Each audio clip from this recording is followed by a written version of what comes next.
'Cause we ain't giving up no mountain, we ain't giving up no tree, we ain't giving up no river that belongs to we. Not one blue sake, not one rice grain, not one grass, not a blade of grass. We love the open country of the Rupununi and the Essequibo, the time of night. Though we may criticize it, this is our home, we love it, and we need to keep it. We have that right.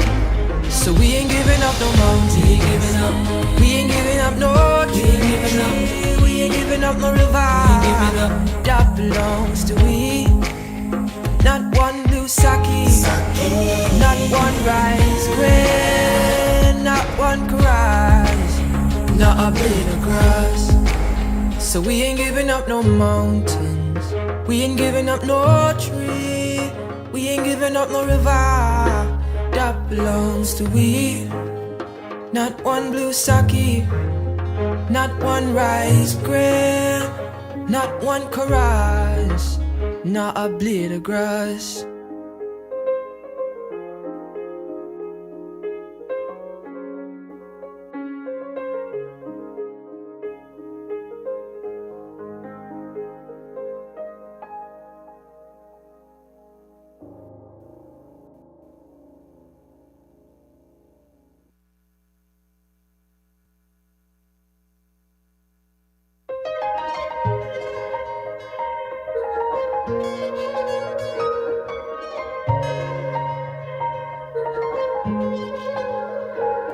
We are a peaceful people, struggle is we struggle, and we don't look for trouble, just ask around. But when outside faces from foreign places talk about taking over, we ain't backing down. We ain't giving up no mountains, we ain't giving up no tree, we ain't giving up no river that belongs to we. Not one blue sake, not one rice grain, not one chorus, not a blade of grass. This land is all I know, we gonna make it somehow. We will bend like a bow and never break. Our fathers came here and they lived and died here, and we ain't moving nowhere, make no mistake. 'Cause we ain't giving up no mountain, we ain't giving up no tree, we ain't giving up no river that belongs to we. Not one blue sake, not one rice grain, not one grass, not a blade of grass. We love the open country of the Rupununi and the Essequibo, the time of night. Though we may criticize it, this is our home, we love it, and we need to keep it. We have that right. So we ain't giving up no mountain, we ain't giving up no tree, we ain't giving up no river that belongs to we. Not one blue sake, not one rice grain, not one grass, not a blade of grass. So we ain't giving up no mountains, we ain't giving up no tree, we ain't giving up no river that belongs to we. Not one blue sake, not one rice grain, not one chorus, not a blade of grass.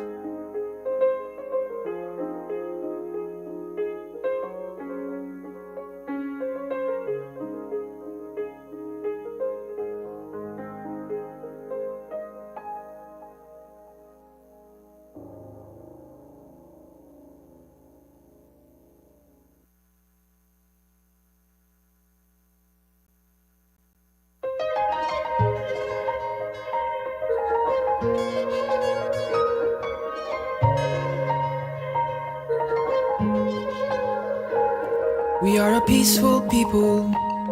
Struggle is with struggle, and we don't look for trouble. Just ask around. But when outside faces from foreign places talk about taking over, we ain't backing down. We ain't giving up no mountains, we ain't giving up no tree, we ain't giving up no river that belongs to we.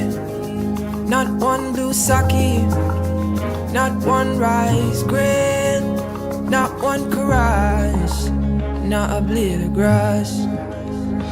This land is all I know. We gonna make it somehow. We will bend like a bow and never break.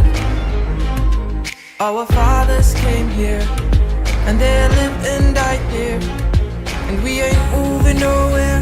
Make no mistake, 'cause we ain't giving up no mountain, we ain't giving up no tree, we ain't giving up no river that belongs to we.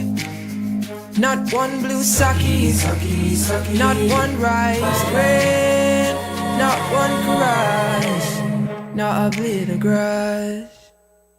We love the open country of the Rupununi and the Essequibo, daytime or night. Though we may criticize it, this is our home, we love it, and we need to keep it. We have that right. So we ain't giving up no mountain, we ain't giving up no tree, we ain't giving up no river that belongs to we. Not one blue sake, not one rice grain, not one caress, not a blade of grass. So we ain't giving up no mountains, we ain't giving up no tree, we ain't giving up no river that belongs to we. Not one blue sake, not one rice grain, not one caress, not a blade of grass.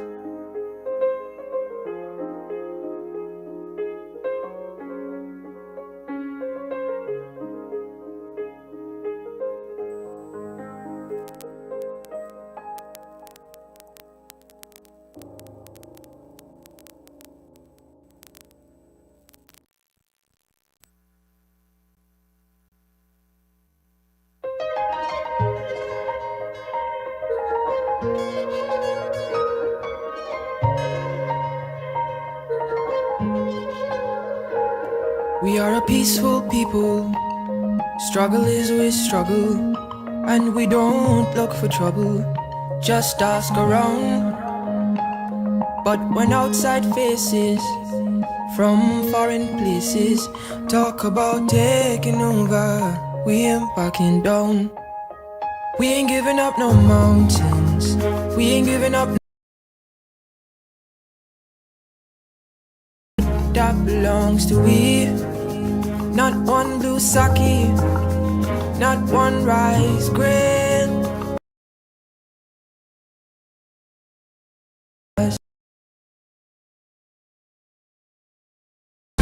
We gonna make it somehow. We will bend. Our fathers came here and they lived and died here, and we ain't moving nowhere. Make no mistake, 'cause we ain't tree, we ain't giving up the river that belongs to we. Not one blue sake, not one rice grain, not one caress, not a blade of grass. We love the open country of the Rupununi and the Essequibo, daytime or night. Though we may criticize it, this is our home, we love it, and we need to keep it. We have that right. So we ain't giving up no mountain, we ain't giving up no tree, we ain't giving up no river that belongs to we.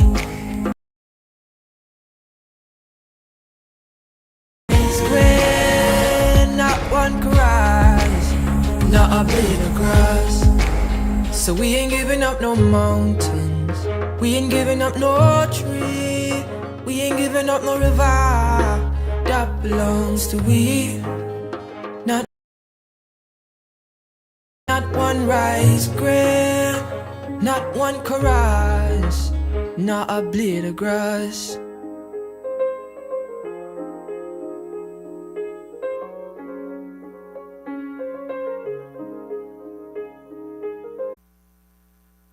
Honorable members, Mr. Speaker.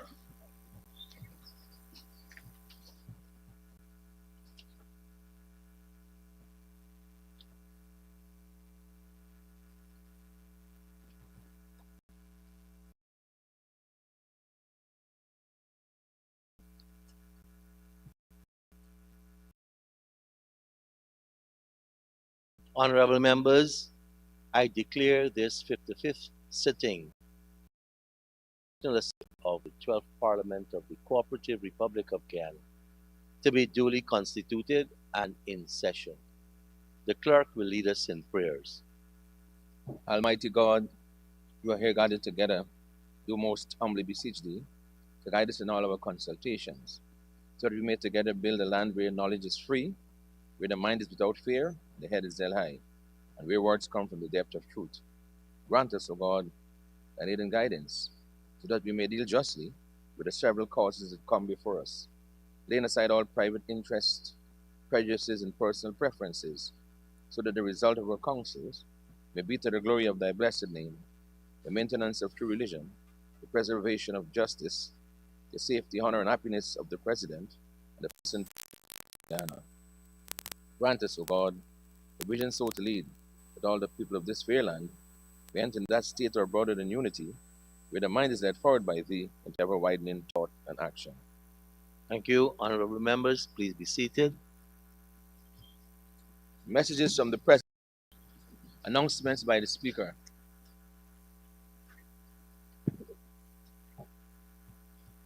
Honorable members, I just want to make an observation with respect to the temperature inside the dome. There has been a problem perennial with the thermostat, and so we have had to use a hand-to-matic system. And in that system, I use as a barometer 4 persons in the National Assembly. When it gets too cold, the honorable members, Gita Chandan Edmund and Priya Manikchan, would cover up. So when I look at them, then I would make a signal to the boys to cut the AC. And then when I see Bishop Edgehill, honorable member, and Honorable Gita Shearer start fanning, I say, well, put it on. So, but we've tried I know the vents are aiming down at us, but there's an issue since the system was designed. And if we shut it off too early, we're going to damage the relays and wouldn't have AC at all. So bear with us in the dome. And yes, some people ask, is there any thought of going back to the original place? The clerk and I looked at that last year, and as of October, last year we are ready. We have one issue with the public address system. There is some amount of interference. It's an old entry-level system that has a frequency that is easily disturbed by other wireless systems passing.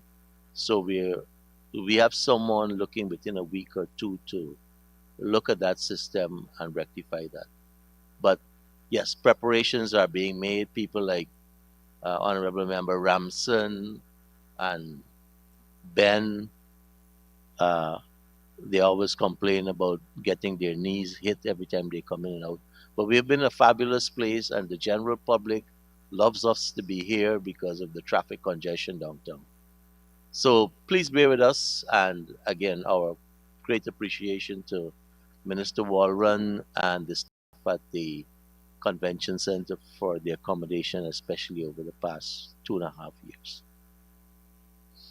presentation of petitions, presentation of papers and reports, etc., reports from committees, oral questions without notice, questions and notice. Honorable members, there are 3 questions on today's order paper, and these questions are for oral replies. These questions are in the name of the Honorable Member Jermaine Figuera, and he is here, yes. So, Honorable Member, you may now proceed and ask your first question. Thank you, Mr. Speaker. In recognition of the fact that the minister who is supposed to be answering this question is not here, do I proceed? Let me just check online to see if Minister is online. So someone just check the. He's not online.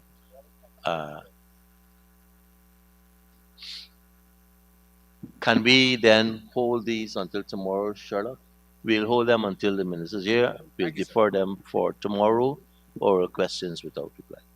Sherlock? Statements by ministers, including policy statements. Personal explanation. Requests for leave to move the adjournment of the National Assembly on definite matters of urgent public importance. Motions relating to the business or sittings of the National Assembly and moved by a minister. Introduction of bills. Public business. Government's business. Honorable members, we will now proceed with the consideration of Budget 2023, and our first speaker today is the Honorable Member, Mr. Kamraj Ramjatan. Thank you very much, Mr. Speaker. And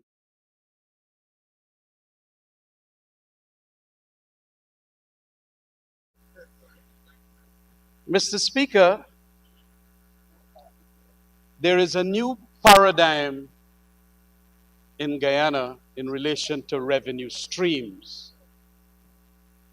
Revenue streams today include the monies from that oil and gas contract that we signed on to in 2016, and also from the credit carbons as a result of our forests being in pristine state. Carbon credits is what you call the monies from that project. And Guyana, as a result of especially that petroleum agreement, is today, per capita, one can say, probably the richest country in the Americas. And it is very important, too, that we understand the multiplier effect of that project. Namely, all the businesses, all the other operators, and so many other nuclear impacts, as it were, from that one sector that today now brings in so much money. And that is why, Mr. Speaker, when I heard some of the government benches yesterday talking and trying to do comparisons with what we did as a coalition government, I want to indicate that that is rather unfair, if not dubious, because of the fact that the revenue streams today is far superior from anything we ever had. And that is why, although it was called a rotten agreement, and in the recent newspaper I see the S word being used by a former vice president, by the existing vice president, we feel that we must not compare the two. Yesterday, Mr. Ganesh and Mr. Chris, honorable members on this side, explained what we did, especially in sports and culture and in local government, to show that with the little that we have, then what we did. And so this kind of analysis whereby the PPP would want to say that we ain't do nothing, we ain't do one thing. It must be understood we have to now make sure that the comparisons are comparable, as it were. Mr. Speaker, we must not compare this context with what happened before. What we must insist on, is a comparison as to what is being done now with that large revenue stream by the PPP as against what ought to be done. And that is why in this budget, just before it, we had indicated that we would like to have some halves in relation to what this budget must state. And yesterday, my good friend, Mr. Joe Hamilton, was giving the impression that we do not propose anything. We do not propose anything. Well, I want to say that we did propose a number of things in a release called Budget 2023 Must-Haves. And we indicate that we wanted an increase in the minimum wage of $150,000 with corresponding adjustments to personal income tax. We proposed an increase in old age pension to $50,000. We proposed an increase in disability benefits to $40,000. We proposed a reduction of VAT to 12%. And we also proposed that new shelters around the administrative regions for women being abused. These shelters would support the victims of domestic violence, along with the two others that was mentioned by Joe. Mr. Speaker, we understand that in every budget cycle, you're going to have more and more now being spent. But it is not good enough to say that we have done this and exclude us from what ought to be done. And in the context of a Guyana in which, as the Kaichur News mentioned, 43% of Guyanese can't afford a healthy diet, 5% undernourished, and this is an FAO report.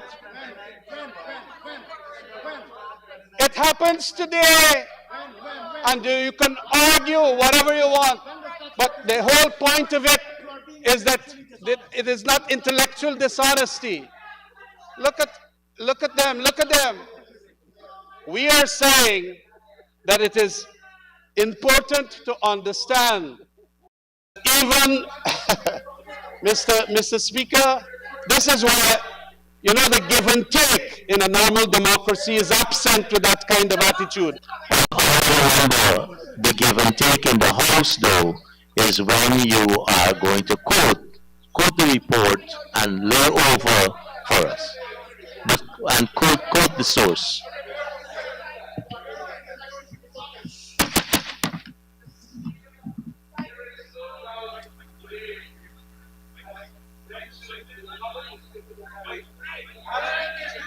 That is an important editorial as to our cost of living. Everything has gone up. Everything. I'm not being intellectually dishonest here. The Stabrook News in an editorial indicated, please don't get so fired up, Mr. Finance Minister. Don't get so fired up. I am saying that in today's context, we are having a hard time. And that hard time is as a result of the tremendously high cost of living. And in that reality, we must ensure that we do the comparatives as to what we could do now with the oil and gas and credit carbons revenue stream as against what we are doing. And there is every righteousness about that. You have you have at least the attitude of indicating that we must not go there. Well, I am going to go there. Mr. Speaker, it is very important then that we do an analysis as to why it is not being done.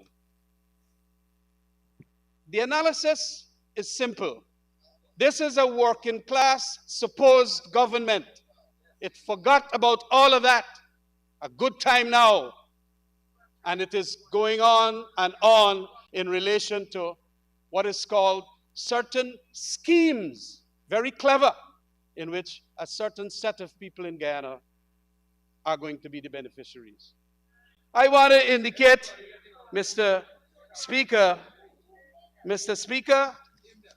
when you have the construction industry having so much money poured into it, when you have so much money being poured into the construction, rule of thumb, it is a certain set of contractors who are friends and family will always be the beneficiaries. Construction industry is going to Mr. Speaker, the heckling started very early this morning. But I am telling you that the construction industry is one of the epicenters of corruption. I will lay over the report of Transparency International 2005, which indicated that that is especially happening with oil resource countries. Some bites. I'm glad that it's biting you.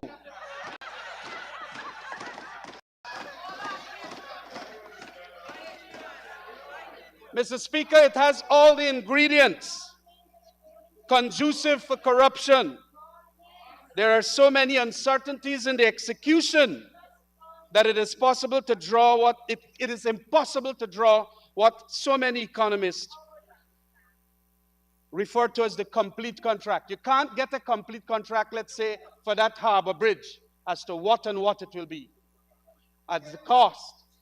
You cannot have, for some of the roads in Guyana, you cannot have a complete contract as to what it will cost.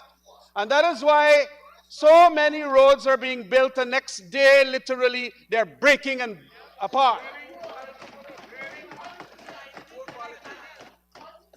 And you know what the corruption, especially in that construction industry, does? It creates what is called an undermining of the political process. And it enables patronage to triumph over honest politics. Mr. Speaker, we know very well that as against what we have as infrastructural spendings in Guyana, a little bit of that could have been nudged away and at least be given to the working people so that the working people can have a better day than not having to literally get malnourished. Mr. Speaker, I am happy that I have gotten up the bile of the Minister of Finance. It means that I am making a good point.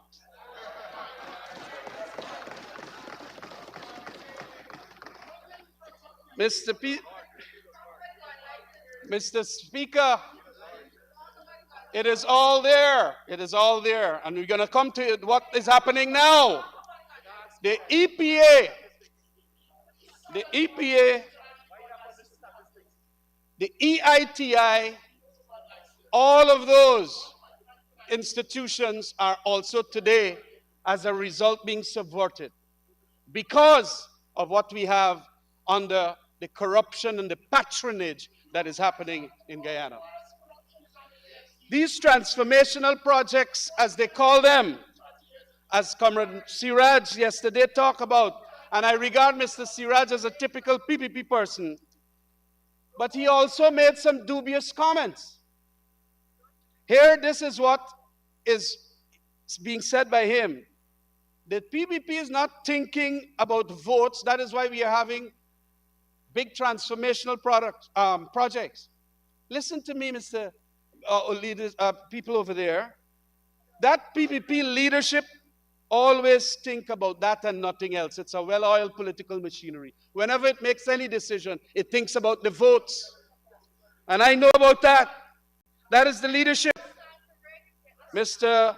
It is the reason why, and it is the reason why they seek to dodge today, Mr. Speaker, a strong EPA and also a strong EITI. This resource-rich country today is having what is called elections without good governance. They prefer elections only, as if elections is what is democracy. Elections is not democracy, Mr. Speaker. Elections is one component, and they're there now. And they had an inheritance and a largesse that is the greatest ever. And that is why I said, your inheritance that you have been devised, the inheritance that you have been devised is that which is so humongous. But you got to know better, Mr. Ashley Singh, honorable member, as to how you're going to spend that money. Don't ever say that these projects might be transformational. I remember when they said that the Skeldon Sugar Factory will be transformational. Where is the Skeldon Sugar Factory today? Fiber optic cable, FIP Motilal's Road, all of that. You must understand that it is not because you deem it transformational. What was transformational, however, is when we signed that agreement that it could make you $200 billion today to spend in this budget. What was transformational was the right sizing of the sugar industry so that you don't pour good money behind bad sectors and billions of dollars. Honorable member, I just want to caution you. Remember, you're speaking with the speaker. So when you say you must, you're admonishing the speaker to do something. If you want to refer to the other side, the honorable members over there, right? Because I take some of these things personally.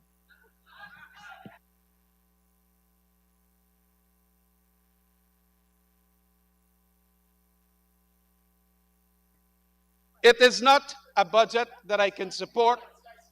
There is no planning. There is no targeting. There is no outputs. The budget is pathetically policy poor. A PPP.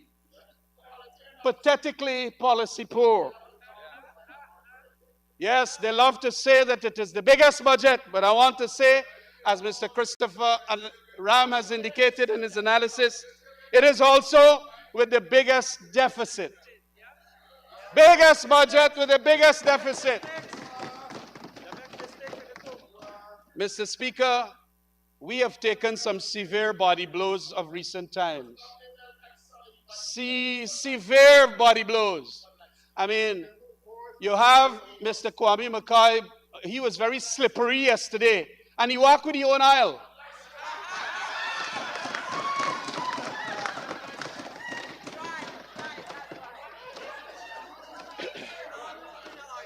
And it's the wrong size bottle he walk with too. Mr. Speaker, we have to understand that because of that no planning, no outputs, no targeting, policy poor budget, that is why the cost of living has gone so high. That is why effectively, compared to what the salaries and wages are, why it is that the people can't find what is called, better conditions or standard of living. It is because we could have done, notwithstanding what might be the economic reasons for inflation, we could have neutralized or neutered those with at least better incomes. Tell us how.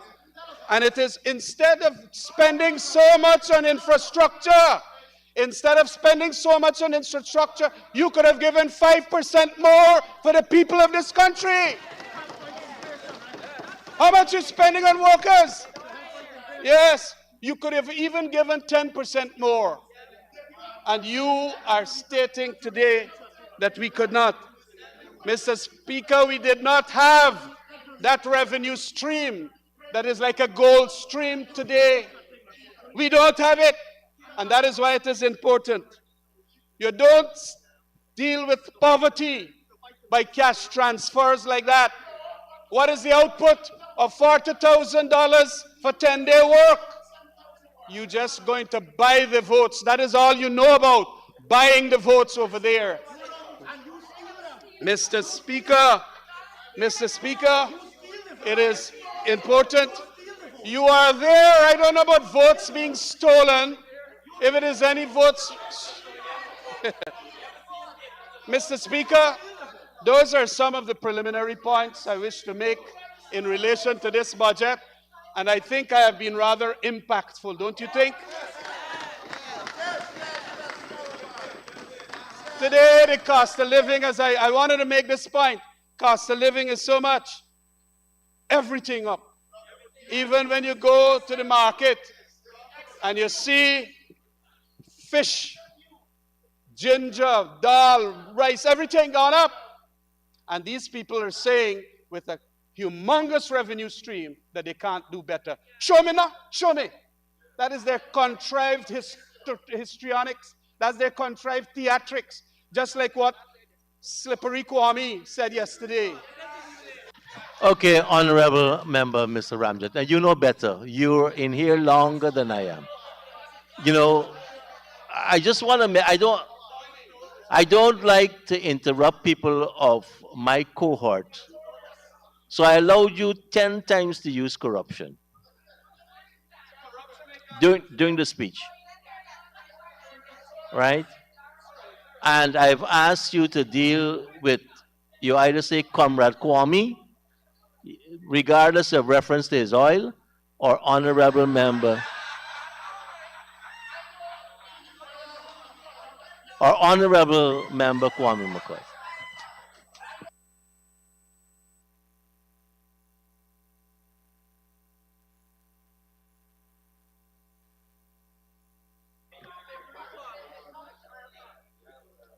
To spend so much money on sugar is pouring good money behind bad, Mr. Finance Minister. We have spent, prior to this budget, approximately $13 billion. We are today going to spend another $4 billion behind sugar. They have been advertising for jobs at Rose Hall, and people are not coming. Mr. Speaker, we gave them their severance benefits. If it is going to drag an economy down, we had to make the correct decision. That was transformational. Mr. Speaker, we repeat and maintain that the false explanations and narrative being given by the government, the Minister of Agriculture and CEO of Gaisuco are all ill-advised and is a road to nowhere. Mr. Speaker, the evidence is clear that a perennial shortage of labor will persist in this sector, that the new CEO and all of his arrogant attitude that caused even a board member. Honorable member, again, you know, we have a standing order with respect to accusations against persons who are not in here, who can't defend themselves. But as we're on this point, let me just say I've given you an extra minute because of the interruptions, but you'll need a 5-minute extension so that you could conclude. But before I ask the honorable... Sorry. 30 minutes. You have 10 minutes more in the first 30. Yes. Let me just... Yeah, I have allocated already the 1 minute and 30 seconds of interruptions on my part. Honorable member, you may continue.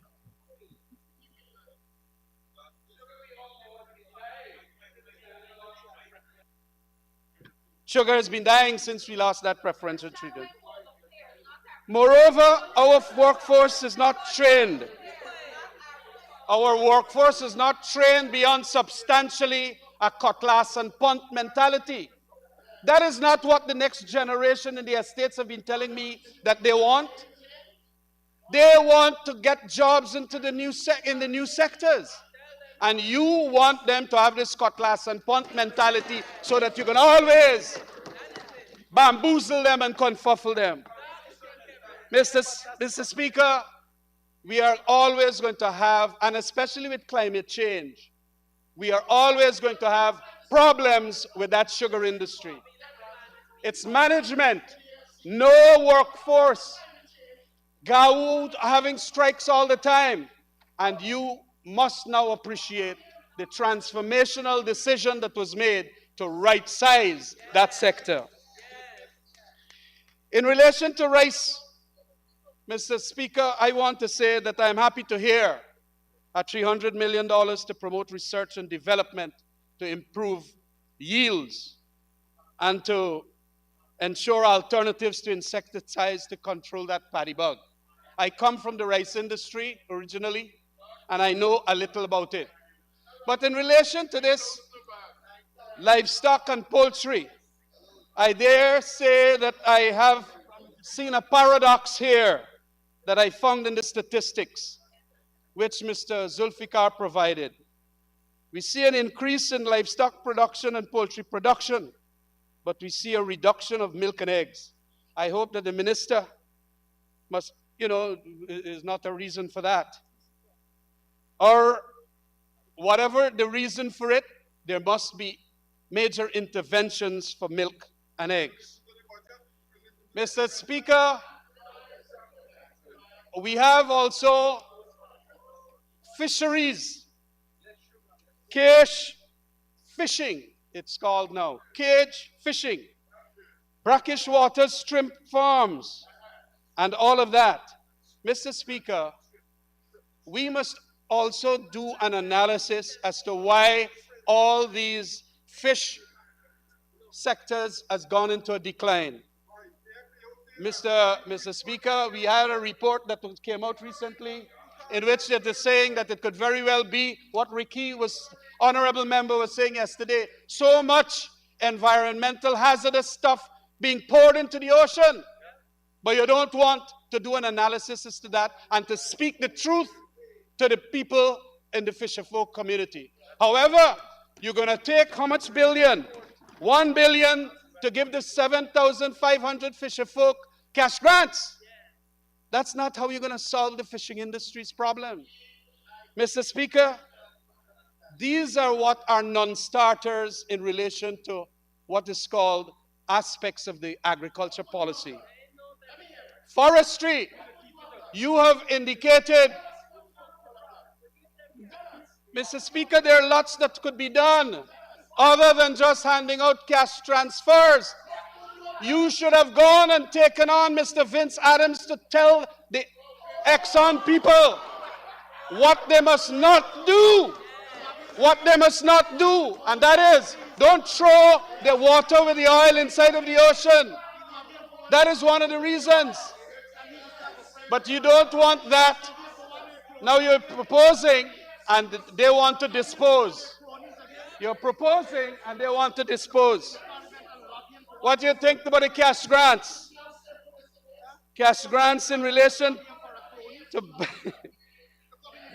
$349 million for this cage fishing and brackish water. Mr. Speaker, why don't you tell us who and who will be the beneficiaries of this cage fishing and the brackish water shrimping? Mr.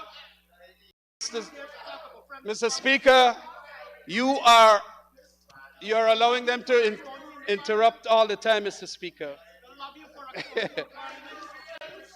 Mr. Speaker, they are always,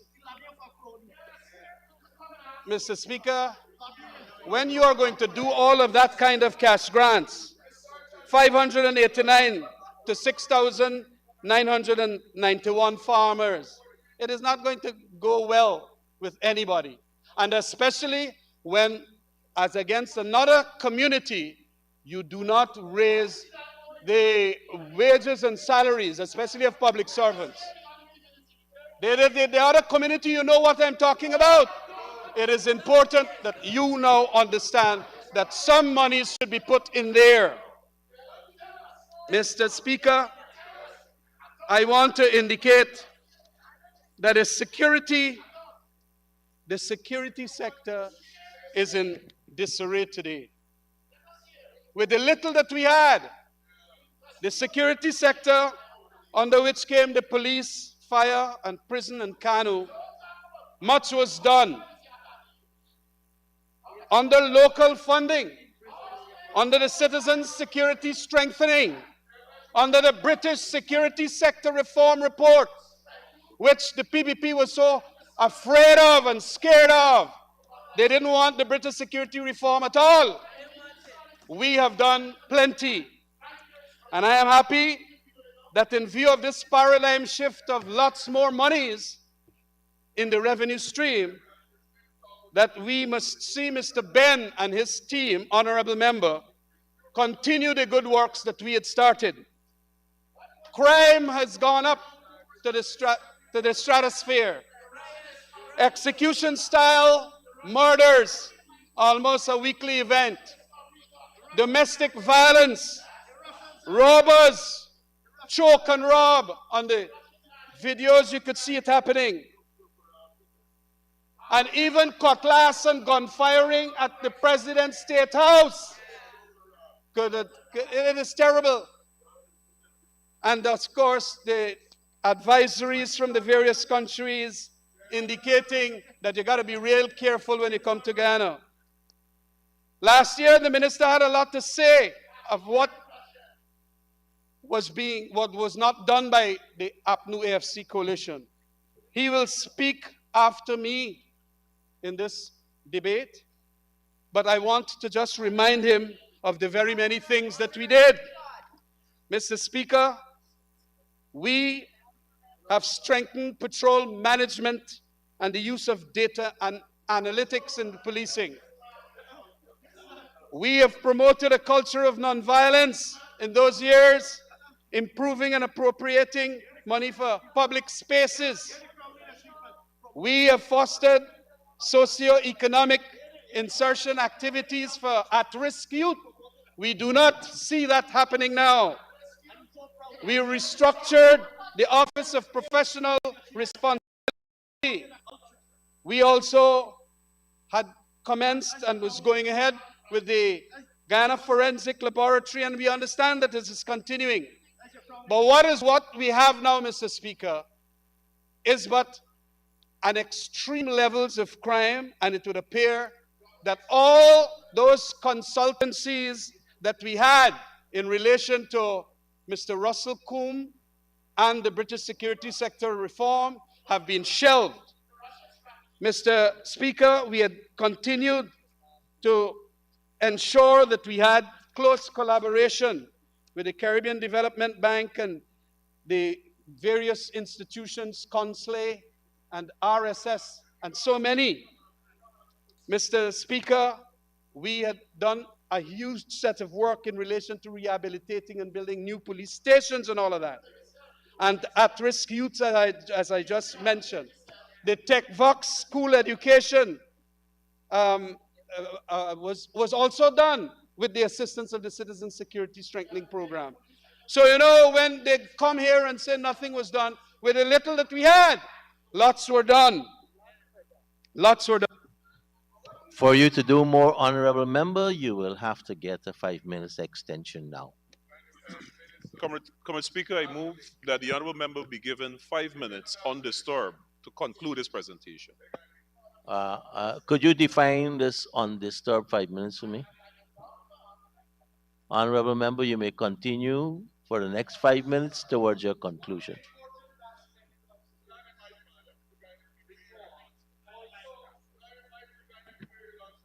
One of the important aspects was also ensuring that we had scrutiny and transparency in the security sector. And it is pursuant to Article 119D of the Constitution, we are supposed to have what is called the Parliamentary Oversight Committee on the security sector. You know, since the start of this parliament, we have not had any meetings of that Parliamentary Oversight Committee. Mr. Speaker, when inside of our administration, I have the Hansard of the meetings. All the members of the various discipline services forces have been called there and cross-examined by Mr. Gill, Mr. Rohi, Mr. Berry Ramsaran, and also Mr. Hamilton. Hamilton was there, but you don't have it now. You don't have it now. Hansard will show Mr. Gentle being cross-examined, Silal Prasad being cross-examined, and also Courtney Samuels being cross-examined. What do we have today? That is why I'm saying that we have a governance structure in Guyana, the governance structure in Guyana that wants to avoid and evade and eschew. This is called our security sector from whatever. This was 2017 and 2016, yes. And in 2018, Mr. Gill asked that we go into the interior areas. We had to find from this committee monies to go take them to check on police stations all across the country. Today, they have made that thing dysfunctional. So we can't ask Mr. Hicken anything. We can't ask the heads and the deputy heads anything at all. And that is why today, that is a violation of our Constitution and our standing orders. And Gail, Mr. Honorable Member, knows about all of that. Mr. Speaker, I just want to conclude by stating it is important that we take cognizance of what we had done in relation to preparing and planning for what is called this security sector. We had Mr. Russell Coombe and the British High Commission dealing with the work and a consultancy on maritime security and safety. It was a preparatory work for purposes of ensuring when the oil and gas stream comes on board, what it is that we have to do. And they did a magnificent piece of work in relation to threat assessments and all. The current threats at that point in time, around 2019, is the Venezuelan hostile action. They were talking about present and near future. Cyber attack targeting government department or agency. Mr. Speaker, significant fire, explosion, or other industrial incident at the shore bases and maritime facilities. Cyber attack targeting port facility. And even they mentioned here projected threats, civil protests due to perceived unfair distribution of oil and gas revenues, as we are seeing today. Civil protests due to perceived unfair distribution of oil and gas. Mr. Speaker, what we're going to have is a tremendous amount of resentment and disaffection, as they said, if this is not seen to be distributed equitably. And they are going to make sure, and then what they did was make sure that this must be done in accordance to avoid any security threats. But you know what, Mr. Speaker? They don't want to acknowledge that kind of planning and preparatory work. We now see them today avoiding all of that. I understand that Mr. Russell Coombe had come back, and I am certain that he would have given them the reports. But they have not, in this budget at least, tried to knit that kind of security projections into what is called a budgetary arrangement so that we can spend wisely for those projected threats. Mr. Speaker, with all of these that I have just spoken about, the preambular remarks on sugar and rice and all of that, it is important to understand you really cannot support this budget You really cannot. It has all the hallmarks of that which is ensuring a disproportionate distribution of our oil and gas funding, oil and gas monies. And we are waging now a serious psychological battle as to the resentments that will be coming. We are in an explosive situation. Thank you very much, Mr. Speaker, for allowing me to make these points. Thank you very much, Honorable Member, Mr. Kemraj Ramjatan.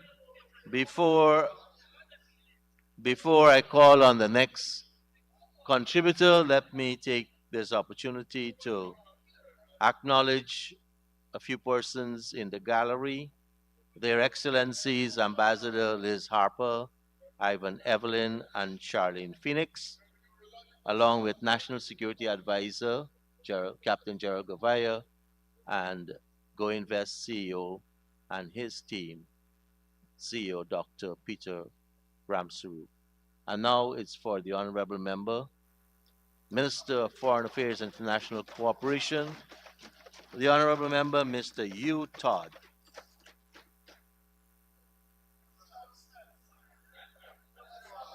Thank you very much, Mr. Speaker. Let me begin by thanking my dear colleague and friend,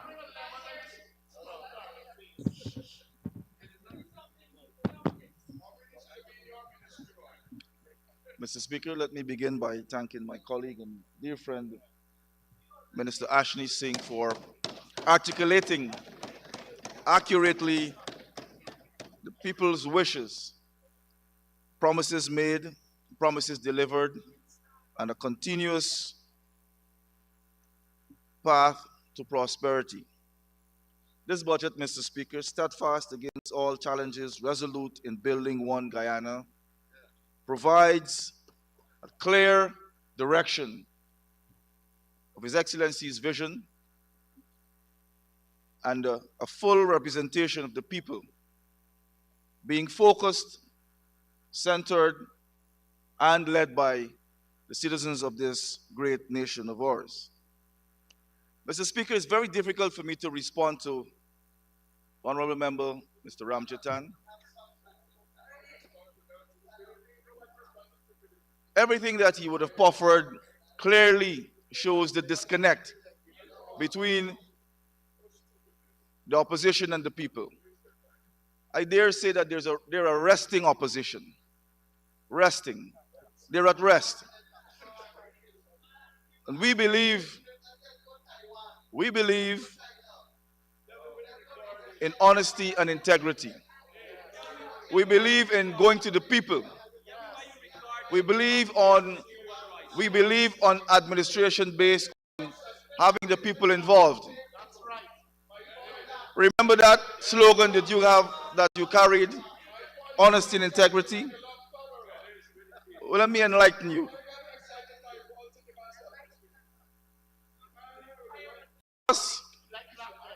We believe in interaction. We believe in meeting directly with the people, connecting with regions and communities across Guyana. We have committed to taking government to the people. And we've been doing that consistently since we took office back in 1992 and when we were returned to office in 2020. Mr. Speaker, I have made many visits to Linden and Region 10. And we like to always show the rest of the world and the diaspora that this country is really being led by the people. And that is why we don't only speak to you from our position, but we let you know what the people are saying. Mr. Speaker, if you would allow me, let me share with you and our honorable members on the other side and the people of Guyana and within the diaspora some of the responses that we got from the people of Linden and Region 10. And this is November 2022, very recent. Ms. Esther Benjamin. We're getting somewhere. At least the government is trying to lift the standard and give people opportunities. I like what the government is doing. It's good for Guyanese people. End of quote.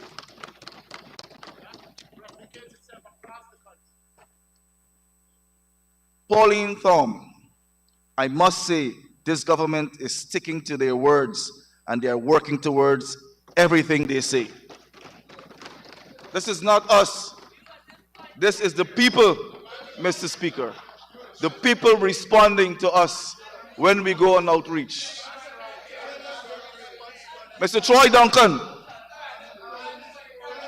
pay careful attention now, honorable members. This refers to you. For the past 5 years, we haven't seen anything what the previous government did, referring to the previous government, the APNU AFC government. And for the past couple of months, this government in power, it really improved. I regret not playing a better part. But trust me, in the future, you will have my support 100,000%. End of quote. This is not me. This is Troy Duncan. This is a resident of Linden. Very familiar to the honorable member, opposition leader, and Ms. Amanza Walton Desir. And I'll continue, Mr. Speaker. Delroy Grenville. Better days are ahead for my community, because of the new administration. This is the people showing confidence and leadership based on our honesty and integrity. George Chesney, I am satisfied with the job the administration is doing. And Fleming goes on to say, life is about to return to the glory days because the government's interest in people. We are a government about the people. We are telling you what the people are saying about us. We're not standing there and grandstanding and talking about things that you cannot relate to. I am bringing to you things that you can relate to. People who are alive and well and responding to this government. Mr. Speaker, I want to go on to Buxton. And this is a news report, July the 6th, when there was an outreach, cabinet outreach to Buxton. Mr. Speaker, recall that outreach, the opposition tried to rally the people of Buxton and the surrounding environs, telling them not to attend, claiming that they'll have a protest. Yes, honorable member. Scores of Buxtonians came out, along with members and residents from the surrounding communities, in droves to listen to the government and to partake in the discussions. The opposition, Mr. Speaker, were left on the sidelines, imported a few persons from other parts of Guyana holding placards. It just goes to show, Mr. Speaker, that this government is a government about honesty and integrity, and we can reach across the divide, and we can have engagements with people in a truthful, honest, fair, and transparent manner. Mr. Speaker,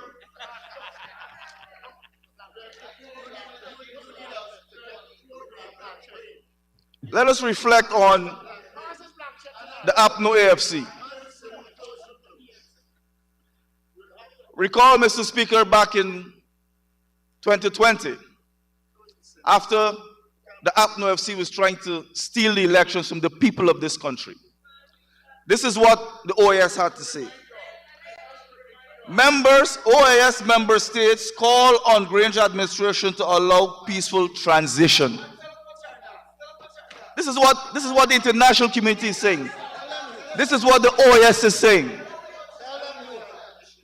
And I want to bring to the attention of the honorable member Manza Desir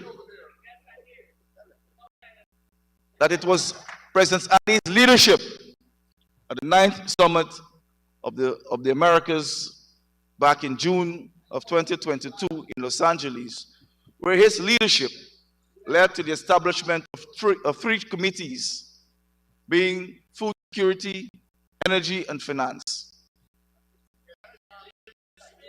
Food security by vision.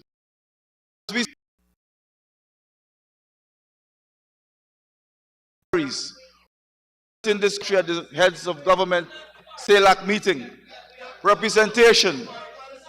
We just concluded a very successful visit, Mr. Speaker, in India, where we showed the synergy between the private sector and government, having free events.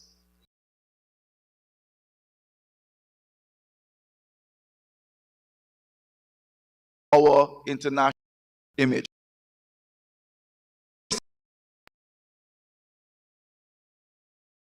Mr. President, this is the same period.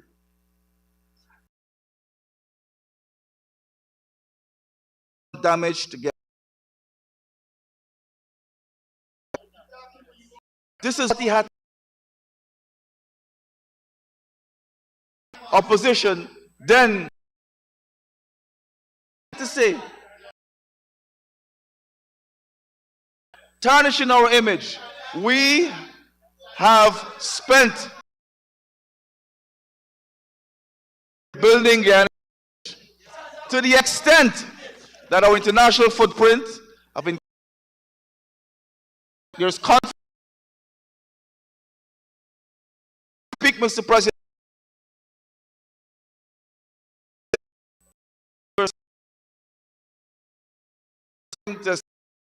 Here in Guyana, to re-establish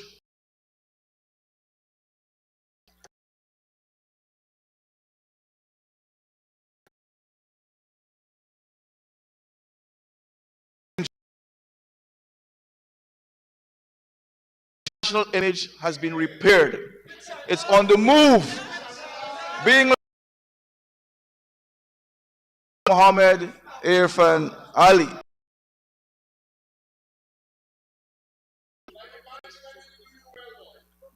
Staying on the election, just announced more elections. Granger administration.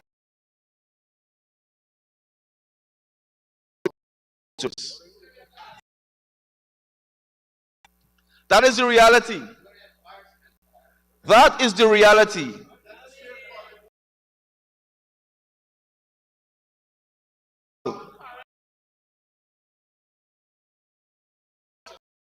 First, represent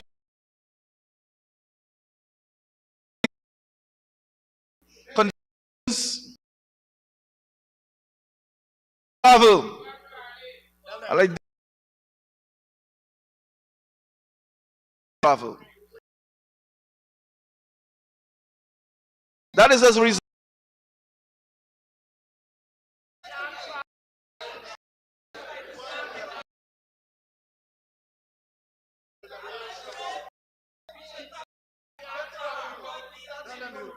Mr. Speaker,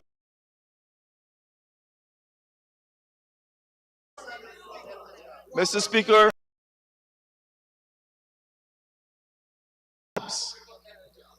he has a clear depiction of the PNC, the sea monster. That is of the PNC.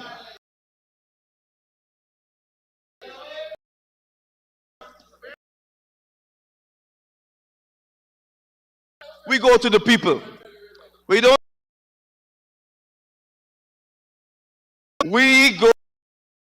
we get the people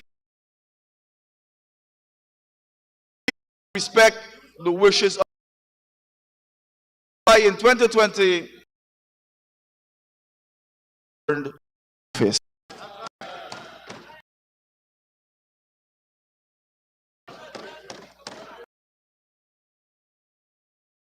In respect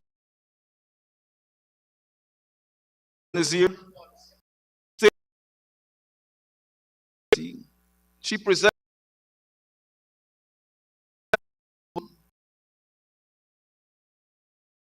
about their mile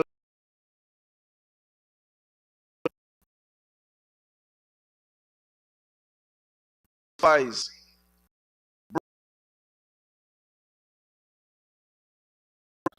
an order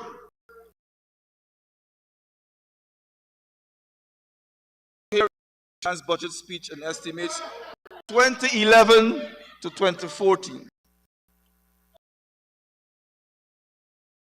Honorable member, you have to. Shared all his documents he quoted from, and they'll be circulated.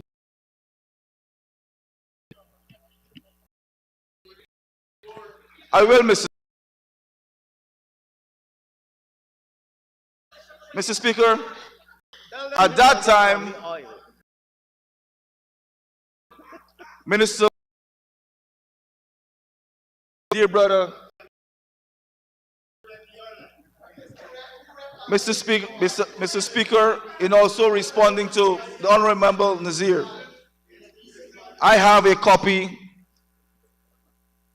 of the World Bank's report, which I will lay over, October 6, 2022.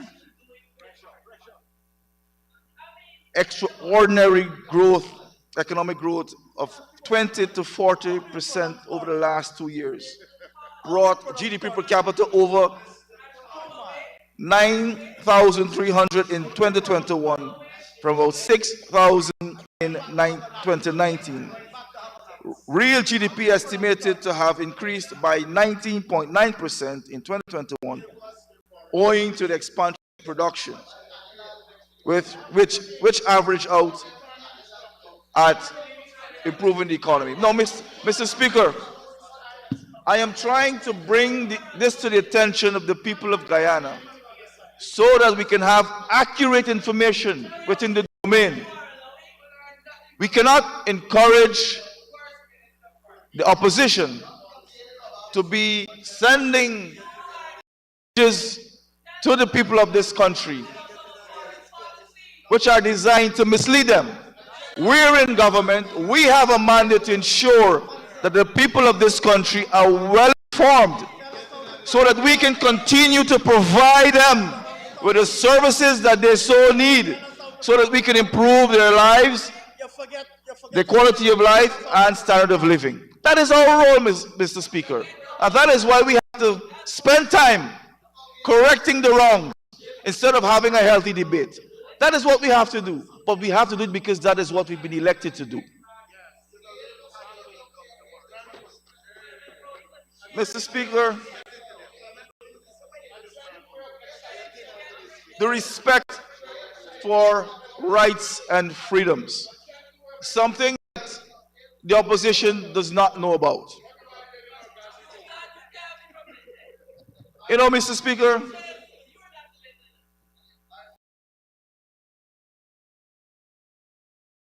can see in whatever form or shape they present themselves.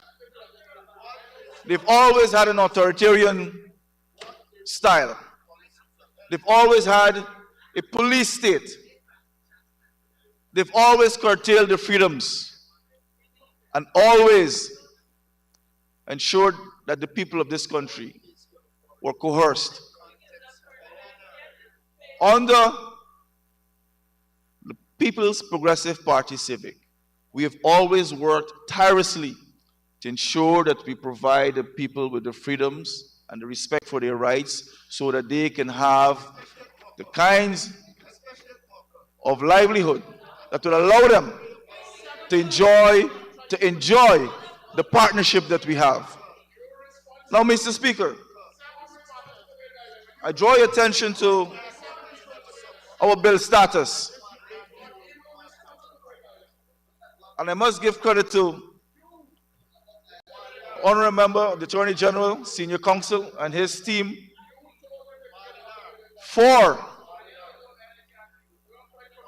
presenting, Mr. Speaker, between September 21st, 2020 and the 5th of December, 2022, 70, Mr. Speaker, 70 bills and amendments tabled in this assembly. Think about that, Mr. Speaker. This is working for the people. This is providing the framework to allow people to enjoy and stable environment. Thank you, Mr. Attorney General. And I'm going to submit this also, Mr. Speaker, to the House. But I wouldn't go through them item by item, but I know that my honorable members on the other side know exactly what I'm speaking to.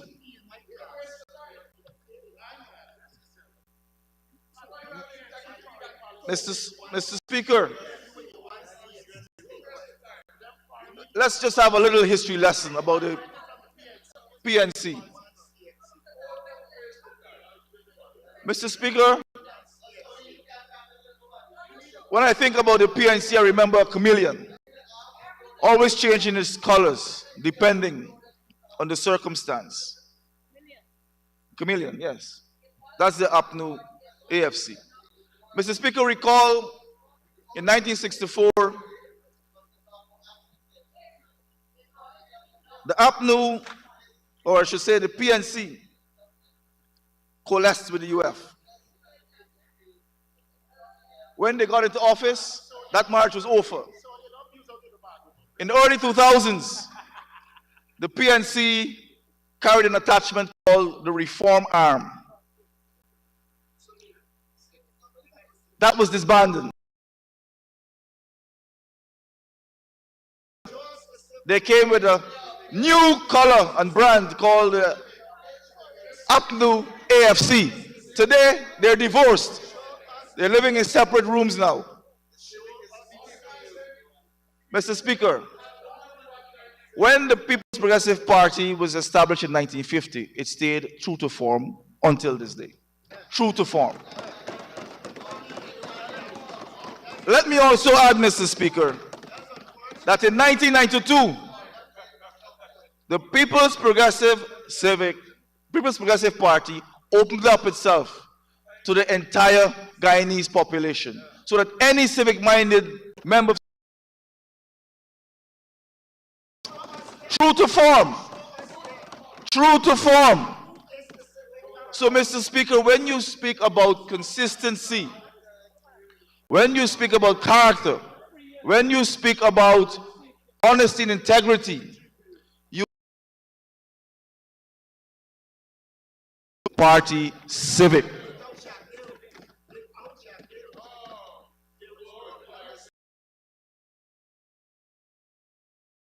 Speaker, we honor the social contract between government and its citizens.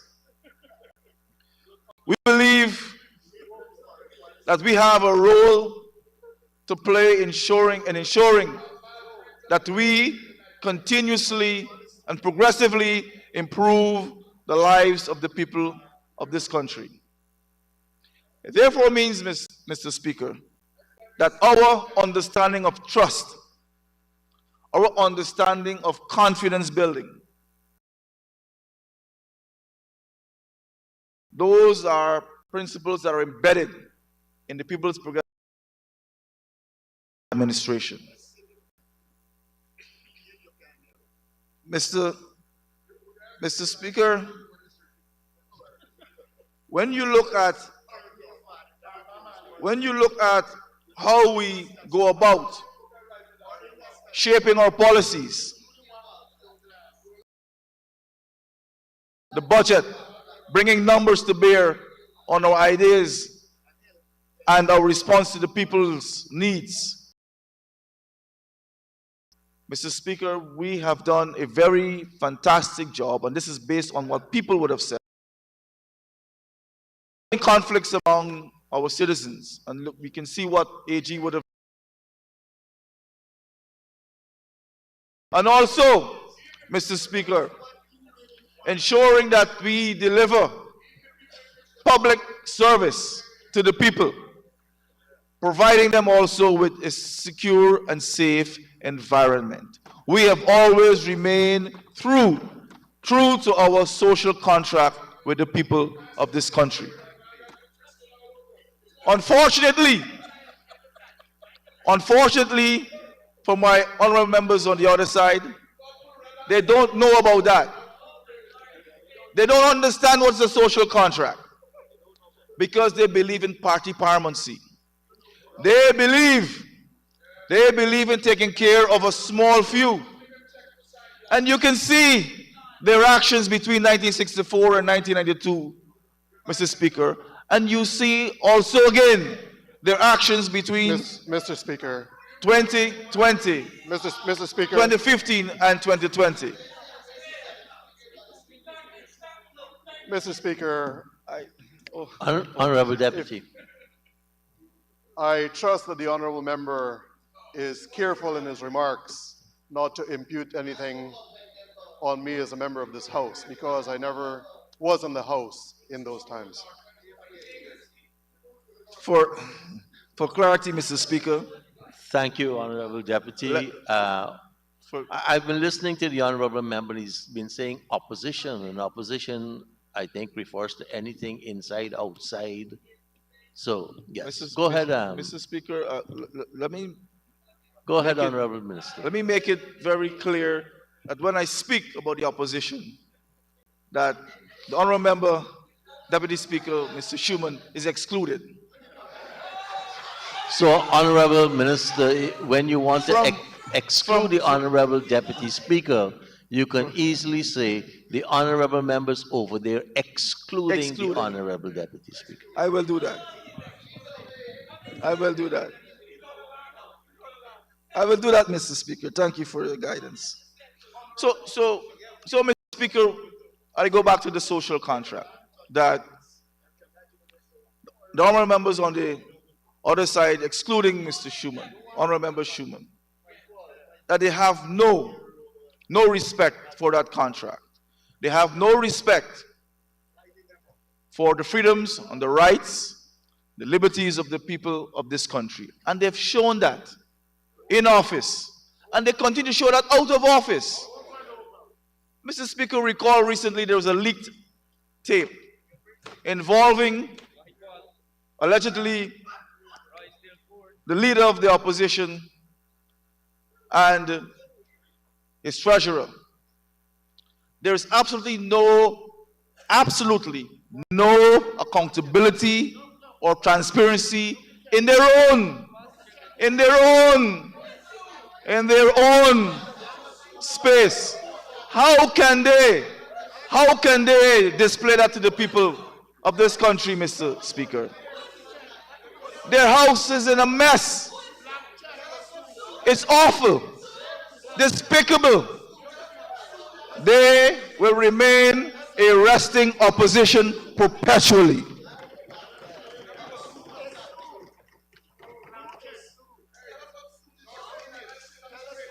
Mr. Speaker,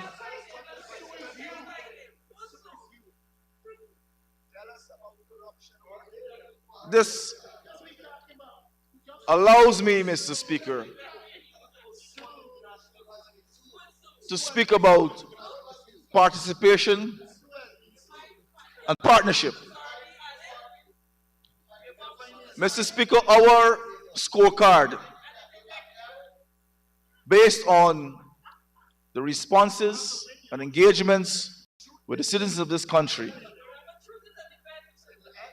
is deserving of us being here, being able to year after year deliver a budget based on the people of this country, centered primarily on the people. Everything that we've done, Mr. Speaker, in terms of our policy making is designed around the people. It is designed to ensure that we put the citizens of this country first. And we believe in that partnership. We believe in the people's participation. We believe in that, Mr. Speaker, and we do that.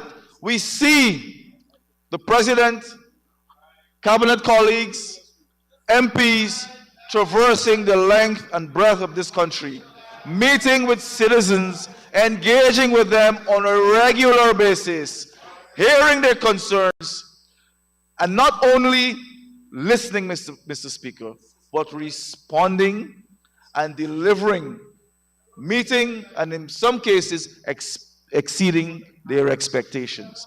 Honorable member, you've exceeded the first 30 minutes a bit, so you'll have to get someone to give you an extension to conclude.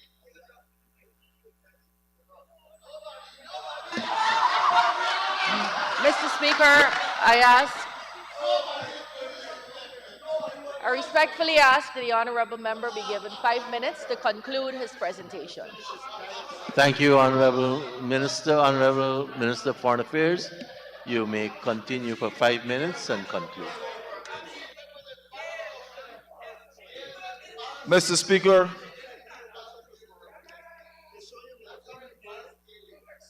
honorable members in the opposition, excluding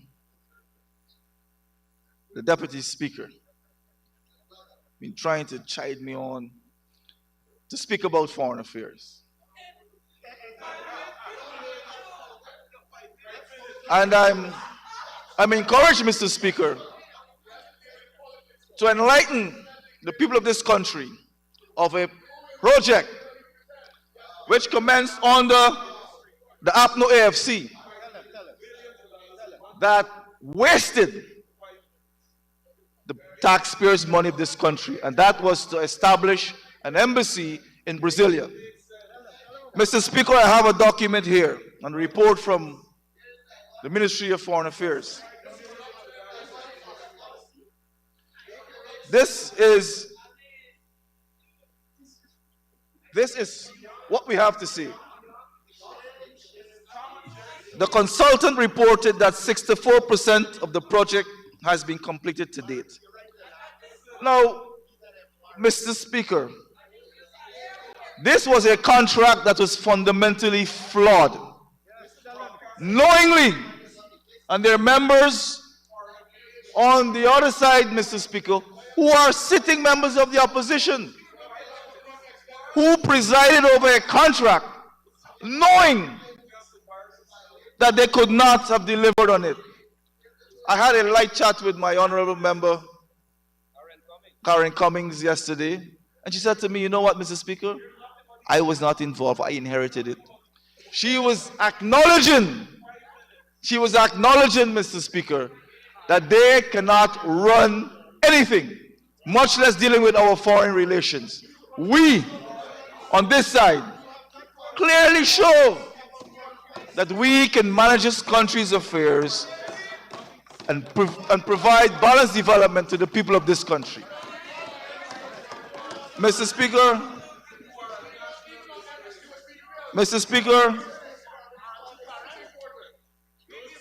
when we speak about urbanization, let me tell you about the border issue. Mr. Speaker, we had the oral hearings in The Hague recently.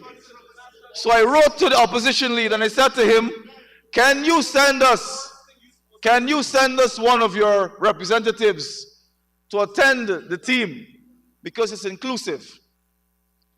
He wrote back sending one. We don't have an issue. We don't have an issue. We know that. No, you're junior rank. We understand that. We understand that. You're junior rank.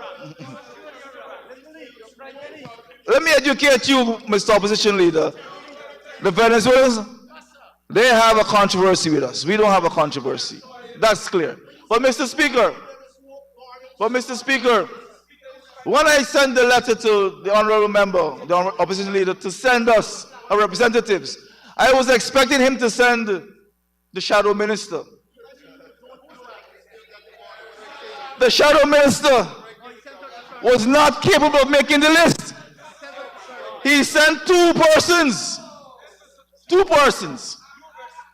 And I'm trying to show you, Mr. Speaker, that they are talking about representation. They're talking about leadership.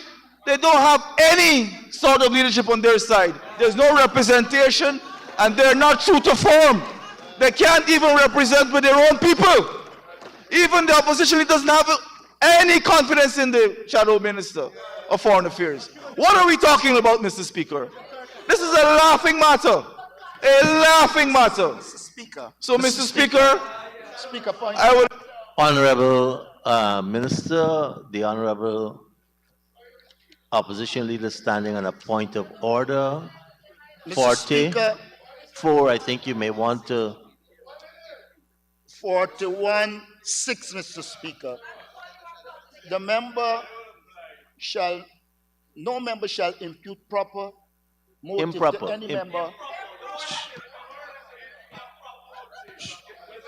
6, no member shall impute improper motive to any member of the assembly. Mr. Speaker, I want to respond to what they... No.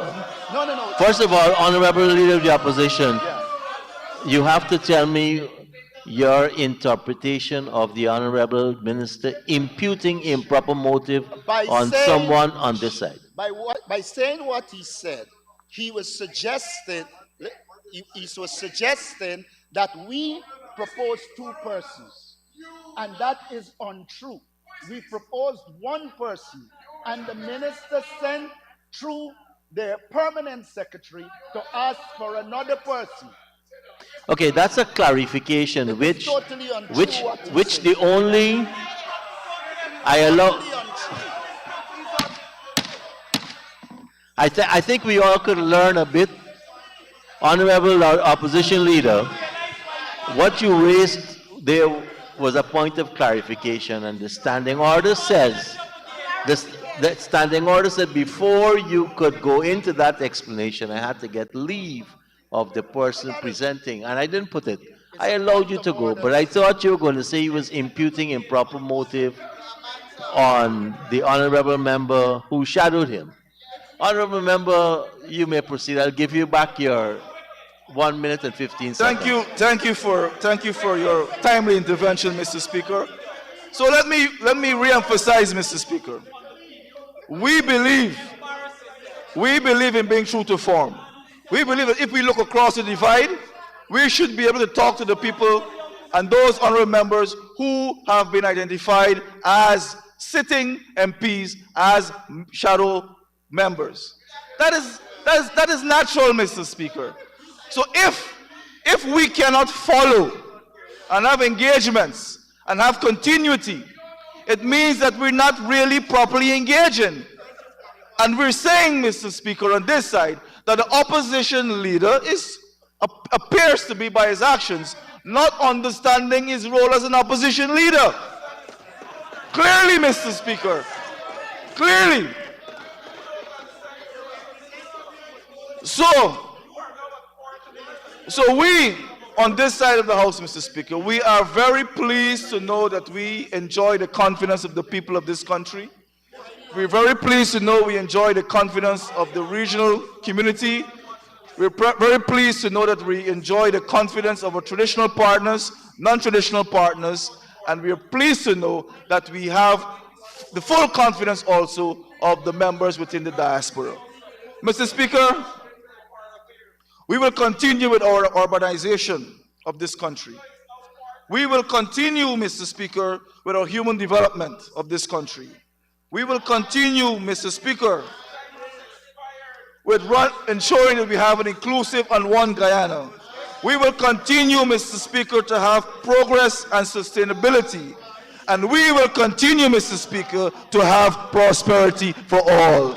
I do commend this 2023 budget to this Assembly for its approval. Thank you, Mr. Speaker.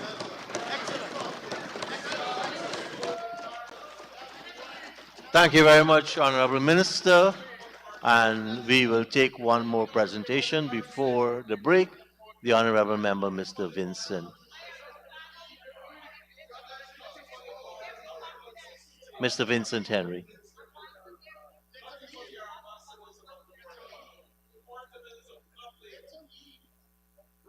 And the Honorable Member has 15 minutes plus an extension of 5 could be granted.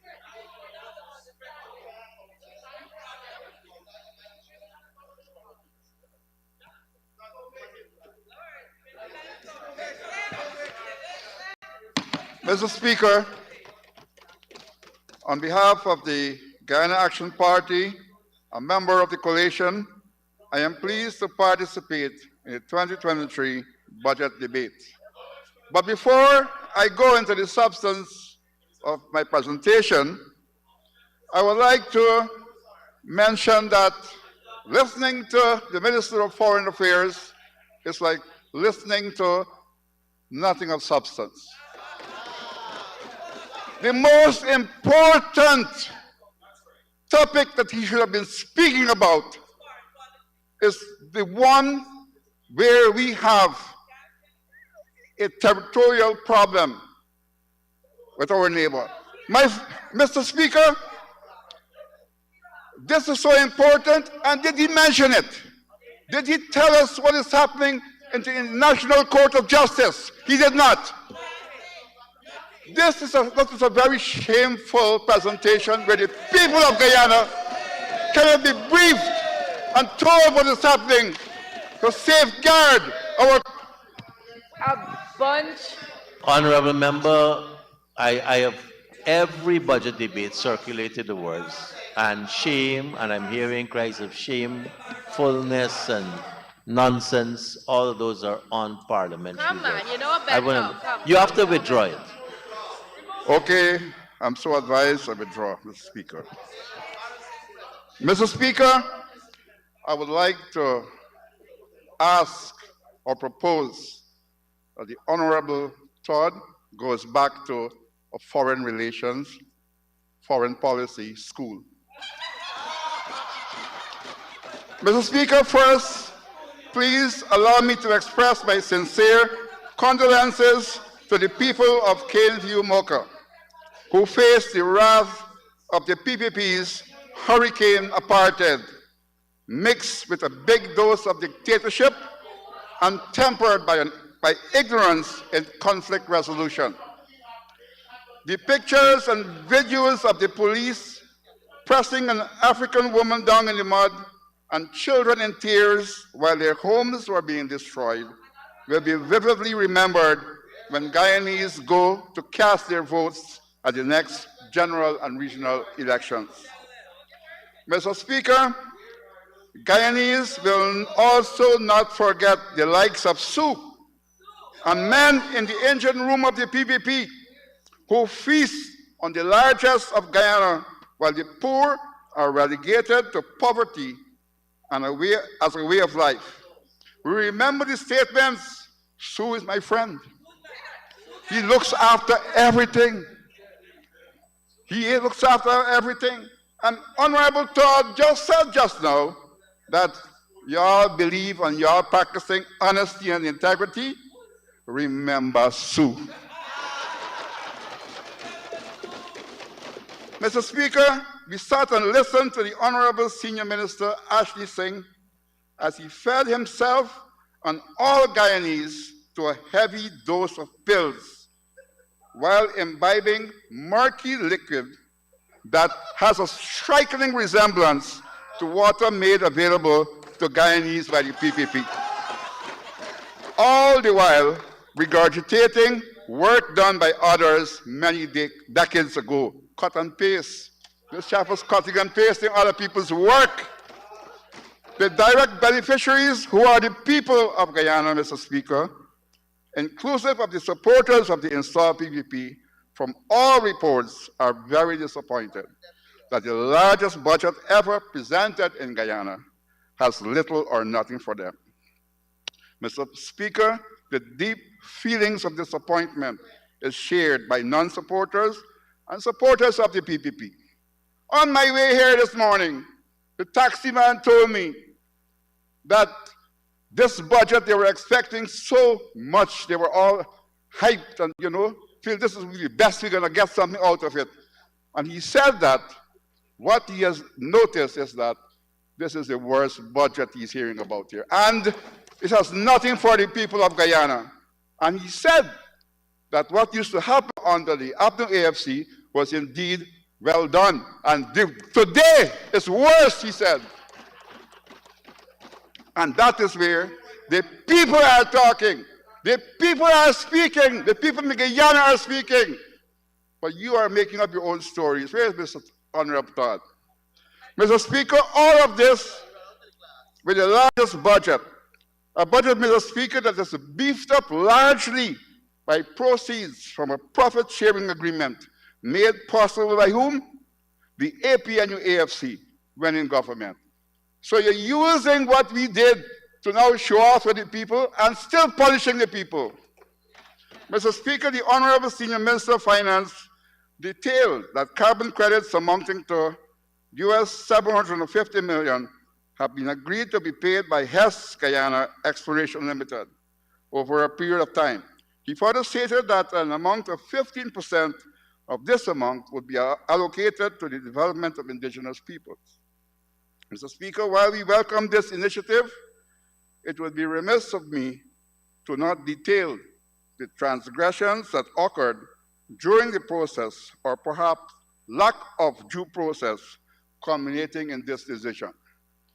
Mr. Speaker, it boggles my mind to know that the indigenous people, the true owners of the forests that allowed us to have carbon sequestration and carbon credits for sale, were not allowed to have free, prior informed consent with regards to the ART process, ART.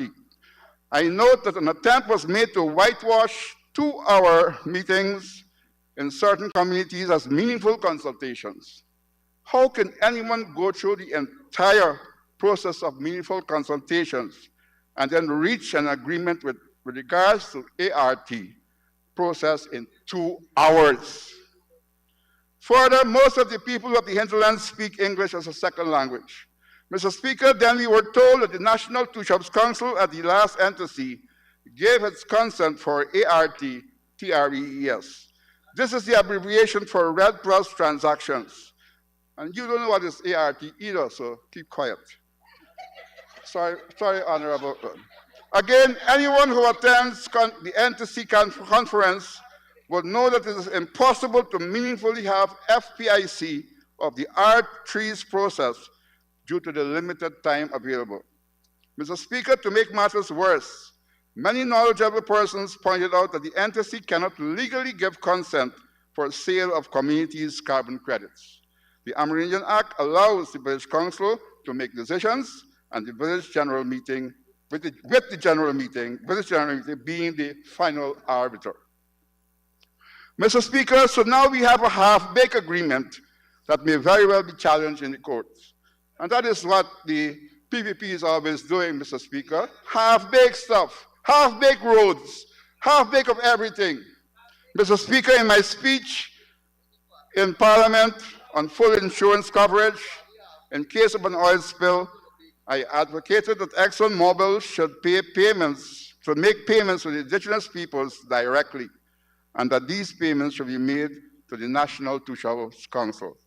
With this in mind, Mr. Speaker, the Guyana Action Party proposes that there be an agreed estimate of the amount of carbon credits available for sale by the hinterland communities of Guyana, and instead of the 15% of income unilaterally assigned to the indigenous communities, an agreed upon estimate should be paid instead. It must be mentioned that in a recent court ruling, the court pronounced that the indigenous peoples of the Upper Missouri are entitled to ownership of their ancestral lands. This would allow the indigenous people and the people of the hinterland to reap benefits from their care of the environment and encourage to continue to do so, knowing that benefits are available. Mr. Speaker, before the proposal, the NTC should strengthen its administrative capacity and consult with hinterland communities who are the true owners of the carbon credits.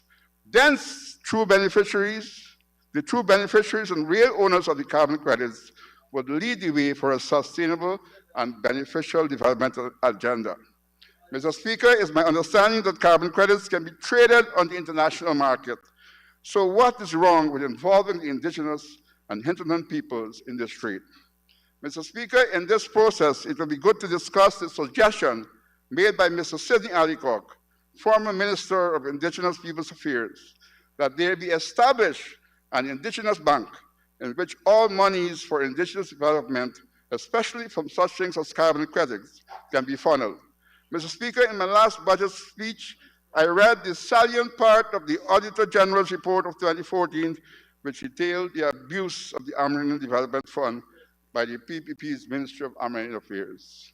I will not get into that, but you can research it on the Auditor General's report in 2014, where $1.2 million cannot be accounted for. Apparently, it was used as a slush fund. Honorable member, I said abuse, so you're imputing that particular minister abused the fund. I don't think the Auditor General used abuse, so don't misquote him. Indeed, Mr. Speaker, the word abuse was not used, and I withdraw it. Thank you. Mr. Speaker, we have a number of recommendations that we can make about the whole carbon credit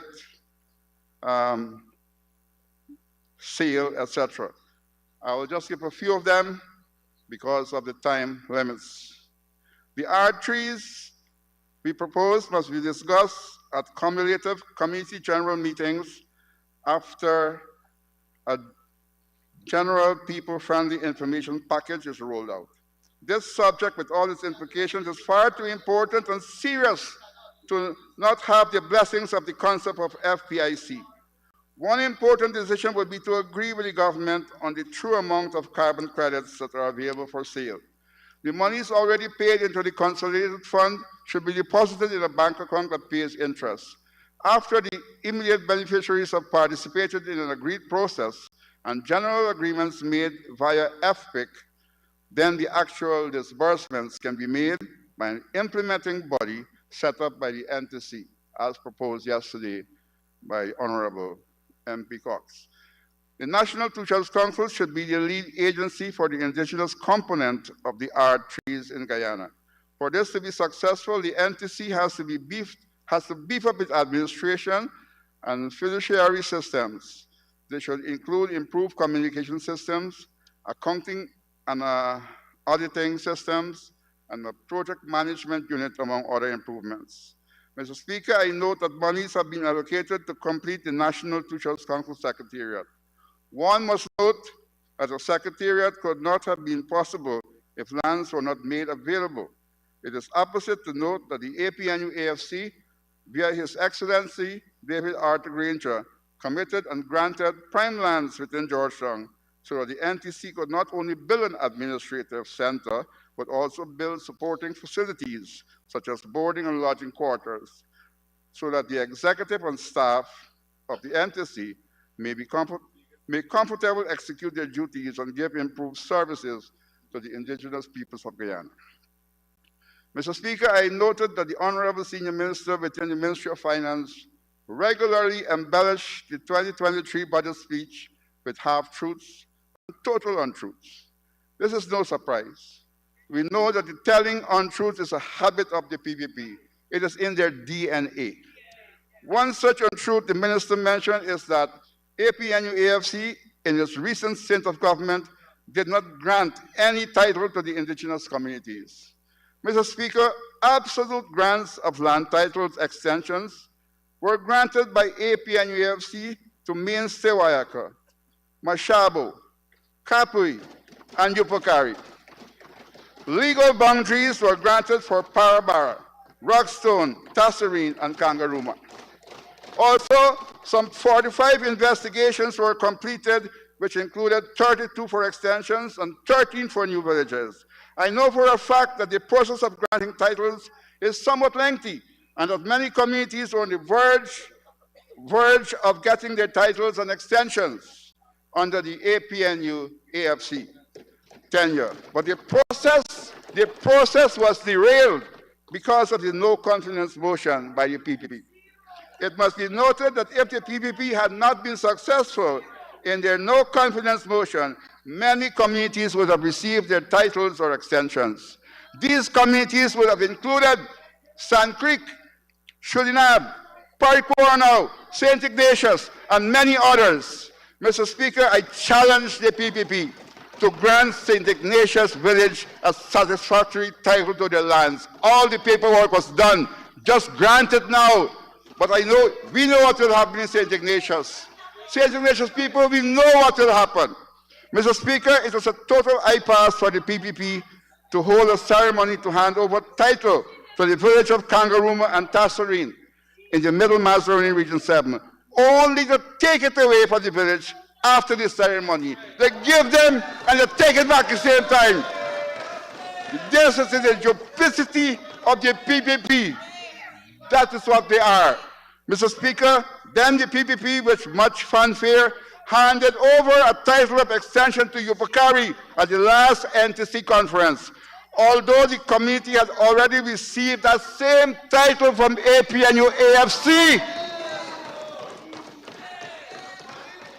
This was a big joke in Rupununi and the indigenous communities. And that's the extent the PPP would go to try to fool, they're trying to fool the indigenous people. Mr. Speaker, the National Two Chiefs Council during the APNU AFC held their elections and conference in a democratic manner under the APNU AFC. Even the Honorable Deputy Speaker, who was the then Deputy Chairman of the NTC, praised the APNU AFC for allowing two shows of the NTC to mainly manage their own affair. Mr. Speaker, the opposite happened under the PPC's watch at the last NTC, held in 2022. The entire conference was stage managed by the PPP. This included the elections of the chairman. It is standard practice for the outgoing council to prepare and implement a handing over to the new council. However, the PPP ensured that the former council, including the chief, Nicholas Fredericks, was bypassed. Mr. Speaker, the NTC then looked like it was the NTC looked like it was then a PPP's conference. The coalition calls on the PPP to take its feet off the neck of the indigenous people. Mr. Speaker, in terms of governance, the Ministry of American Affairs practices what might be termed different strokes for different folks. Gail, Honorable Gail, hope you hear that one. Mr. Speaker, it seems that the Ministry of American Affairs is quick to conduct kangaroo courts against two shouts and senior councillors who are accused of wrongdoings and are perceived to be opposition supporters. To proceed, you will need an extension, Honorable Member. Thank you, Comrade Speaker. Comrade Speaker, I do move that the honourable member be given 5 minutes to conclude his presentation. Thank you very much, Honorable Henry. You may proceed to conclude. But the same ministry ignores such actions when accusations are made against village leaders who are known PPP members. Different strokes for different folks in one Guyana. And PPP officials who are accused of serious wrongdoings are allowed to walk free. Just recently in Karasabay, but we can't talk people's names, so we pass that. And who was talking name whole day yesterday and even today? Where is the honorable? This is perhaps the one Guyana that we hear of when one set of people are sheltered from facing justice. Mr. Speaker, another untruth spoken by the Honorable Minister of Finance was that the APNU AFC stopped training of indigenous youths when assuming government in 2015. And you hear from all of them that they like to tell untruths. Mr. Speaker, in a previous speech, I gave the corrected version of this matter, and we repeat it so that the hard-headed honorables, that might be not be allowed, on the installed government side may know the facts. In 2015, APNU AFC Ministry of Indigenous Peoples Affairs found that the PPP's cabinet had instructed the then acting permanent secretary to cancel the check that was prepared to pay the CSOs, thus causing the discontinuation of the CSOs program. Mr. Speaker, it must be noted that the PPP's cabinet secretary. Now, Honorable Minister. Mike. Mike, I'm not hearing. I wish to remind the House that in 2015 August, Honorable I Minister, stated, Mr. Mr. Speaker, I stated the standing order. Yes. But if you shut up, you'll hear it. Honorable Minister, please. Honorable Minister, Mr. please. Speaker, I said standing Honorable order Minister, 40 subclause 1. Honorable I said Minister, it before. Honorable Minister. Honorable Minister, I heard you state the standing order, and you're standing on a point of clarification. For you to proceed, I'll have to get the leave of the current standing person on the floor. Honorable Mr. Henry, so that the Honorable Minister can make her clarification. Honorable Minister, I won't be able to. Go ahead, Honorable say Auna, Honorable Minister. Mr. Speaker, it must be noted that the then PPP Cabinet Secretary who signed the letter for the cancellation of the check is now a minister of the government and recently spoke. So, Mr. Speaker. Mr. Speaker, point of order again. Honorable Minister. The honourable member is continuing misrepresenting an issue. Although he has refused me to speak, Honorable, I am raising it a second time. Under Standing Order 40, Clause 1. Honorable Minister, I'm sure the version from the government side will be presented when the next speaker speaks. Honorable Mr. Henry, you have a minute to conclude.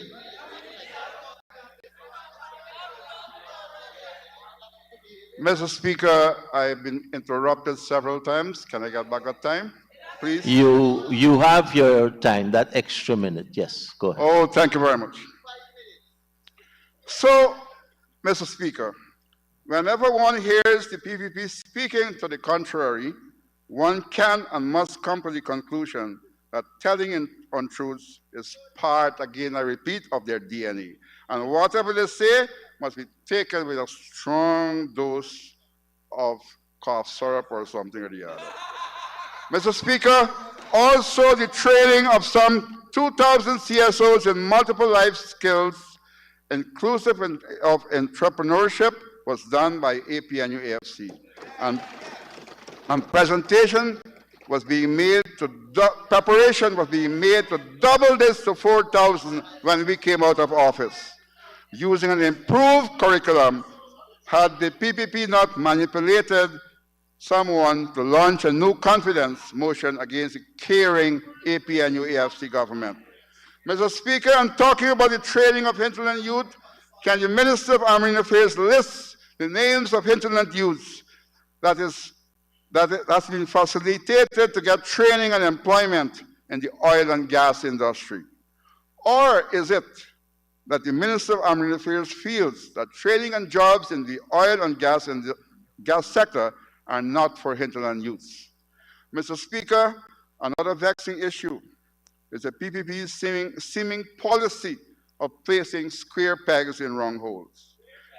In a recent questioning of estimates, I raised the issue of a somewhat strange phenomenon that has been affecting many students in the secondary schools. It must be noted that the PPP members of Parliament laughed in a mocking manner when I raised this serious issue. Mr. Speaker, one such episode happened just a few days ago at the St. Ignatius School, when some students displayed paranormal behaviors during school hours. To date, the Ministry of Education is yet to make any comprehensive attempt to mitigate this serious problem. One is forced to question if the PPP is waiting for a death or deaths to occur before taking actions to find remedies. Mr. Speaker, in the absence of the Ministry of Education voice and requisite solution to this troubling problem, please allow me to make some recommendations. I trust they'll be finished in about 15 seconds. Thank you. Thank you, Mr. Speaker. I will use a different place to make those recommendations. But in closing, Mr. Speaker, I would like to ask that, oh, so many, I have more. I hope, Mr. Speaker, I call on the government to raise the two-sheriff stipends to at least $100,000 per month. The two sheriffs are also rural constables and should be paid whenever rural constables are entitled to get remuneration. And in closing, Mr. Speaker, I would like to say that the budget is geared for abuse by the PPP. One minister and a big team with police vehicles flashing went to a village in Rupununi just to tell them that they will be getting a new well in the future. And so much money being wasted. It is about big spending and big kickbacks. Mr. Speaker, it is time for a change. It is time to balance development in Guyana with the poor getting their fair share of the patrimony. It is time to bring back APNUA. Thank you very much, Honorable Member.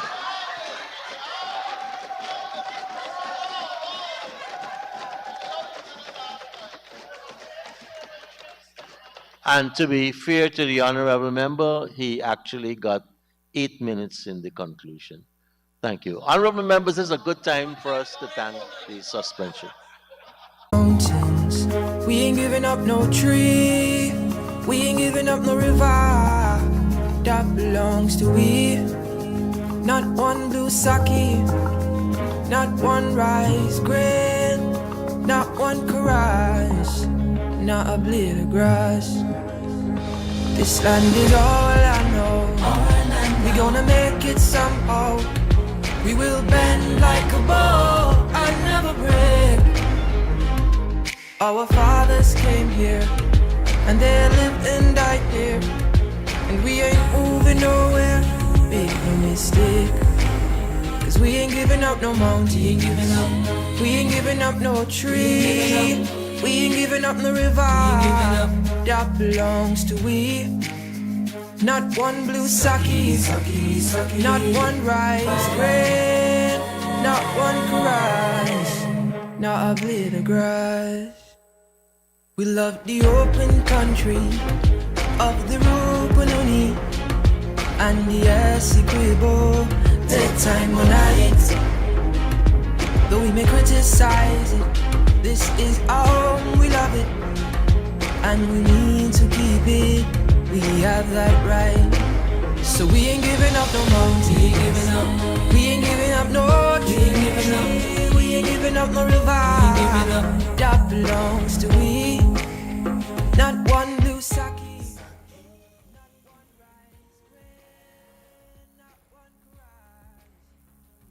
Members, Mr. Speaker. So we ain't giving up no mountain, we ain't giving up no tree, we ain't giving up no river that belongs to we. Not one blue sake, not one rice. Thank you, Honorable Members. Please be seated.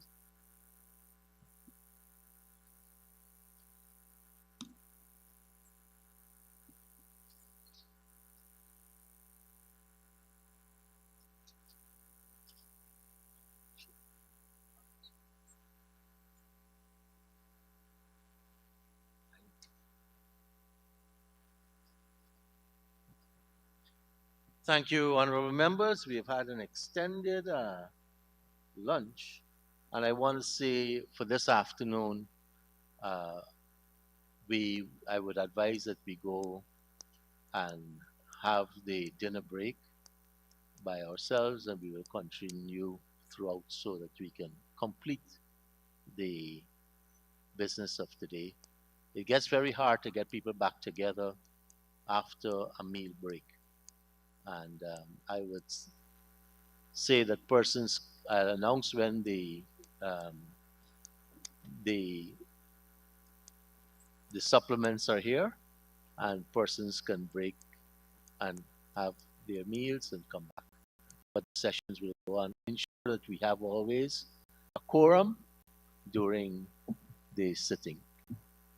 Now invite the Honorable Minister of Health, the Honorable Dr. Frank Anthony, to make his presentation, and I start him at.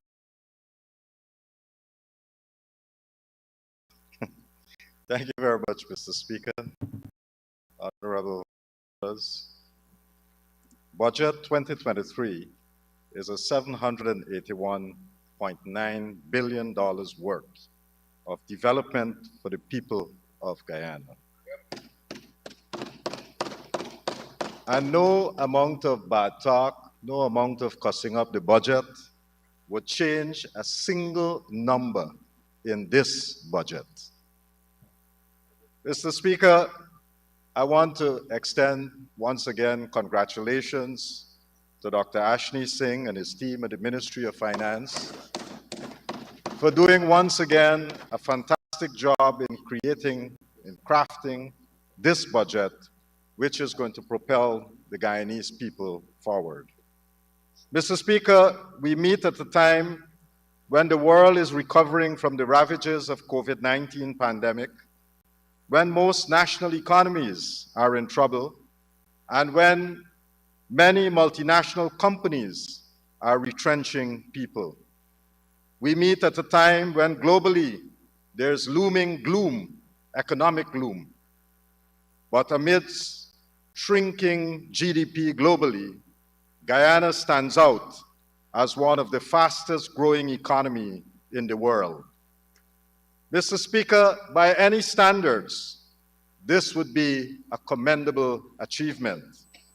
Many reputable international institutions have commended the President and the government of Guyana for the stewardship of the economy and for the unfurling of the unprecedented transformational developmental agenda in energy, in food security, in job creation, and in improving dignity and well-being of all the people of Guyana. These investments are making a real difference in the lives and livelihoods of every single Guyanese. Mr. Speaker, hope has returned to Guyana. Optimism has returned to Guyana. And our citizens are excited about the future of Guyana. Mr. Speaker, while the whole country is excited, there are 31 lonely souls in the opposition that is desperately trying to hold back progress with their false narratives on discrimination and nepotism, and their objective is not about the people's welfare or well-being, but to sow doubts and fear and to derail the developmental agenda. Mr. Speaker, the Guyanese people are tired of these false prophets with their false narratives. They see through the bold attempt to rewrite history, but whitewashing the past cannot cover the incompetence and mismanagement of the PNC and the AFC. At the core, they are rotten, and they would remain, and those who remain with them, and those who associate with them, and those who listen to them will be devoured by them. This is not the Guyana we want. This is not the Guyana we deserve. We want a Guyana where everyone will work together to transform this country and where all of us can share and enjoy prosperity. And that prosperity is when we have one Guyana. Mr. Speaker, earlier today, we heard from two of the speakers on the opposition benches. We heard the Honorable Kamraj Ramjatan once again showing his scant regard for the sugar industry and the sugar workers. Mr. Speaker, I don't know what the sugar workers would have done to this honorable member, because in almost every budget speech, he would find a portion of that speech to ensure that he attacked sugar workers and their families. We just heard him this morning. What did he say? He said that the APNU, meaning the PNC and the AFC, was very proud to right-size the sugar industry. What did he mean by that?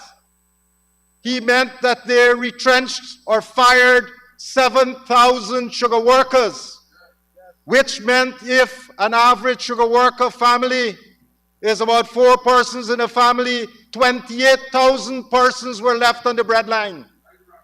And that is the legacy that he is proud of. That is the legacy that he comes every time we have parliament and talk about right-sizing the industry. And when we try our best to resuscitate the industry, to give people a livelihood, to bring back dignity to those families, every time he comes here and he would say that we are throwing good money after bad money. This is the honorable member who once, when they were campaigning before 2015, went out and told the sugar workers that they will increase their salary by 30%. And now, when they got into government, that is how they repaid the sugar workers.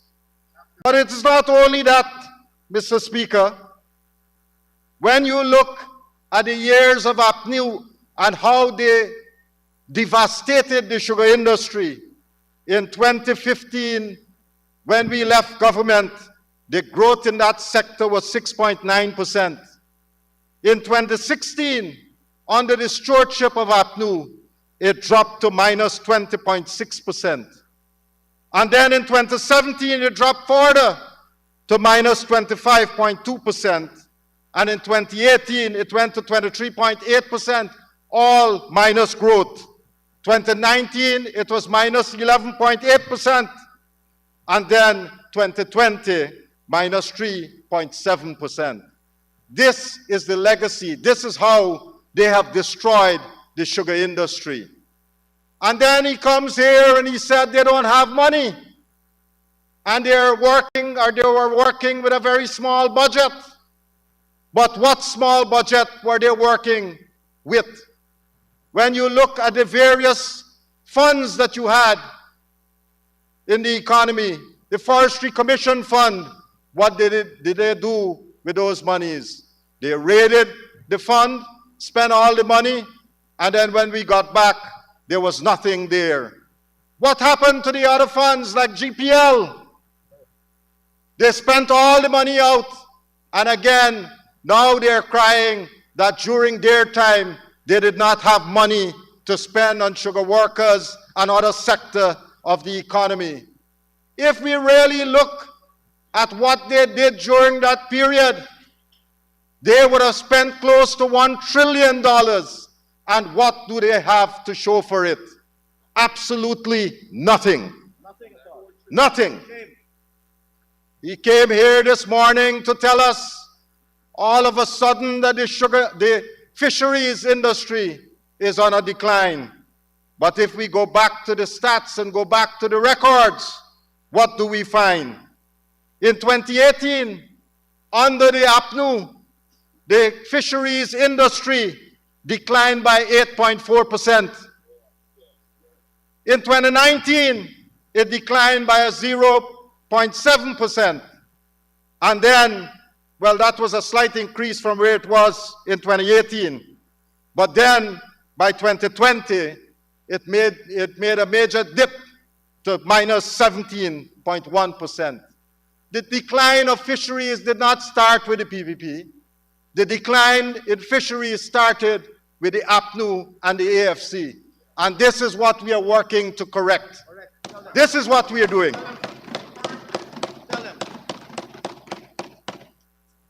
Then the other member who didn't want to say perhaps that he's APNU, he said he's GAP.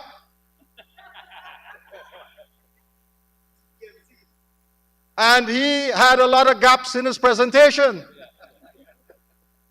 One of the things that he said was that we must get our knees off the necks of the indigenous people. And one would think that during his tenure with the APNU, he would have been robustly defending indigenous people's rights in this country.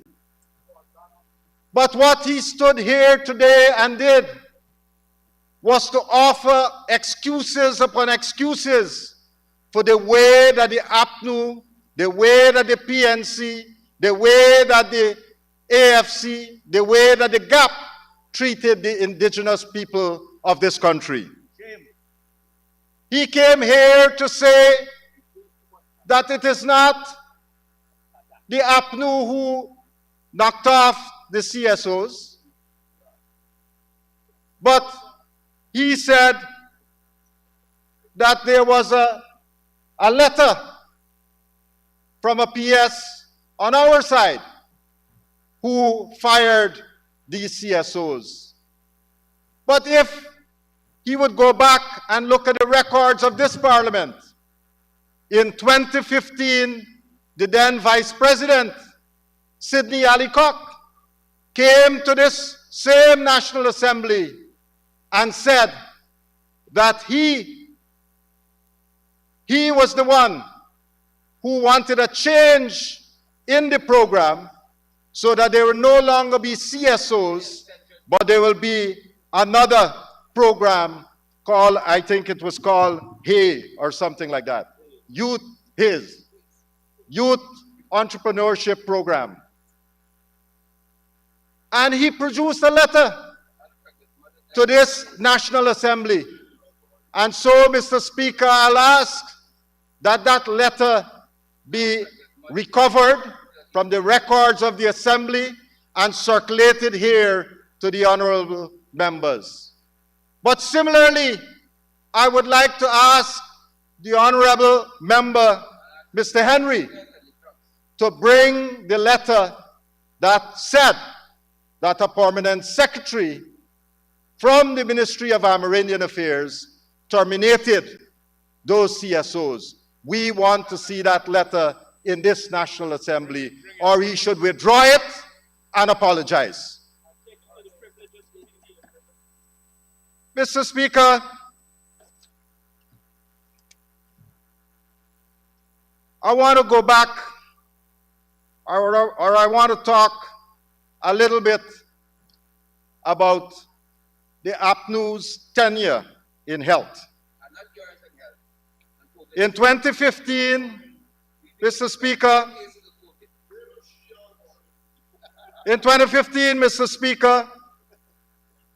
we saw a litany of promises that were made by the APNU and the AFC. And in 2015, 2016, 2017, 2018, 2019, and up to 2020, there were a number of budgets that were presented. And in each of those budgets, the then Minister of Finance made statements about what would be done in the health sector. And I want to recap some of those things. And I want to say, and I want to ask the honorable members over there, where are these programs? So let's go through them. In 2015, one of the things that they promised was that they would set up a pediatric cardiac program at the Georgetown Hospital. And I want to ask, where is that program? It was there in 2015. Up to now, nothing could be produced by the APNU and AFC. We, Mr. Speaker, we have started putting back a program that we had before, which they dismantled. We used to do pediatric cardiac surgeries in this country, and they dismantled it. And now we have to rebuild it. And that's what we're doing. In 2016, Mr. Speaker, they promised us that they would bring a commission of inquiry to study suicide prevention. Well, 2016 came and went, and nothing was delivered. No suicide commission. Another broken promise, another promise that went unfulfilled. In 2016, in the budget, they said they would have spent 1.9 billion Ghana dollars for the construction of a state-of-the-art specialty hospital at Liliandal. This was a PPP project that we started, and shortly after they put it in the budget, by the next year, they cancel it out of the budget. No more specialty hospital. Mr. Speaker, in 2016, they also put in their budget that they will build a 10-bed cardiac theater, whatever that means. This was another broken promise, because after their tenure, there's no 10-bed theater at the Georgetown Hospital. Mr. Speaker, they also promised to have a new lab at the Food and Drug Administration, and they budgeted $110 million for the establishment of that lab. But here again, monies were spent, no lab is in existence. No promise. This was another promise that they couldn't deliver on. In 2017, they promised a mental health institute. Where is the mental health institute? Again, another broken promise.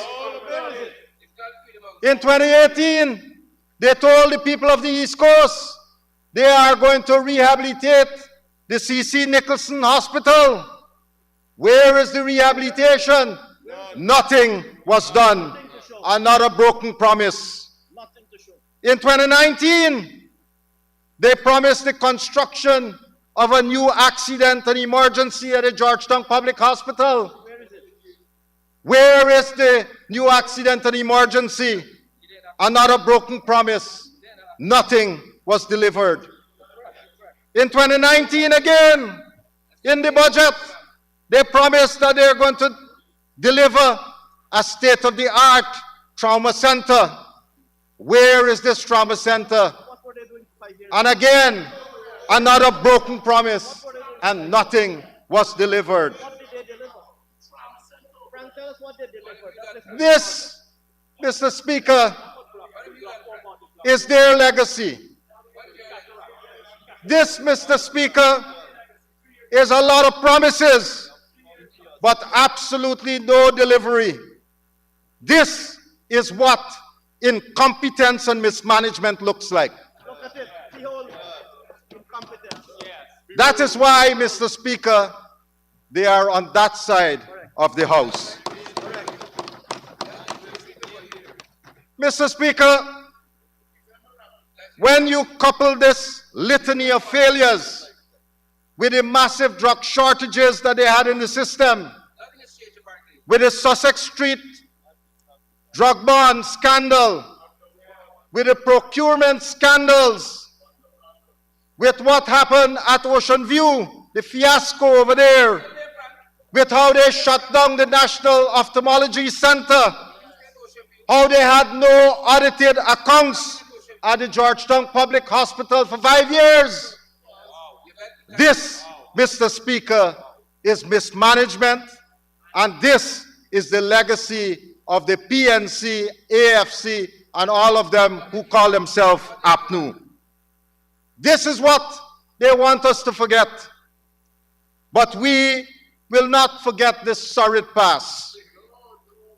But our task today is not only to fix what they have left, this broken system, but we are going to fix it and transform it into a world-class healthcare system.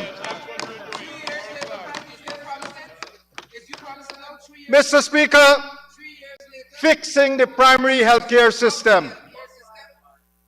Between 2021 and 2022, we have upgraded more than 250 health centers and health posts in every single region of Guyana.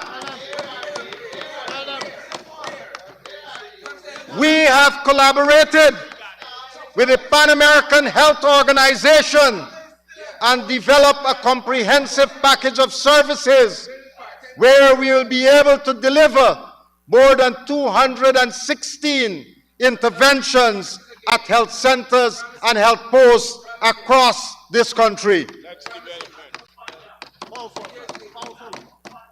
Mr. Speaker, among these interventions would be maternal and child health care, would be working to put better diagnosis for infectious diseases, to also put better diagnosis for chronic non-communicable diseases, to provide immunization for our children across this country, and to make sure that we can also provide eye screening, dental checkups, and screening for hearing impairments.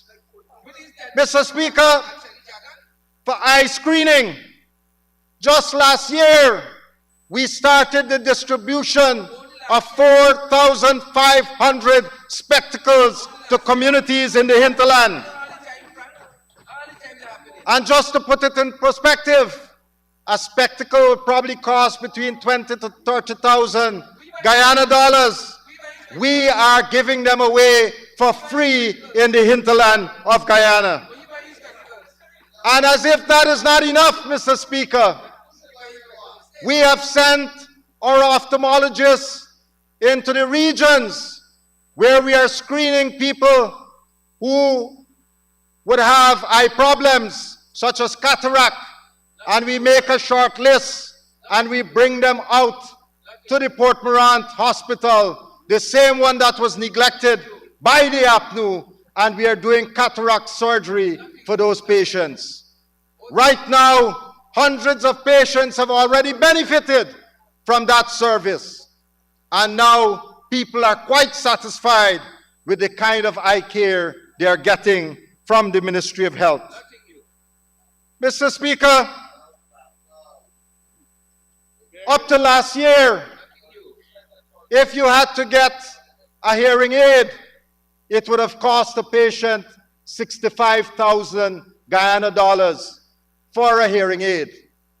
We were able to screen more than 500 persons across this country, and we give them hearing aid free of cost. And in this budget, we would be providing another 1,000 hearing aids for persons who need such service. Mr. Speaker, to deliver the services at our health posts and health centers, because under the APNU, not much training was done for health personnel. And over the last 2 years alone, we have trained more than 200 community health workers. So much so that in every health center or health post in regions 9 and 1, there are at least 2 community health workers at each of those centers. This is what progress looks like. But not only that, we have given to these health centers rapid kits that can do all types of diagnoses. So we have moved from where we used to do microscopy for malaria to now where you can do rapid testing for malaria. And this type of testing is going to be rolled out at all such centers. And once we diagnose someone with whatever ailment they have, we have all the medicines to make sure that they are treated properly at the health center. In addition, Mr. Speaker, over the last 2 years, the Ministry of Health would have provided to the hinterland communities, to health centers and to hospitals, approximately 31 ATVs, 14 ambulances, 24 boats, and 9 motorcycles, so that we can improve transportation of the medical personnel and moving of patients. This, Mr. Speaker, is what progress looks like. They had 5 years and they couldn't even deliver 5 ambulances. We were able to do 14 ambulances in just 2 years. Mr. Speaker, but all that I just spoke about was fixing the things that they broke. What we have been able to do, because as I said, we want to transform what we are doing from the rudimentary to a world-class system. And to do this, it requires innovation, and it requires the application of technology. And with this in mind, the government of Guyana has started a remote e-medicine clinic at Napi, at Parikwaranao, at Yupukari, and at Guns. Now, what is this telemedicine? Telemedicine that we have put in there, we have a computer at each one of these sites, and in that computer we have an electronic health record system, and the computers are connected to the internet through satellite, and it also has internet-enabled devices, and it is powered by solar energy. Now let me give you an example of the capability of the system that we have just put in.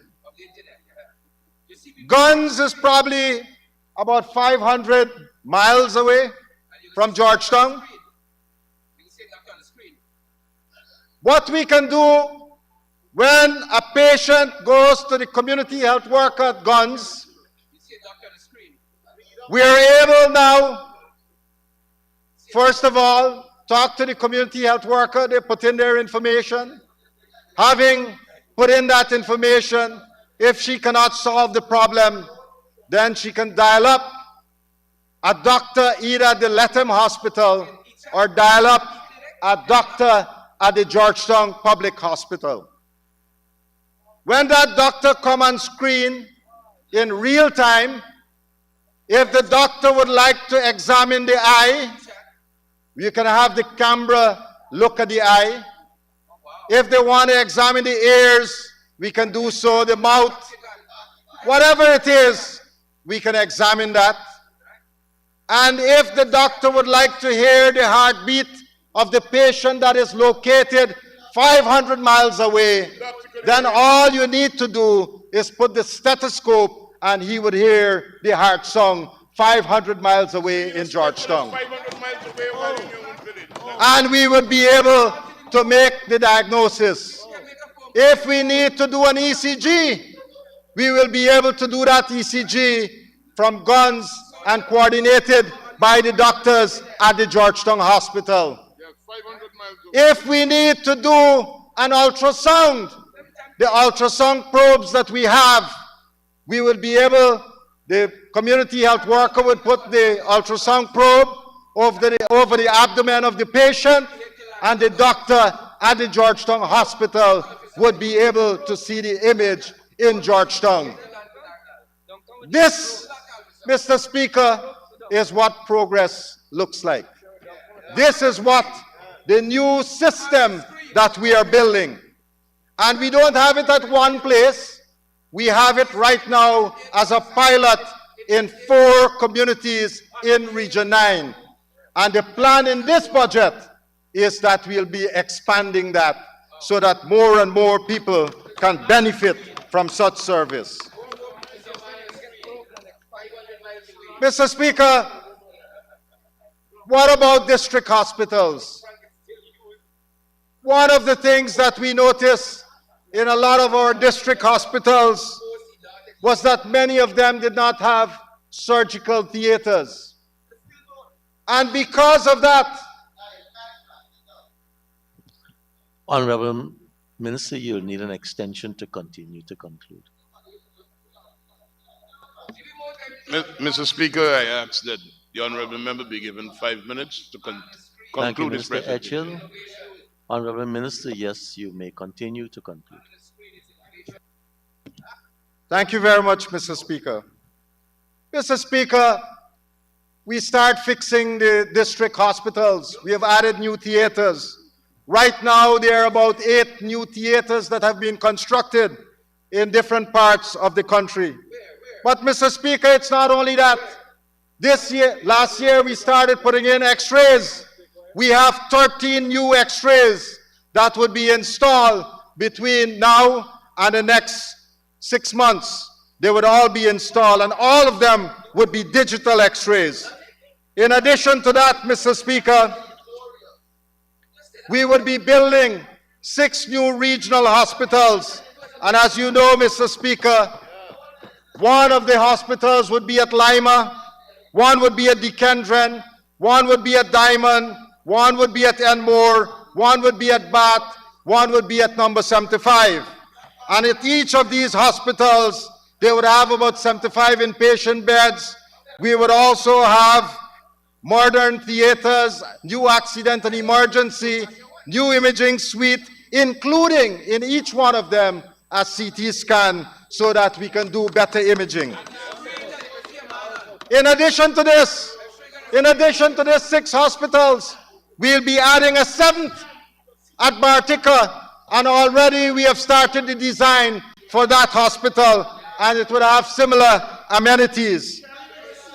Mr. Speaker,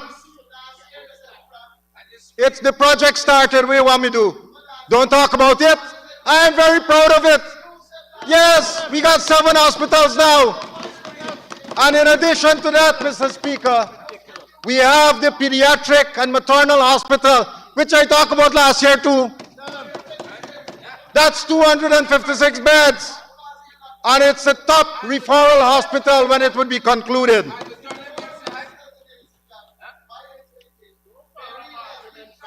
Mr. Speaker, apart from these hospitals, we also would be introducing new types of services, including what we call telediagnostics or teleophthalmology, teleradiology, and telepathology.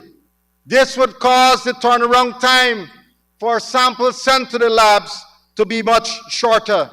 Our collaboration with Mount Sinai is going to see operational efficiency at the Georgetown Hospital improve drastically so that patients can have better comfort when they go there.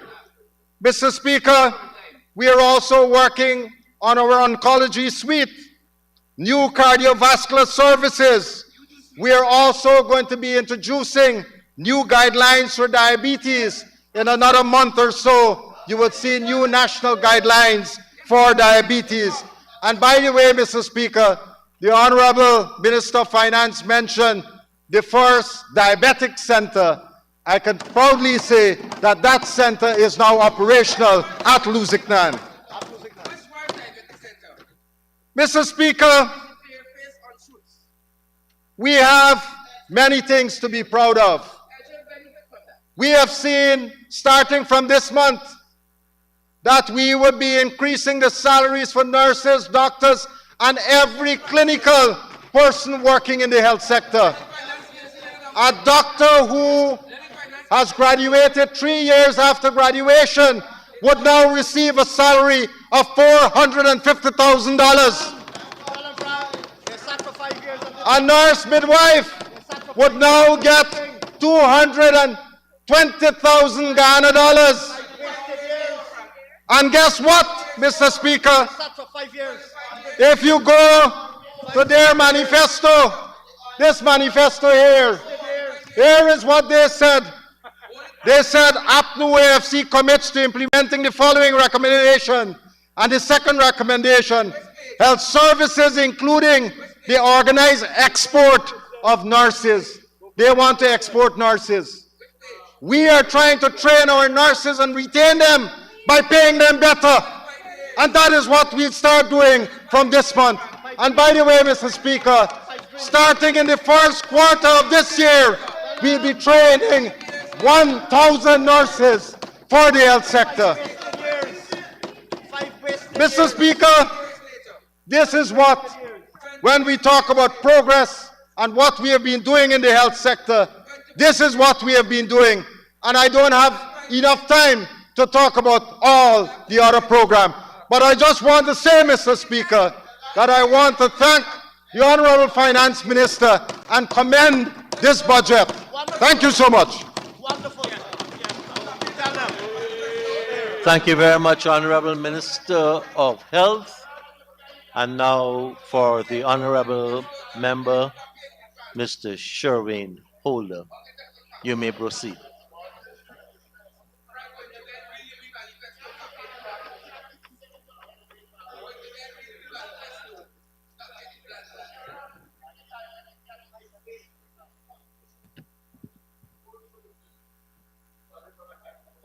Thank you.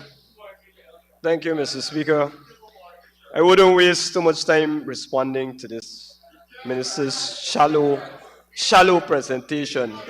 All I would say is, if hypocrite was a person,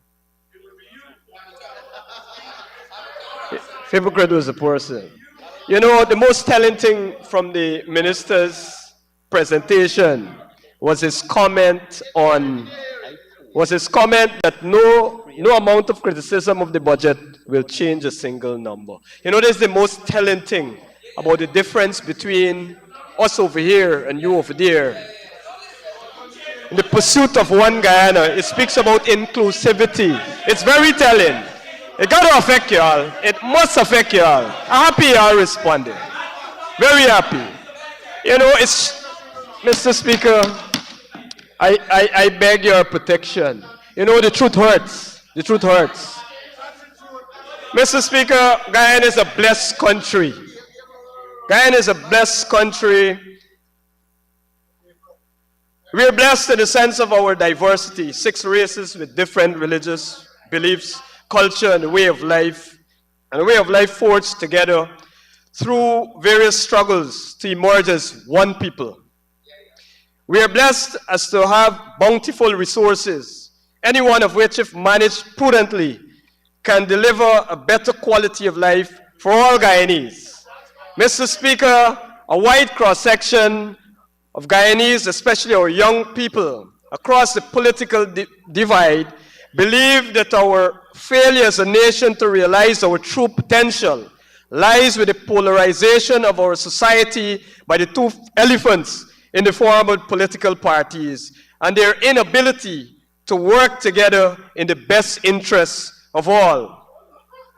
Noting these sentiments, the 2015 coalition government took a different path, the path of inclusivity, the path of non-discrimination, the path on which the resources of this country would have been distributed in an equitable manner, the path on which every Guyanese felt that they were included in the development of this country, and where there was a good life on the horizon for all.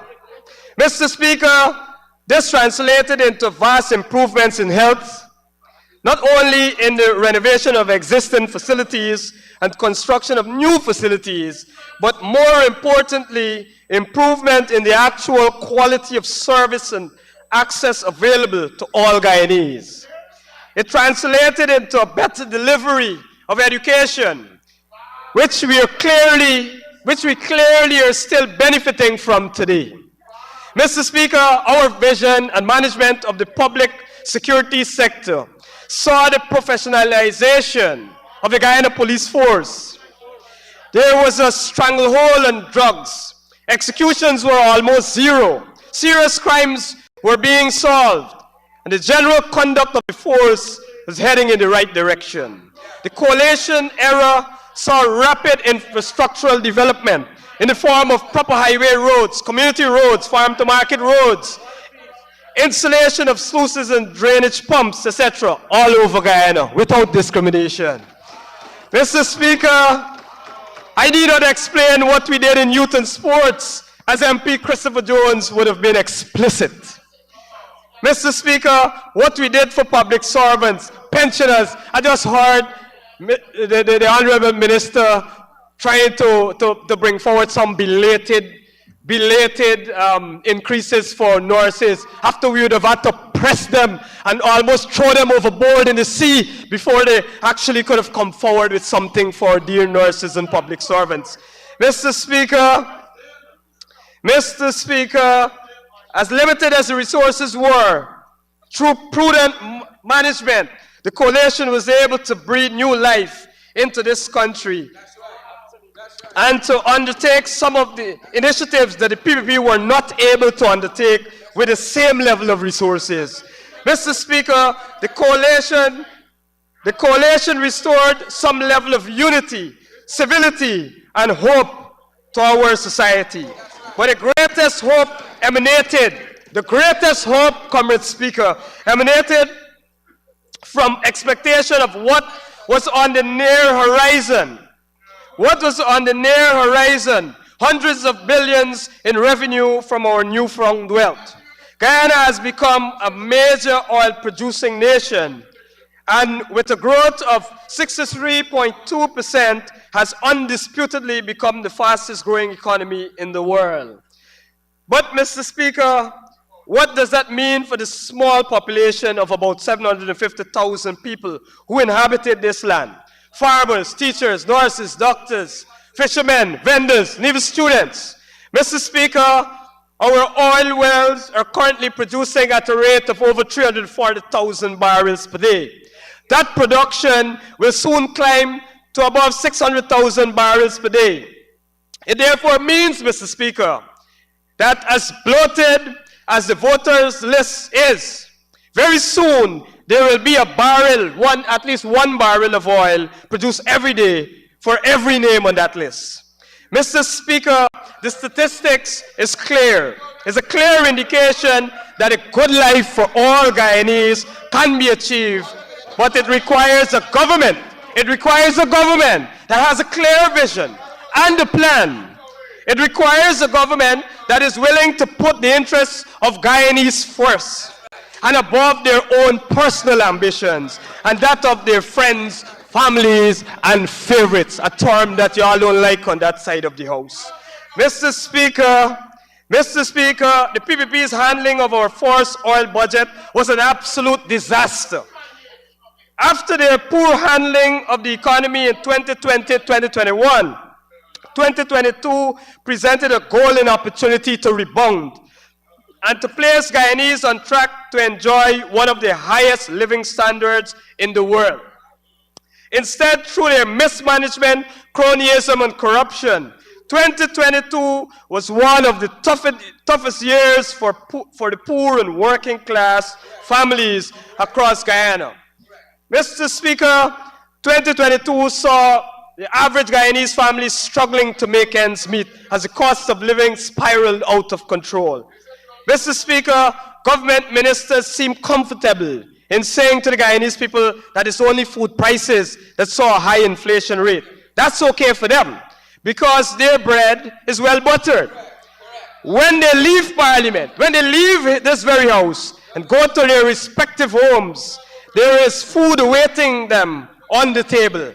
But what they miss, Comrade Speaker, is that the issue of food prices is the most critical issue in the homes of the average Guyanese family.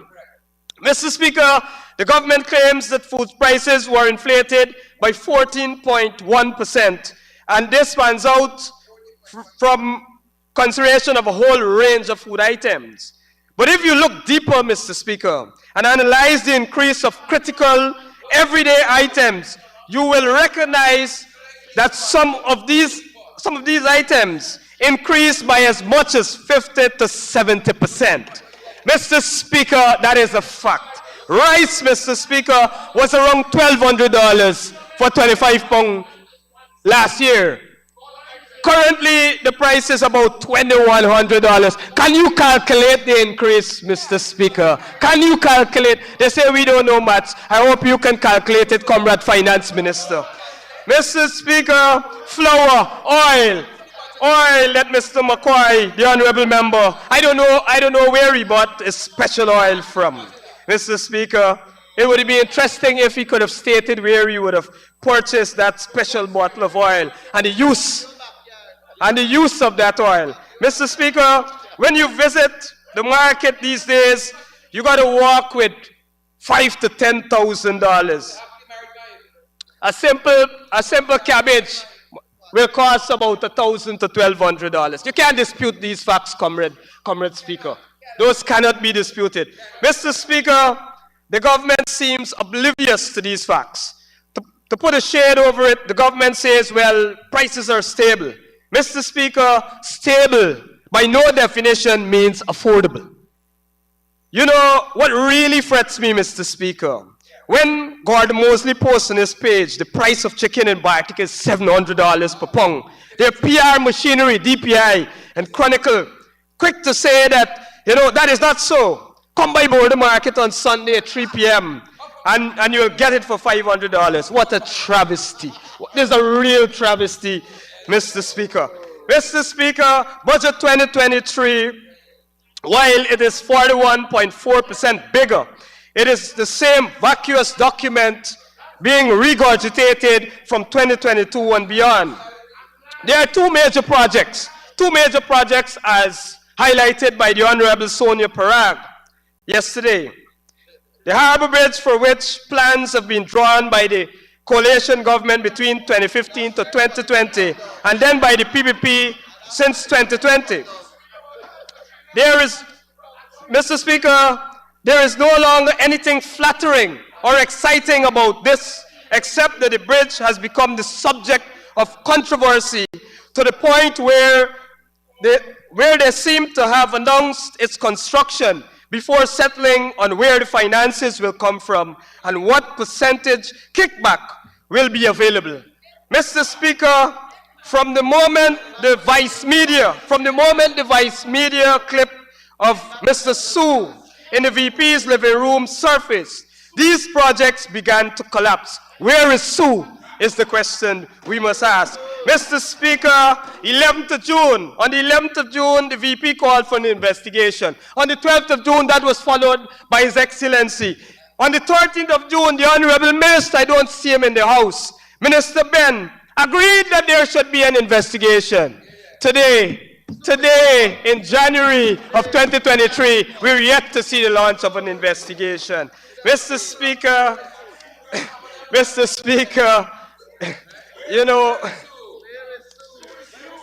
Speaker, yes, where is Sue? I turn to the second major project, Mr. Speaker, and that's the Gas to Shore project.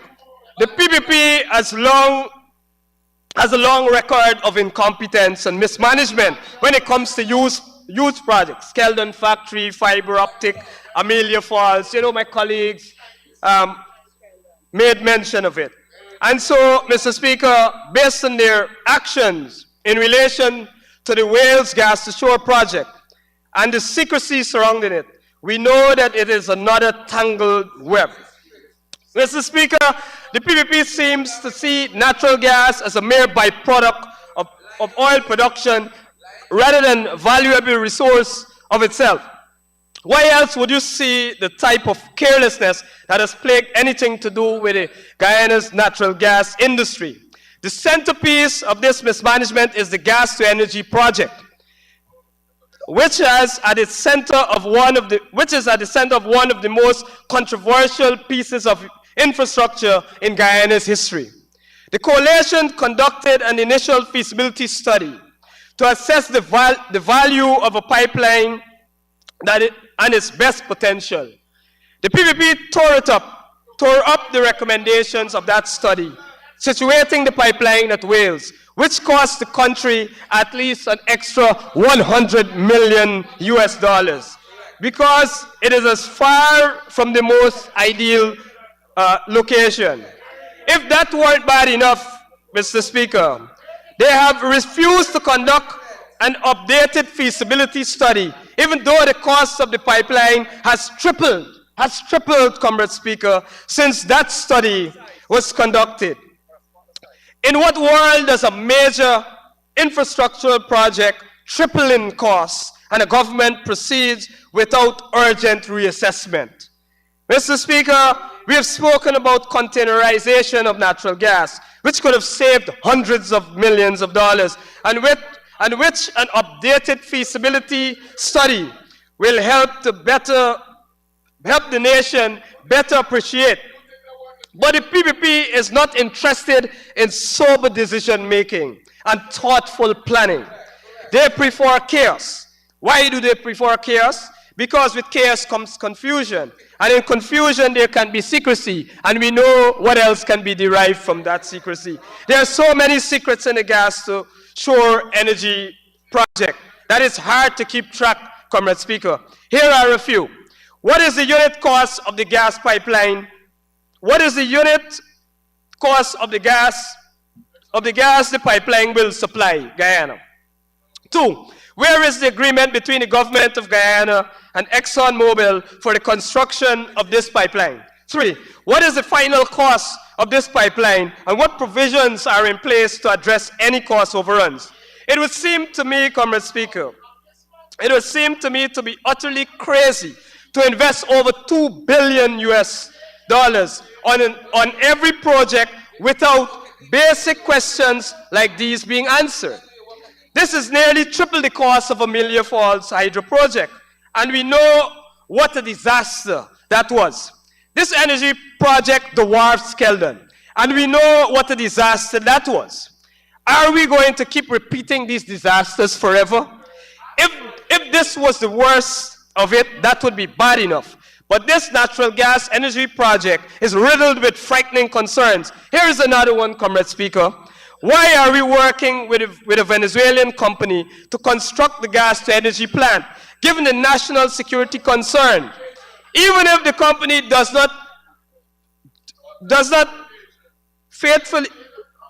its duty faithfully, what is to stop a Venezuelan agent infiltrating the project and sabotaging it? On the subject of this plant, we observed that a contract for consultancy services have been signed between Engineers India Limited and Guyana Power and Gas Inc. But what is Guyana Power and Gas Inc.? What is it? If this company is intended to operate the plant, why has GPL been bypassed? In fact, what is the scope of this new company's powers? This is the type of broad daylight upending of existing systems and institutions that the PPP is famous for. I want to close on this issue with the biggest act of bypass we have seen to date, which is the government's claim that it intends to finance a stake in the gas-to-shore pipeline directly from Coast Oil. Mr. Speaker, this arrangement bypasses the very house we stand in, rendering the National Assembly irrelevant when the government seeks to finance major infrastructural projects. Mr. Speaker, the Public Procurement Commission, Auditor General, Public Accounts Committee are all sidelined in this arrangement. The government is violating the Guyanese Constitution and the Fiscal Management and Accountability Act in a casual, cold, and malicious way. Our neighbors in Venezuela experimented with this type of funding and totally lost control of their finances. Are we to repeat their mistakes, Comrade Speaker? Clearly, the PPP cannot be trusted with Guyana's natural gas sector, and it's an obstacle. It's an obstacle in the way of progress and development. I now turn to oil. Mr. Speaker, the PPP has turned a bumper year for oil revenues into a bumper year for fear of about the management. Mr. Speaker. Fear of a... Mr. Speaker. Point of order. Honorable Minister, yes, please state that. 40, subclause 1. I ask that the honourable member be very careful with reference to and aspersions and allegations or innuendos in relation to a foreign territory which we have a border issue with. The content of speeches warns us to be sensitive on these issues, but in particular with Venezuela, I ask the honourable member to be responsible, sir.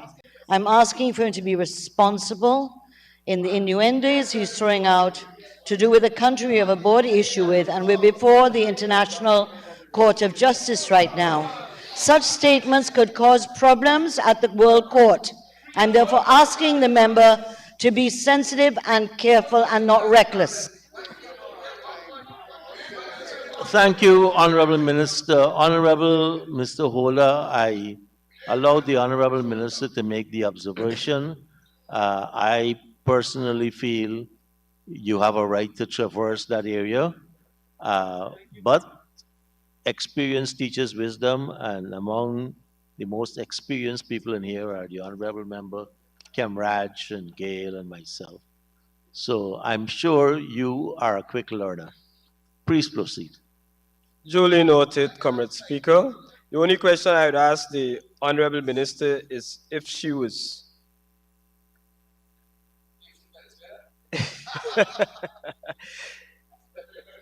Let me move on. Let me move on. Mr. Speaker, the PPP has turned a bumper year for oil revenue into a bumper year for fear about the management of the oil industry. It is truly stunning how many controversies they generated in 2022 with their shady tactics and disdain for transparency and accountability. Guyanese are starting to understand that they are in for a rocky road when it comes to the oil industry, and that nothing can be taken for granted, and that constant vigilance will be a necessity. Even basic things like auditing Exxon cost oil expenses became the source of public outrage and concern. Recall that the PPP allowed the audit window for over $7 billion of cost oil expenses to elapse. So clueless, Comrade Speaker, were they about the proper management of an oil and gas industry. The Guyana government had to meekly ask for an extension, which was a national humiliation. They have subsequently caused the nation to be apprehensive, and that the audit will meet even the most reasonable expectation while concealing its results for months. On the other hand, they have refused to enforce the requirements for full coverage insurance that Exxon has signed onto in the Guyana's development permits, raising the specter of an unmitigated disaster should there be a major oil spill.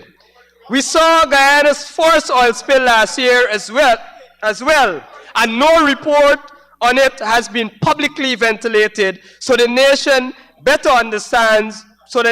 can better understand the risks in its face. These are the types of concerns that keep vigilant citizens awake at night.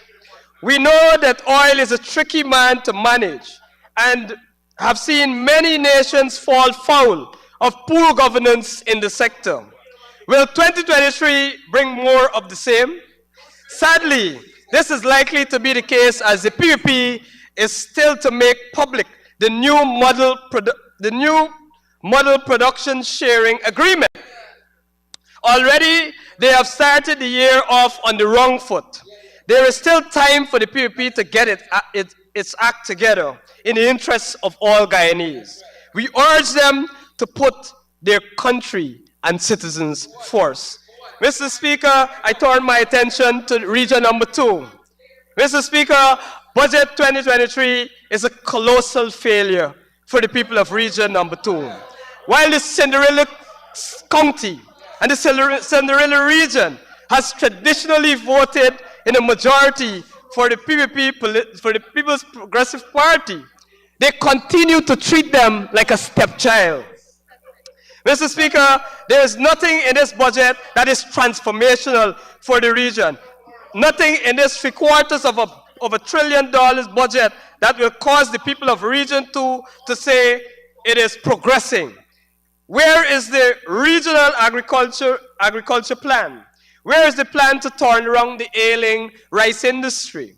Where is the plan to give the rice farmers the assurance that 2023 will be a productive year for them and that the millers will not continue to take advantage of them and the price of paddy will allow them to be able to put food on their tables and to live a comfortable life, at least for 2023. Mr. Speaker, our farmers are struggling. Many have loans which they are unable to service. Many rice farmers are still owed 2 to 3 crops by the millers. The PPP is doing absolutely nothing for them. They love to boast about the one-off flood relief grant as though it was an initiative to propel and advance the rice industry. It has not. Additionally, many farmers complain of being discriminated against and not receiving the grant. Mr. Speaker, there are several social media posts and videos to prove this fact. Many farmers complain that the assistance the government promised in 2022 in the form of fertilizer did not arrive at the time when the fertilizer was needed, and so the effectiveness was extremely poor. Mr. Speaker, I had to chuckle when I heard the minister boast about 2 concrete strips they call drying floors for rice farmers in a budget of almost $1 trillion. Surely that cannot be the prosperity that this government is building for tomorrow. Mr. Speaker, there are 5 programs that fall under the regional administration, agriculture being one of them. When you examine both recurrent and capital expense, there is a clear indication that the budgetary sums will impoverish our already depressed farmers and other producers of crops and livestock. Mr. Speaker, in 2022, there was little or no progress in maintenance of farm-to-market roads, other roads, and trenches. Honorable Minister Mustafa will soon take the podium and twist all the figures, while Minister Ejil will provide the usual sermon to tell this nation that they inherited dilapidated roads and how many farm-to-market roads they would have done to benefit farmers. Mr. Speaker, I'm tempted to tell them in advance to shut the hell up and go to the region and find these roads wherever they are. But I will not. Mr. Speaker. Honorable Yes, Minister. sir. I rise in a point of order, content of speech. The gentleman just said, shut the hell up. That's what he told Minister Mustafa. That's what he said, sir. Honorable Minister, I always take the speaker as speaking to the speaker. The speaker speaks to the speaker. And throughout all the debates, I remind people when they say, you do this, they're admonishing the speaker. So I'm allowing him to tell the speaker to shut the M. Right? But I'm listening. Right? Mr. Speaker, I hope I can get back my time.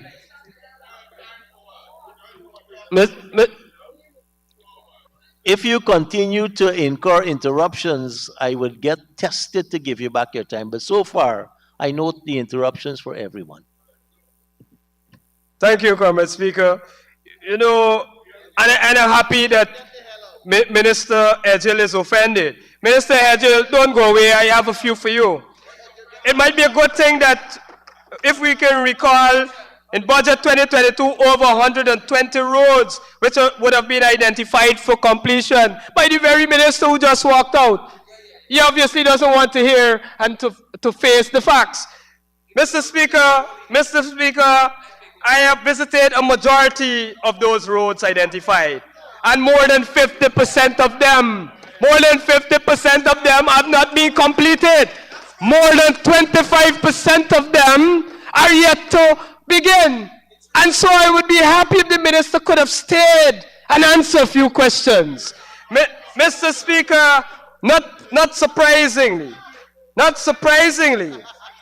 the works have not been completed, and in many cases, not even started. And when you look at the budget estimates, Comrade Speaker, when you look at the budget estimates, you will notice that they would have spent almost every dollar allocated. How is that possible? How is that possible? Mr. Speaker, you know, that is like the $22 million that was given to that contractor that the minister came out and tried to curse But here you're going to have to be careful, because you're saying given to. As far as I know, under all governments, mobilization advances are provided. So it makes like if the minister give this person mobilization, right? Let's talk about the mobilization given.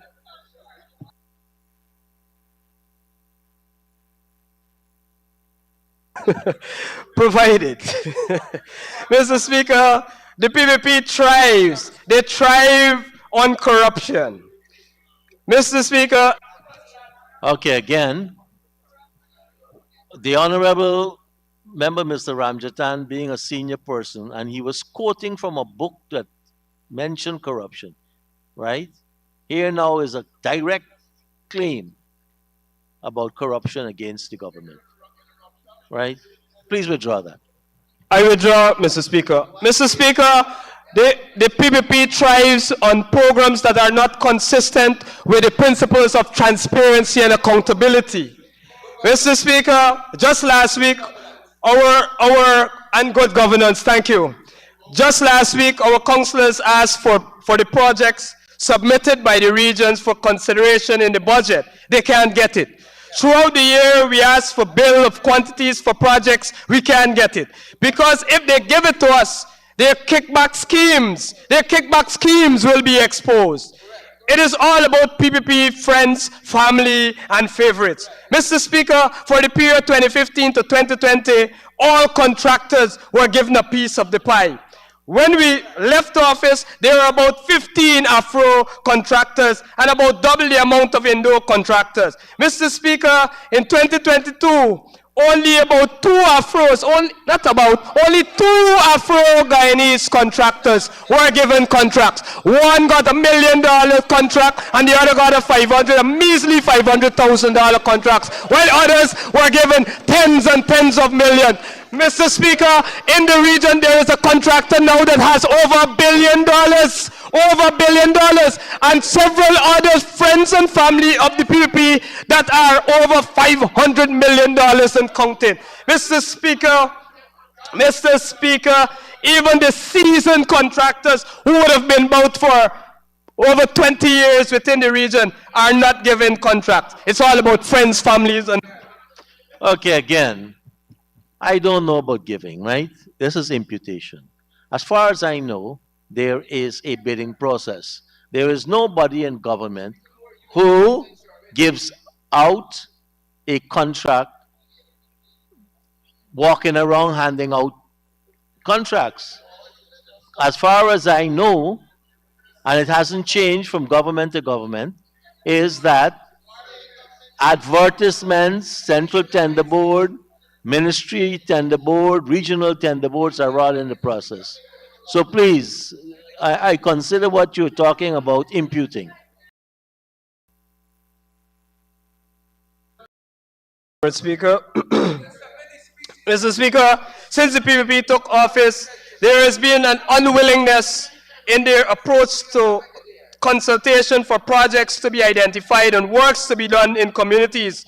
So much so that the NDCs have indicated that their involvement amounts virtually to zero. and that they're not even given the bill of quantities so that they can at least monitor the projects. Mr. Speaker, Hoppy Street in Dartmouth, Hoppy Street rehabilitation in Dartmouth is a typical example. They refused to consult with our 5 councillors there. They refused to speak with the residents there, and so they went ahead and changed the road from an asphaltic surface to a concrete surface. Now the road is a foot high above the shoulders.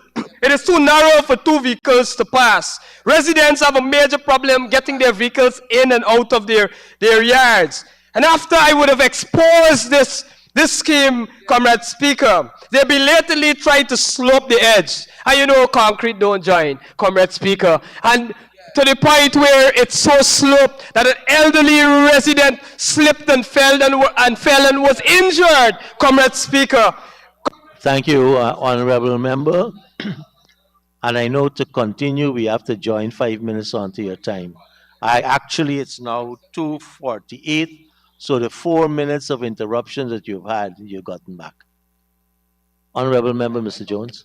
Thank you. Thank you, Comrade Speaker. Comrade Speaker, I move that the Honorable Member be given 5 minutes to conclude. Thank you very much, Honorable Chief Whip. Honorable Member, you may proceed. Mr. Speaker, thank you, Mr. Speaker. Mr. Speaker, the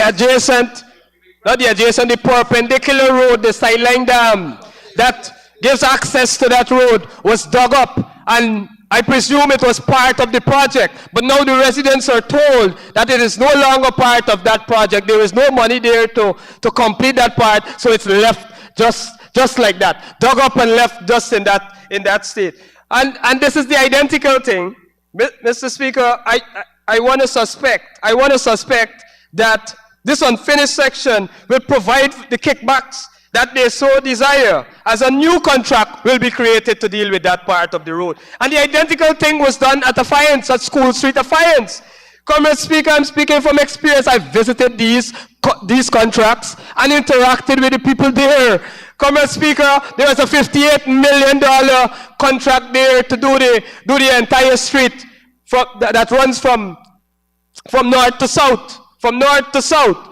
$58 million. Suddenly, in the execution of the contract, only a section of the road was done. The $58 million was used up, and then a $419 million was added for the other section. Mr. Speaker, this is the PVP at its best. Mr. Speaker, the health service delivery in the region is at its lowest. Healthcare workers have been expressing great dissatisfaction in the way the government manages these services. Allocations made for the purchase of supplies and pieces of equipment to enhance health services in the region are yet to be delivered, and in some cases, where delivered, were substandard. Mr. Speaker, a typical example was the river ambulance purchased by the government at the tune of $24 million, which was clearly not up to standard, as was observed and commented on by hundreds of Guyanese on the Facebook post featuring the Minister of Health cutting ribbons. Mr. Speaker, persons were quick to draw to the government attention that several proper ambulances were commissioned by the APNU AFC former minister, Volder Lawrence, in Bartica and Linden, to the tune of just $11 million versus their $24 million. But this is the PVP, Comrade Speaker. Comrade Speaker, the CHW program pioneered by Comrade Volder Lawrence, again, was a program aimed at improving healthcare within the region. Comrade Speaker, the PPP disbanded that program and ventured into rebranding it, calling it nursing assistant now. Now, you know, whether you call it community health worker, nursing assistant, it's virtually the same thing. But if Comrade Mahadio wants to claim, and the minister wants to claim that it's a different program and it's so much more advanced, I dare say to them that that cannot be the case with a program which sees persons with no experience being brought in and train for only 13 months, reducing the program, the time of training to only 13 months. And then what you call them, you know, or you claim that it's more advanced. Mr. Speaker, Mr. Speaker, there are so many more things that are going wrong within the region. And time would not permit me to mention all of them. In local governments in the area of public security, crime spiraling out of control, hotspots being created. I will not venture into those at this time. But in concluding, Mr. Speaker, Budget 2022 lacks vision, a comprehensive plan to transform region, and a comprehensive plan to transform Region 2. As Comrade Amanza rightfully said, the resources are available, but the competence is lacking, Mr. Speaker. As I travel the region, the sentiments that I receive is that the cost of living is killing people, and the budget has nothing for them. I spoke with a 36-year-old single mother, Padmini, from the village of Better Success, who works 2 jobs in order to send her young 16-year-old daughter to UG, and who is paying a rent of $60,000 for an apartment to stay in.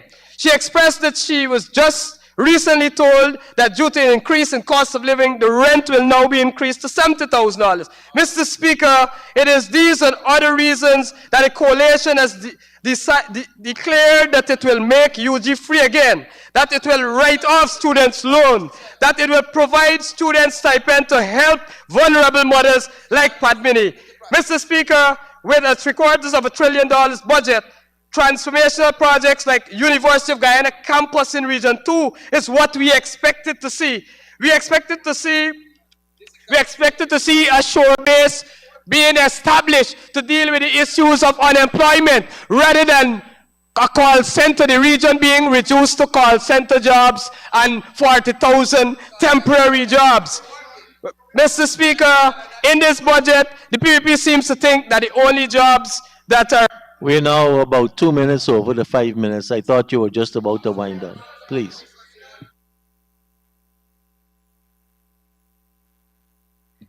Wrapping up, Mr. Speaker. Wrapping up, Mr. Speaker.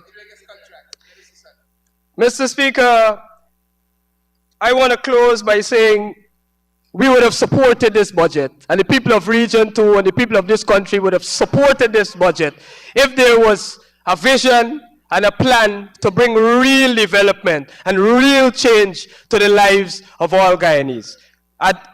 In this current construct, I cannot and we cannot support this budget. I thank you. Thank you very much, Honorable Chair, Honorable Speaker. Before I call on the Honorable Minister of Education, I just want to remind those who are watching our feed and making some comments. We are seeing a lot of race baiting and words that are not parliamentary and very abusive online. And to our viewers, if you continue this way, we will shut down the commentary online.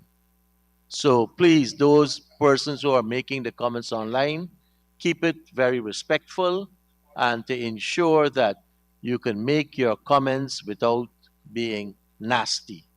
Honorable Minister of Education, it's now your turn. You may proceed. Thank you very much, Mr. Speaker. Sir, perhaps we should be examining what example we ourselves might be setting to the viewers online. I know there is a young man who did not even know that we were sitting in this house. He thought we were at the National Assembly. I won't call your name, who's horrified at the exchanges here. And this is not a Sunday school. This is a parliament. Parler means to speak. But there has to be a limit to what we ourselves as individuals believe is acceptable in this house. What is our duty here? And I like the fact that we have young persons on the other side. In fact, that's what I said to the young chairman, young-looking chairman when he was elected. And I have to be hopeful that given that he has older guidance, and I have served with Mr. Norton, that there will be some guidance and correction on this type of presentation in the House. Mr. Speaker, there's not much that we have been able to agree on. But I hope that we can agree that this was a well-crafted budget and that the staff of the Ministry of Finance, the minister who performed these duties, did a fantastic job. I particularly like that we have a female director of budget. There have been entire world conferences focused on how women should be involved in the budgetary planning process. And you see when you have that involvement, the various sensitivities throughout the budget. So I'd like to congratulate particularly the Director of Budget and her staff, Ms. Sonia Rupnath. And while we have not been able, Mr. Speaker, to agree on much, I think we can agree in this House that certain issues cannot be made a punchline. The issue of domestic violence, whether from the podium or from heckles, cannot be made a punchline. In this House, if we are to believe the worldwide statistics, that Guyana has not escaped, 1 out of every 3 women is a victim, was a victim, right in this House. If we are to believe those statistics, we have had victims. And it is both an insult to persons who are currently undergoing hardships in their domestic relationships, as well as frightening to them if we will make issues like that in this House, whether from the podium or as heckles, a punchline. So at least that we can agree on, I hope. I said we cannot make it a punchline. Own it yourself, decide you are not going to make this a punchline, each individual here, and let's carry on from there. The other thing I hope we can agree, sir, is that education is valuable and that the only way to permanently and certainly change the trajectory of any country and the fortunes of any family and community would be to ensure that any kind of provision that is aimed towards educating communities or individuals is supported. If we cannot agree on those, then we need to have a relook at what our role might be or what we believe our role might be in this House. Sir, I'll begin with the University of Guyana, and attending all these discussions has to be a level of honesty. The honorable member who spoke just before me ended on the University of Guyana and their promises and plans for the students of the University of Guyana, the PPP Civic. It was Dr. Chetty Jagan that started the University of Guyana. We understand on this side of the House how important tertiary education is. And it moved from being Jagan's night school to being an institution that everybody is coveting right now. Mr. Speaker, the PPP instituted fees, and we had a reason for that. Throughout the period of the opposition's tenure in government, where many of these opposition members sat as ministers, they said nothing while university fees, whether they were tuition fees or facilities fees, raised year after year after year on the university students. I'm going to lay over for the House. Minister Indar did it, but I believe it is important for us to have in front of us so that if we have to be urged to remember truth, it is there in front of us for the rest of the debate. UG Council hikes tuition fees by 35%. This is the Guyana Times, sir, of August 7, 2017. And let me tell you what that means for a student, Mr. Speaker. In 2014, the last year of the PPPC's whole financial year, a student who was doing the Bachelor of Education paid $127,000. By the time the coalition left government, it was $220,000. $220,000. Where were your tears then? How much you love these university students then? A Bachelor of Law was paying $300,000 when the PPP left office. The coalition changed that to $390,000. Bachelor of Engineering, $127,000. By the time the coalition left office, that student was paying $220,000. A pharmacy student was paying $250,000. By the time the coalition left office, they were holding their bellies to pay $340,000. A student of medicine was paying $500,000. By the time they left office, these honorable members here, who have all of a sudden developed this heavy sensitivity to the students of the University of Guyana, were paying $590,000. Mr. Speaker, these are the real figures. The People's Progressive Party is here based on promises made in a manifesto that we went to the people of this country and said, this is what we will give to you to improve your lives. And we were very clear in that manifesto. We got the promises we made from consultation, village to village, home to home, television to television station. And we heard what people wanted. And we said very clearly, we're going to find a pathway to remove the debt that students had already incurred, former students and current students, and we are going to make the university free in the first 5 years.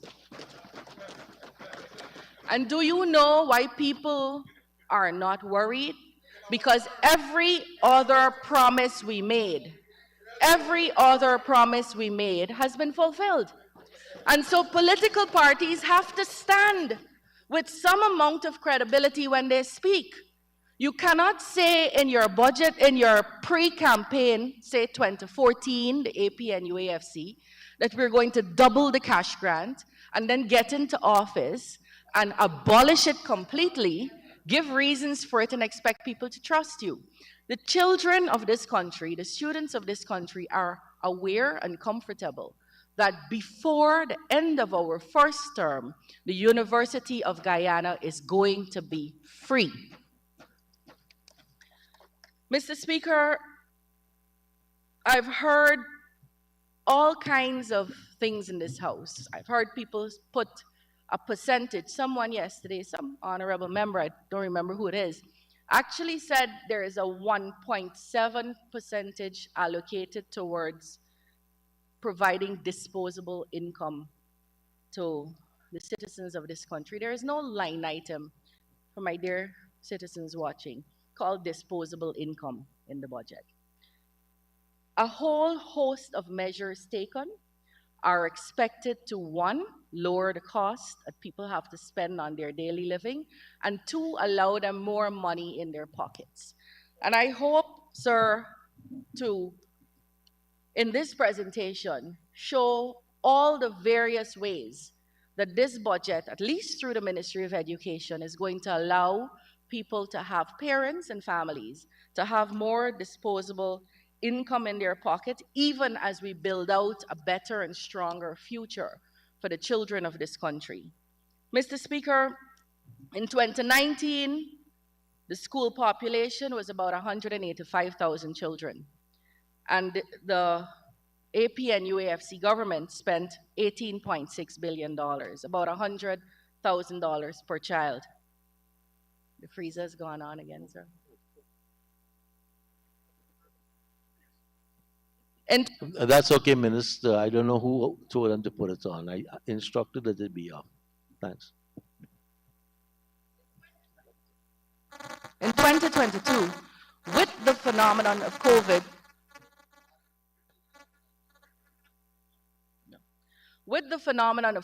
which across the world saw loss of children in schools, loss of school populations, we actually are able to have in the school population 193,000 children, more students, and we will be spending $237,000 per child, double the amount on each child in this country, our Guyanese children.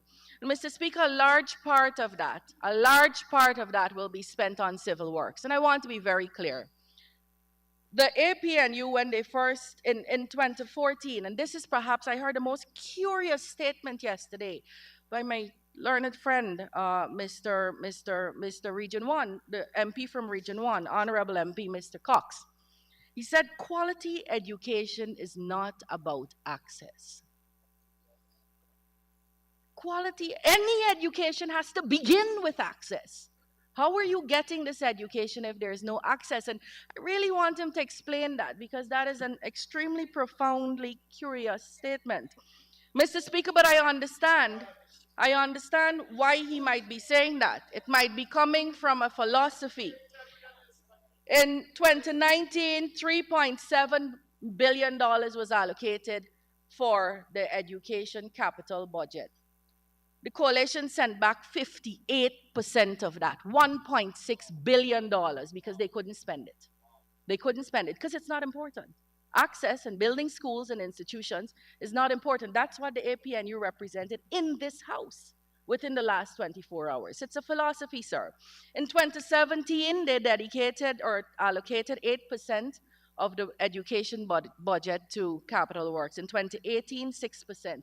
In 2019, 9%. In 2022, the PPP allocated 23%. In 2023, we're allocating 33% of the education budget towards capital works. And that is because, sir, providing access to the children of this country is hugely important to us getting quality education delivered to our children. This will get us, Mr. Speaker, closer to universal secondary education. And let me say what it is we plan to do. In Region 1, we have to build a school at Hosororo, Quebana, Waramuri, and Northwest. We are rebuilding. That was burnt by arson. Surely we can condemn that act without any prevarications and ambiguity. In Region 2, the Abram Zool Secondary is going to be finished in about 3 months. In Region 3, we're building 2 secondary schools, one at Tushan and one somewhere on the West Bank. In Region 4, we're going to complete the Yarrowcabra Secondary School that was begun under this coalition government, the coalition government, and never finished. And we're going to complete the Good Hope Secondary School that was again begun under the coalition government and never finished. And just so that we could touch a little bit on the race issue introduced earlier, those projects were not given to any African Guyanese contractor. They were not given to any African. They were not procured. They were not given. They were given, if we talk about friends and family, the Yarrowcabra project was awarded on the 31st of December 2019. On the 31st of December 2019, when the election was scheduled for March 2020. Mr. Speaker, those schools were never completed, as a result of which we still have children. We got the funding for these schools, left the drawing and everything. 7 years later, there are children who finished the entire secondary program and couldn't benefit from those schools, given to friends who are not African Guyanese contractors. We will also be building a school at Prospect for 1,000 children. That is Region 4. In Georgetown, we're going to be rebuilding the St. Mary's Secondary School, the St. George's Secondary School, the Christchurch Secondary School that was just destroyed by fire, the North Rheinveld Secondary School, which was also destroyed by fire, is being rebuilt. We're extending the St. Winifred Secondary School. We're extending the East Rheinveld Secondary School. In Region 5, we've achieved universal secondary. In Region 6, we're building a school at Oriala. In Region 7, we're building a school at Jawala. In the Upper Mazaroon. In Region 8, we're going to be extending the 2 dorms, Paramakatoy and Kato, as well as looking at accommodation in Kopinang. In Region 9, we're building a school at Karasabay and extending accommodation facilities as well as classroom facilities at Aishalton. Region 10 will benefit from, like all the other multilateral schools, our World Bank funding that will see us rehabilitating all the multilateral schools. This is our capital program. I could tell you that out of my head. Mr. Speaker, in addition to that, all the dorms benefited from a condition survey where we know exactly which sink isn't working, which tap isn't working, which toilet is broken, which stairway needs to be repaired. And we know across this country where it would make no sense to put down a school if we don't do teachers' quarters. And so teachers' quarters are being built across Guyana beginning this year, and dorms are being repaired beginning this year. Additionally, sir, all the PICs that are under construction will be completed by this year. Mr. Speaker, this is our capital program. The APNU AFC built not one single secondary school in their 5 years. This is 2.5 years into this government. Not one single secondary school in the 5 years was begun and completed under the coalition government. I just forgot to mention that St. Rose's in Georgetown will be completed by the PPPC.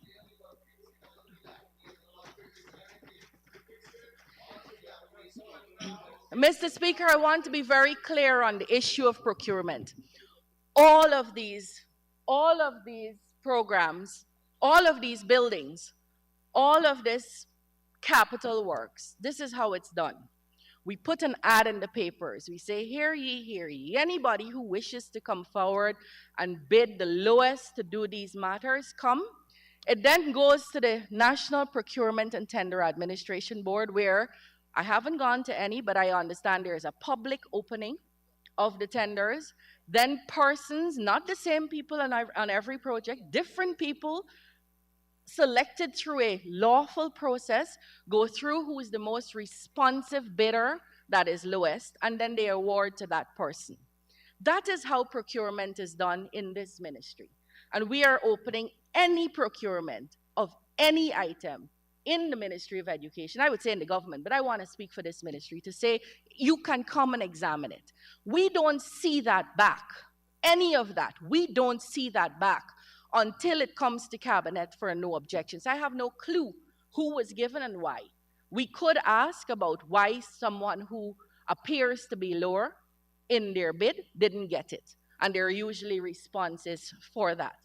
Mr. Speaker, once we build these, we will be able to deliver the change that these communities need. So when we hear in this house about equality and equity, we have to match that with action. Those are very nice words, and they look extremely nice as a headline. But you can't come here and lecture us on equality and equity, and you couldn't build a single extension to a single high school anywhere in this country. Anywhere in this country. Earlier this morning, the honorable gentleman from Region 9, Mr. Henry, the honorable MP, said that he was disappointed that the Ministry of Education had not done anything for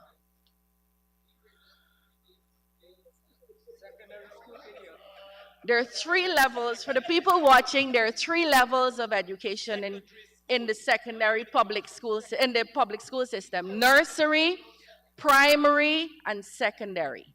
I repeat, I would be embarrassed if I were you too. I understand it. I would be embarrassed if I were you too. I repeat, the APNU AFC did not begin and complete a single secondary school in this country. Not. But you sent back $1.6 billion in 2019 alone. I didn't go back to the other things. This year, we spent 99% of the capital budget, thanks to the PS of this ministry, Alfred King, and 98% of our recurrent budget in the ministry. Because not spending means not giving service. Spending means people get served. So, Mr. Speaker, when we deliver these institutions and teachers in the teacher housing, you are going to see that result in a few years. You're going to see students graduating and people being able to manage their lives and participate in this thriving Guyana in a way that you never prepared them for. The opposition never prepared them for. Mr. Speaker, I agree. If we build a school and we don't deliver, what's the point? So we all have to be invested in this delivery. The Guyana Teachers Union, the leader of the opposition members, the parents of this country, the Ministry of Education, the education officers. We all have to deliver. But if we don't deliver, then we need to get to a table and sit down to find out why. We got to sit down and find out why. If you want us to talk about equity, I'll show you equity just now. Textbooks, sir. Textbooks in 2023, we're going to spend $3.7 billion of textbooks, on textbooks. And this will allow us to give every single student in this country, nursery, primary, and secondary, all the textbooks they need, except for the enrichment courses. All the textbooks they need. But it's not only about money. It's not only about money, it's about how you organize that money.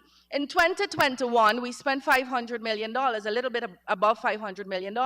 But in 2021, in the midst of COVID in the world, in the midst of a big flood, we were able to give every single grade 6 child student in this country all the textbooks they need. You have teachers in this house, they can tell you about it. And you want me to tell you, sir, how that helped? This is how it helped. If you look, and this is how equity works. If you look, Mr. Speaker, at the students who are in the dorm right now, the students who are in the dorm at Turkine, in grades 7 and 8, there are 21 students going to Queen's College, the national schools, QC, Bishop, St. Roses, and Joseph's. No. They've always been termed like that. QC, Bishop, Saints, Roses, and Josephs are national schools because wherever in the country you are, if you get the right marks, you get placed there. Then you have list A schools. We need to move away from it. We need to move away from that. We need to go to a place where every child could go to the school near to their home. But we also need to make sure we invest in every school and make sure the standard is the same at every school near to their home. Mr. Speaker, in 3 years on the APNU, the children in grades 9, 10, and 11, the children in grades 9, 10, and 11, number 9. That's equity. Because we gave textbooks, because we gave a cash grant, more children from places all over this country were able to score grades to get into the national schools. If you don't understand how that's equity, we could chat outside. I'd be happy to sit with you. Mr. Speaker, these will also be procured according to the national NPTAB laws. Mr. Speaker, school feeding. School feeding, sir. The APNU AFC in 2019 spent $1.8 billion. 3 out of 50 nursery schools in Berbice received it. 3 out of 50, 3 over 50. 0 schools received it on the East Bank. Mocha didn't get breakfast on the APNU, AFC. And Miss Nima, teacher Nima, could tell you in this house that Mocha didn't get breakfast in their primary school or a nursery school.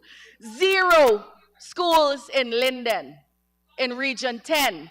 0 schools in Region 10 received breakfast under the APNU AFC. That's your equity. Mr. Speaker, under the PPPC,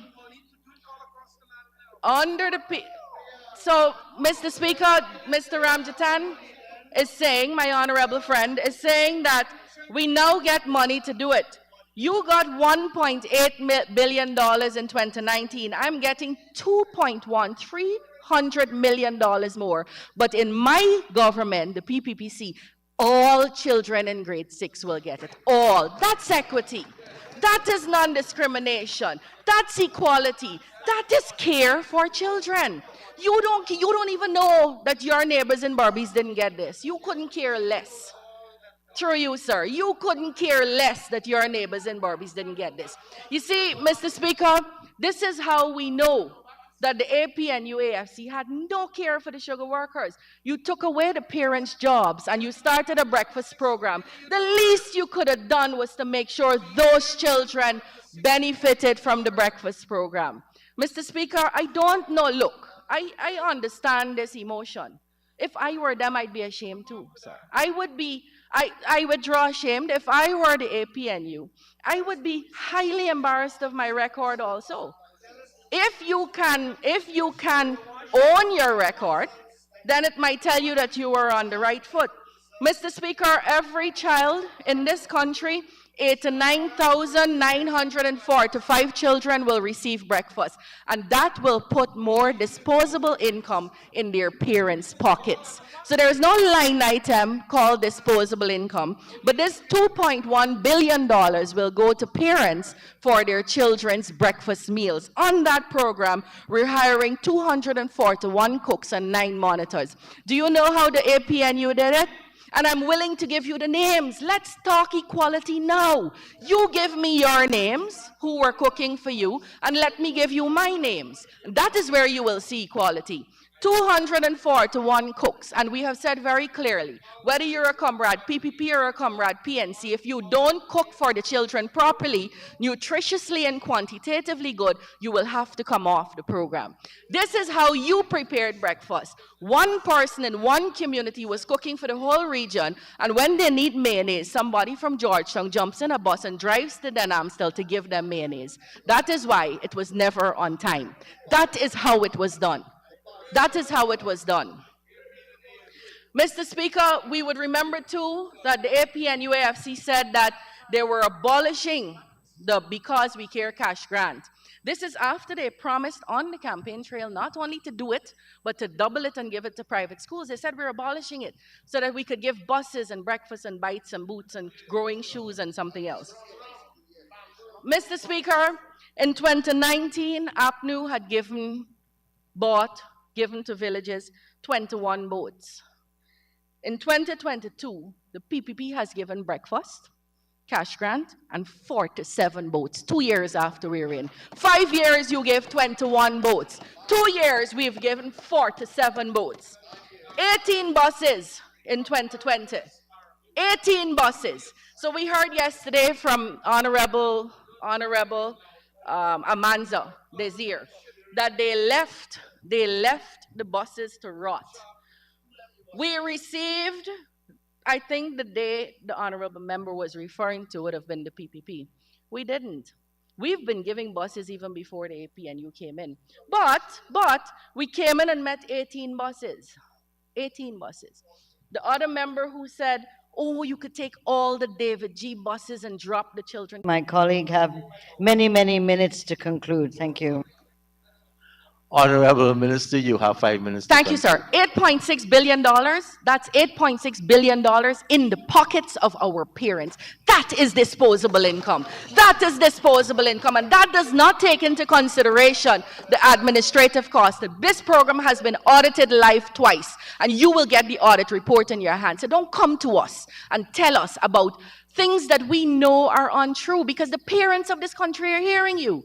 They know when they go, they get it. They know they sign. They know they have to provide ID. Mr. Speaker, results. My honorable friend spoke of results, and she said 30% of the students had passed in 2020, and 32% only had passed in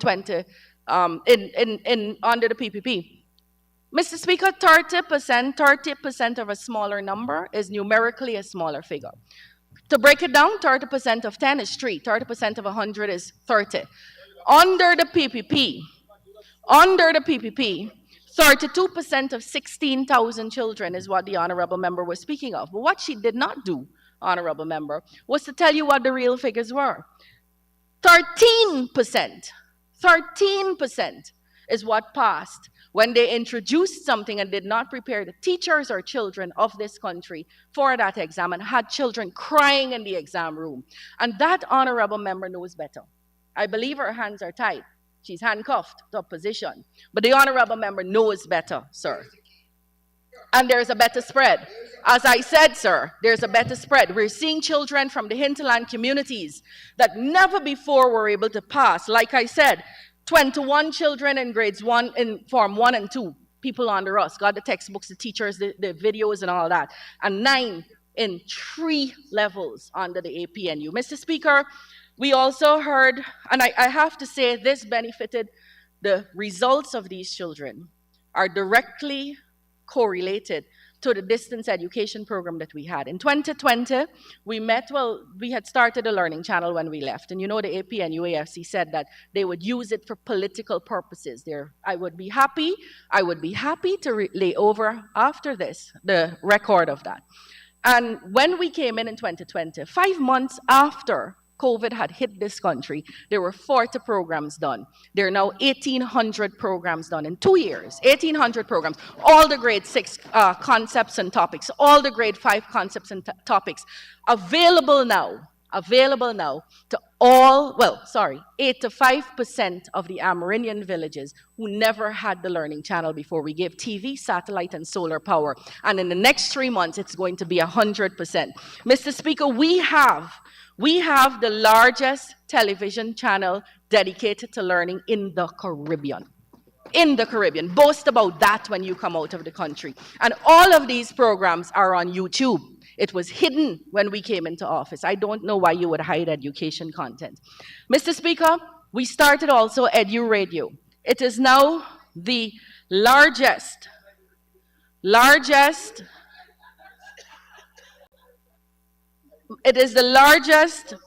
radio station in the Caribbean Broadcasting Union. We're actually better than NCN. We say that with great pride. The Learning Channel is run by Anisha Muhammad, a young lady in this country, and the Edu radio station is run by Philip Williams in Guyana. I'm extremely proud of that work, sir. And that is the work that has allowed us to reach people where ordinarily, unless you could afford the fancy lessons in Georgetown, you could not be reached. You didn't need money for this. Tell me why you didn't do this. Tell me why you didn't do this. You said we got the money. This needed brain.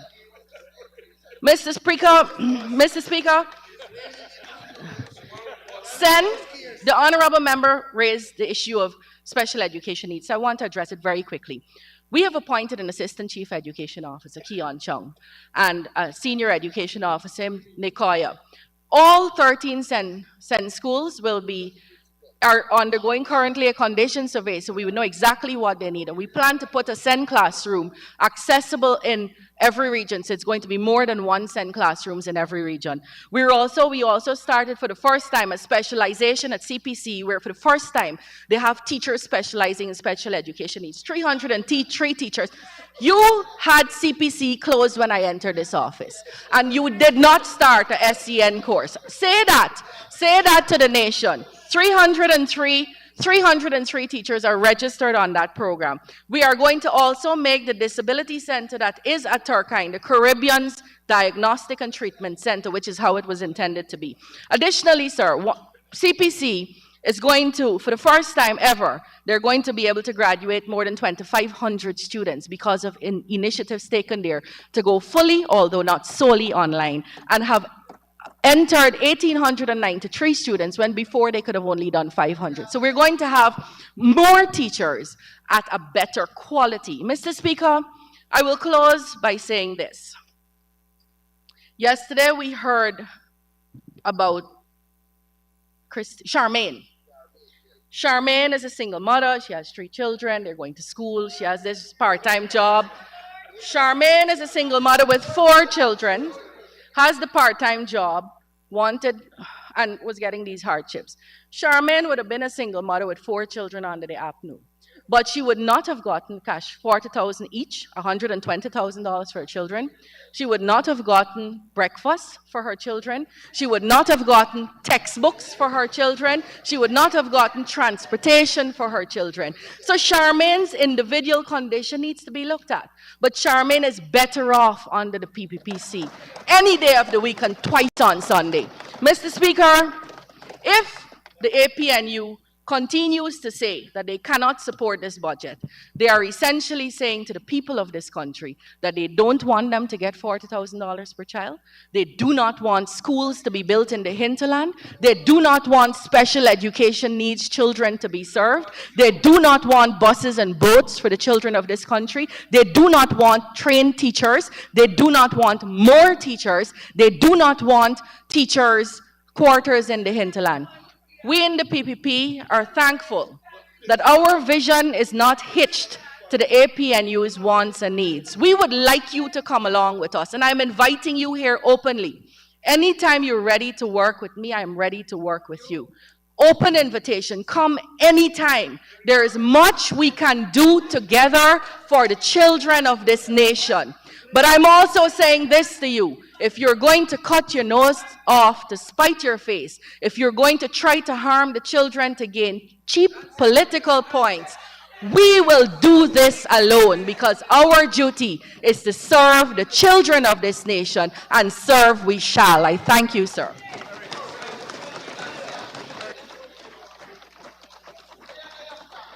Thank you very much, Honorable Minister. The next speaker is the Honorable Member, Ms. Jurita Fernandes. You may proceed just as the Deputy Leader takes the chair. You're going to start here, right? She is starting.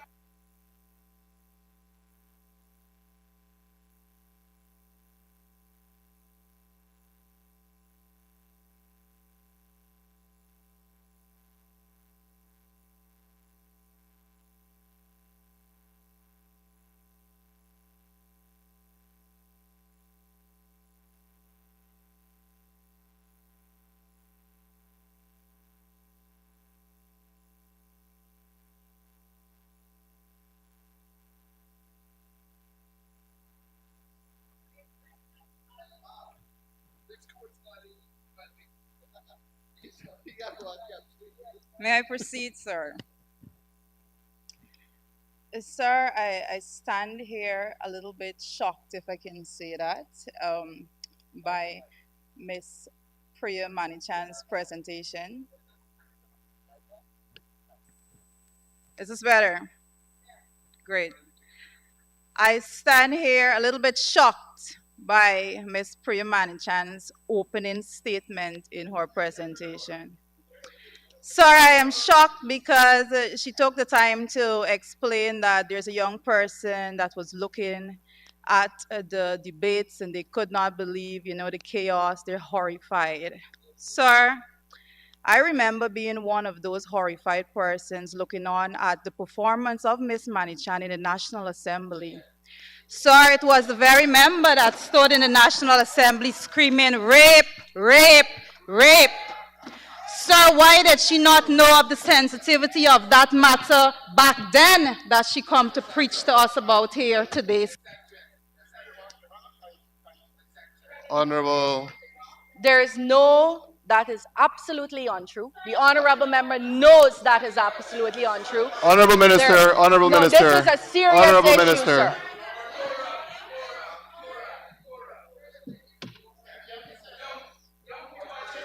Honorable, sir, I'm willing honorable to member. present the video to this honorable house, sir. And I would ask the honorable member to lay it over in this house. Let's put this matter to rest. Honorable Let's members. put this matter to rest. It's an important matter. Rape is not something we play with, sir. Let's put this matter to rest.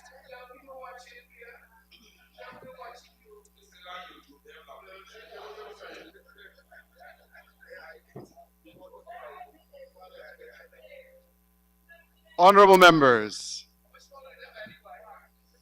there is a reason why we have standing orders. The standing order says that when the speaker is speaking, that there must be silence in the house. If there's an issue that comes to the floor, it is to be addressed in line with the standing orders that are published. I'm sure everyone has had a copy of that.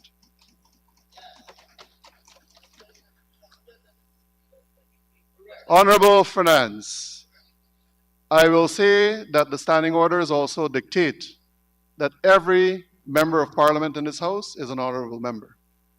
And I think that the speaker also circulated, if I'm not mistaken, yesterday, on words that one may not use that are unparliamentary. Please be guided by those. Thank you. Thank you, sir. Noted. To continue, sir, to address something said by the honorable member, Ms. Manichan. The honorable member, Ms. Manichan, stood there and tried to lecture to us, to tell us what is equity. And in her explanation of equity, sir, she actually explained what is equality. There is a vast difference between equity and equality, and you cannot misconstrued those concepts, sir. They are very dense economic concepts that have heavy meaning. The honorable member actually explained equity as giving everybody textbooks. That's equality, honorable member, Minister of Education. Sir, equity would be in the distribution of textbook if you give textbooks to the poorest families first, to the poorest communities first, because they are the most vulnerable in society and they need it the most, sir.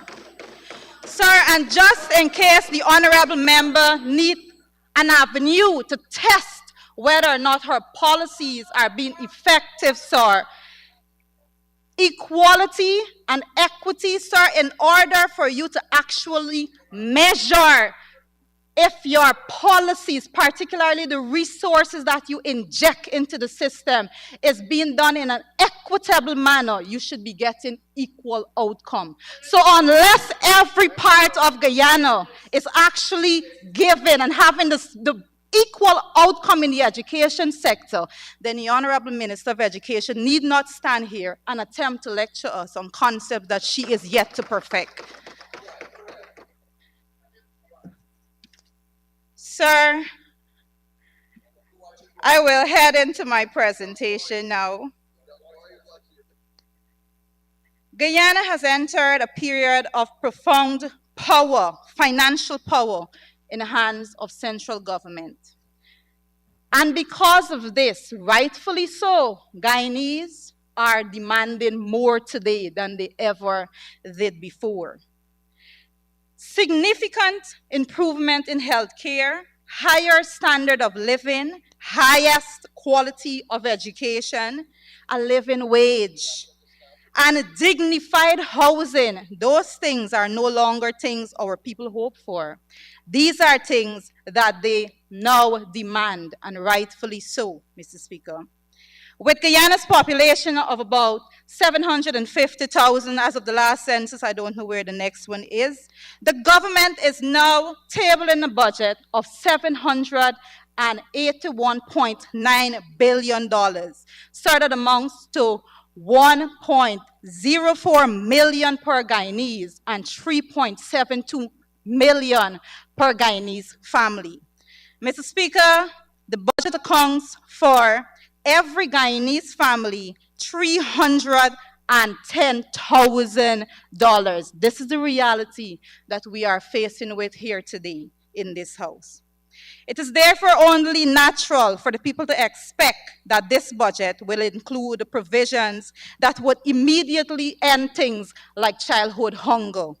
It is natural to expect provisions that would make costs no longer a hindrance for persons achieving a higher education.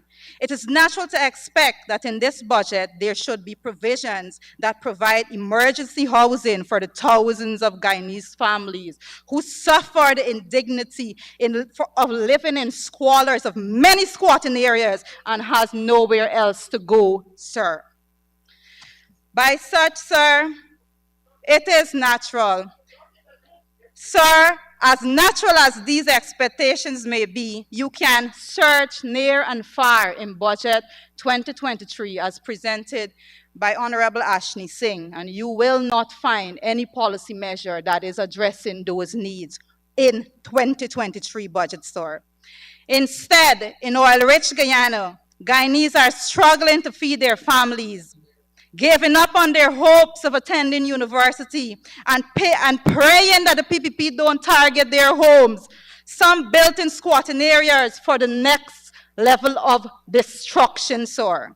Guyanese are forced to go through another year without living in dignity and living in the indignities of poverty in this country, sir, with a budget of $781.9 billion being tabled in this house for us, sir.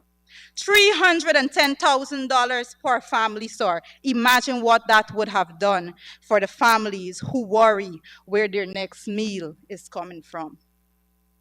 Mr. Speaker, the PPP comes to this house and boasts about the current GDP. Sir, it is such necessary that we put the PPP's 3 years into perspective, sir. The non-oil GDP growth rate recorded over the last three years of the PPP rule is 2.6%. 2.6%, sir. Sir, and Mr. Small IQ over there trying to heckle, sir, his basic understanding of mathematics is stuck at the level of 2 1 2, 2 into 2, 1. So, sir, you need to take a seat and listen. Now, sir, I know the Honorable Minister Singh last year said, and I'm paraphrasing here, every little child with a pocket calculator would get a different answer. And perhaps, sir, the PPP has given a glimpse into their approach of conducting mathematical analysis necessary for making major economic decisions in this country. Children with pocket calculators. That would actually explain a lot, sir. However, Mr. Speaker, I am confident that the Honorable Minister Singh that sought to make that correction, Dr. Singh, for that matter, is able to recognize that when a mathematical problem is that of an exponential nature and not simply A plus B divided by C, sir. So I am confident that he was guided wrong. Mr. Speaker, the PPP's 2.6% growth rate was achieved by emptying the natural resource fund of every cent it contained at the start of 2022. Furthermore, sir, in spite of the last 3 years being the only period of oil production in Guyana's history, in spite of the PPP's borrowings, in 3 years, sir, more money than the combined total of the oil revenues Guyana received in the same period, the PPP's average yearly growth rate still falls short of the GDP that the APNU AFC achieved, sir. In the first 3 years, that is, of the APNU AFC being in office. Mr. Speaker, the PPP spent $314 billion more in 2022 than the APNU AFC spent in 2019. This represents, sir, an increase of 104.5% in government spending, and yet, sir, they delivered only 2.6 GDP rate over the last 3 years, sir. Mr. Speaker, the extent of the PPP's failure is even more profound when you consider the fact that the PPP increased government spending over 23% of non-oil GDP, sir. Now, the Lord members listening here today, I don't want to say on the opposite side, sir, anyone would understand that if you increase government spending by more than 23% more than the non-oil GDP, and you are receiving a lower GDP, sir, than that 23%, it simply means that other aspects, other sections of the economy is actually declining. But, sir, guess what? Now we are to ask what sections are declining, sir? What part of the economy shrank? Was it the investment? Was it consumption? We are left to wonder whether Guyanese are starting fewer businesses or eating less food, sir. This is what the information presented by the Honorable Minister of Finance shows. Thankfully, sir, we have international organizations to help us answer all of those questions. Sir, I refer to polls published by the IRI, the International Republican Institute, that shows 22% of Guyanese struggling to feed themselves and their families. 57% of Guyanese don't have money for anything but survival, sir. These are the facts we're looking at. This is the PPP's governance. And, sir, as damning as the actual data is, if you come to the actual budget that was presented in this House, the Honorable Minister of Finance actually stated that the non-oil GDP growth for 2022 was 11.5%. Sir, but then he lowered his voice a little bit when he came to the targets for 2023, sir, because in the projection that he's putting forward for the growth of the non-oil GDP, he is now saying that unlike the 11.5% that happened in 2022, in 2023, he is projecting 7.9%, sir. The Honorable Minister of Finance came to this house and presenting a budget of $781.9 billion, and yet he is telling us that the non-oil economy will be growing at a slower rate than it did last year. Brace yourself, people. That's what he's saying effectively. Sir, the PPP, my God. Already struggling Guyanese were then faced with skyrocketing inflation. They don't want us to talk about this. Inflation that affected the poorest and most vulnerable members of society the most. Because while general inflation totaled a whopping 13.7% in the PPP's 3 years, food prices have been seeing the worst when it comes to price hikes, sir. Food inflated 30% under the PPP's regime, according to the Bureau of Statistics, sir.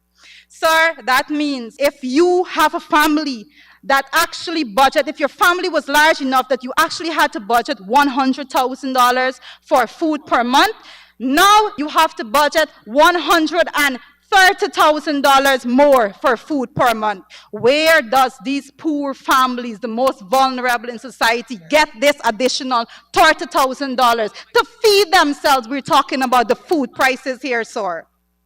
Under these conditions, it should be no surprise that the 22% of Guyanese find it difficult to feed themselves and their families, sir. Now we see more evidence in this budget that the PPP intends to continue their policy of monetary expansion with a callous lack of concern for the suffering it is causing and the countless children who are going hungry with their inflationary policy measures, sir. With no changes in the monetary expansion policy and with a clear stated intention to drastically increase the money supply and the domestic market by importing massive amounts of money and currency held at the Natural Resource Fund, by continuing their borrowing spree that we're talking about also, by lowering the interest rate and by the reduced reserve requirement at the commercial bank, among other measures, sir, the PPP still comes to this honorable house with a projection of 3.8% inflation for 2023, sir. Less than the 4.1% that the Honorable Minister Ashley Singh stood in this house last year and projected. For persons who can't remember, he stood in this house last year and he said that the target for 2022's inflation rate would be 4.1%. He was forced to come back here, sir, and to say that the actual inflation was 7.2%. But, sir, even with less data than he has, I predicted, whilst he predicted 4.1, I predicted 8%, sir, with less data than he had. Sir, expansionist monetary policies are inflationary by nature. That is such a difficulty, apparently, for the PPP to understand. Mr. Speaker, the PPP wants to hope that inflation will reduce in spite of them taking no action to achieve projected reduction. Instead, they blame the international market for the inflation caused by the monetary policy that they have in place. When at the same time, sir, they themselves are saying, and Honorable Minister Singh would have said in his presentation also, that the inflation is caused by the food price increase. Locally grown foods are what we are facing the hike in prices with. So when the Honorable Minister Kwame McCoy came to this house yesterday and brought the sugar and the oil that he took out of the hampers that they take and give to people and say that he got it from Mocha, he can't bring that nonsense to us because the people on the ground are facing the hardship and the difficulties, sir. Sir, the Honorable Minister Ashley Singh stood and presented a budget that stated that the external debt was at 1.6 billion US dollars and the internal debt 2.1 billion US dollars, totaling 3.7 billion US dollars, sir. Given the increased debt per household for 2023 is in excess, sir, of $530,000, sir. This is a reality that Guyanese are facing today. With a budget, sir, of $781.9 billion, the debt burden that is being added to Guyanese shoulders is actually over $500,000 per household. These are the realities that the PPP is bringing to us. Sir, to further elaborate on the domestic debt, the Honorable Ashley Singh went on to say, sir, and I quote, "The growth of domestic debt service payments was in turn largely due to the commencement of principal repayments on debentures issued in 2021 to securitize an inherited overdraft at the central bank." Mr. Speaker, this information is false information deliberately spread to deceive people. That, Mr. Speaker, is disinformation. Mr. Speaker, it was the very Ashley Singh honorable member that stood in this house and said that as of August the 2nd, 2020, when the PPP took office, the overdraft was $78.7 billion, sir. And after 4 months of the PPP being in office in 2020, at the end of 2020, the overdraft was $100.6 billion, sir. $37.9 billion in a few months, and they come to talk to us. But that wasn't all, sir, because just 6 months after that, in June of 2021, the government sold over $200 billion in debentures to clear off the overdraft. They racked up, sir, in less than 1 year. They racked up more than double the overdraft that they inherited from the APNU AFC administration on the 2nd of August 2020. So how dare they come to this house and speak about inherited overdraft? That, sir, is disinformation, and we will not stand for it. Mr. Speaker, the opening speaker on the government side, Joe Hamilton, honorable member, though he's not in the house right now, spoke of opposing and proposing as an opposition, completely neglected or pretending not to hear the numerous recommendations that continues to be pushed forward by members of the opposition. But sir, let's turn our attention to wages and salaries. Sir, it was in 2016,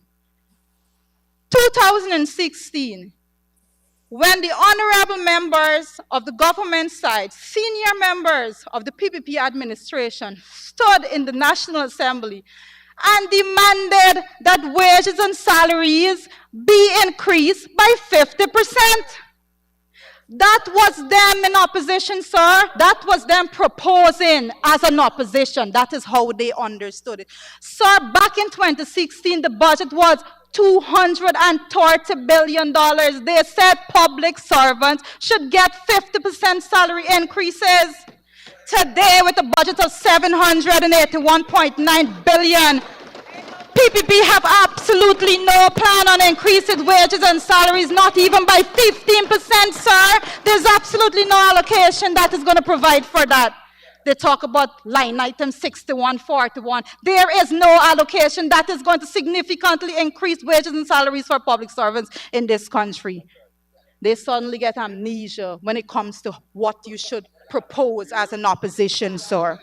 To add insult to injury, sir, this one I take personal offense to. The public service minister, oh, she's not in the house right now. I'll speak nevertheless, sir.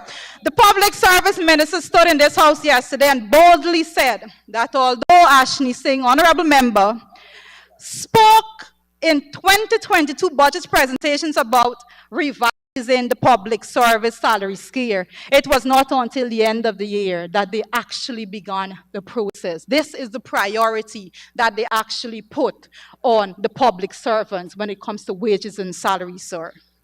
Mr. Speaker, the PPP has no excuse for not significantly raising wages and salaries for public servants.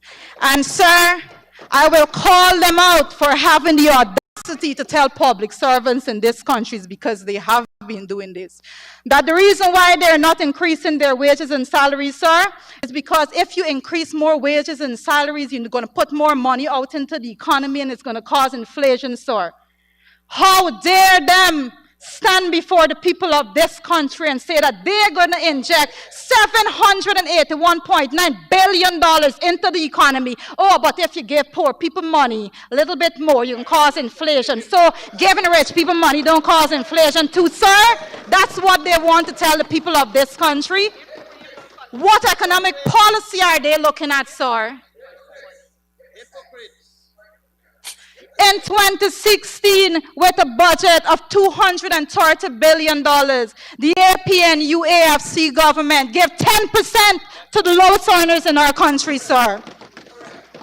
In 2022, with a budget of $552.9 billion, the PPP came and gave the people 8%, sir. And now, sir, in 2023, with a budget of $781.9 billion, we are yet to hear of salary increases for wages and salaries in this country for public servants. They have absolutely no interest in those pledges they made because it was political gimmicks, and the people of this country is going to stand up and they're going to understand the same way they. To date, they have no plan on doing it. They know the truth, but they continue to come here and be hard about this budget. I have to speak about unemployment. Mr. Speaker, the PPP and their most recent attempt to address unemployment, I think, is one of the most sickening attempts that I've heard thus far. Mr. Speaker, senior members of the government saying, and I quote, Guyana today rather, if you don't have a job, it's because you don't want one. And to add insult to injury, sir, and if you need proof, sir, I'm willing to take the video evidence and present it to this House. And to add insult to injury, sir, they are now saying that if you don't have a job, it's because you're lazy. I have heard them say this, and sir, those statements are not only disrespectful to the Guyanese people, sir, those statements are blatant bypass, as we would say out on the street, to the thousands of university graduates that's still in search of a job. And Mr. Speaker, I think that it would appear that senior members of government do not understand the concept of unemployment and how it's computed. Sir, because if they did know that, they would know that in order for you to be counted as unemployed, you would have to be actively looking for a job and being unable to find one. So to go out there and to say that persons that are unemployed are lazy or they don't want a job, disrespectful to the highest, sir, and I will not stand for it in this House, sir. Sir, according to the data produced by the Bureau of Statistics, youth unemployment was at 31.9%. Sir, and the overall unemployment was at 14.5%, sir. So, and I have to say at this point that this data is actually coming from the third quarter report of the Labor Force Survey of 2021. And I will call the PPP out also on holding back data, hiding information from this country, sir. We are yet to receive the fourth quarter report for the labor survey in this country, and we had absolutely no report being published in the entire year of 2022 because they do not want those facts being addressed by the public, sir, because when those reports are published, we go through it page for page, line for line, sir, and they need to do better than that. Mr. Speaker, those numbers simply say that over 42,000 persons were unemployed as of the third quarter of 2021. 20,000. How dare the PPP come if you don't have a, and how you are qualified. Y'all forget tech or whatever you did. Forget the work available. deal with unemployment that they are. PPP's idea of unemployment is to provide a job. That's their brilliant idea.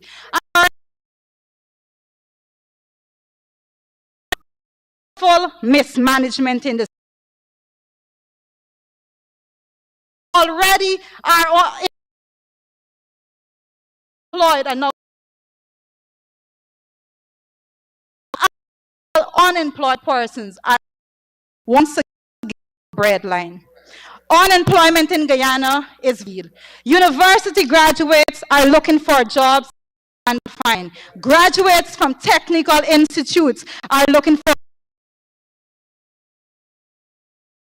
programs are currently looking. This, sir, a lot of them went through programs that he presides over as a sir. And what are we to say of the brilliant policy measures that are in place by this unemployment reality? Sir, nothing in this budget. Mr. Speaker,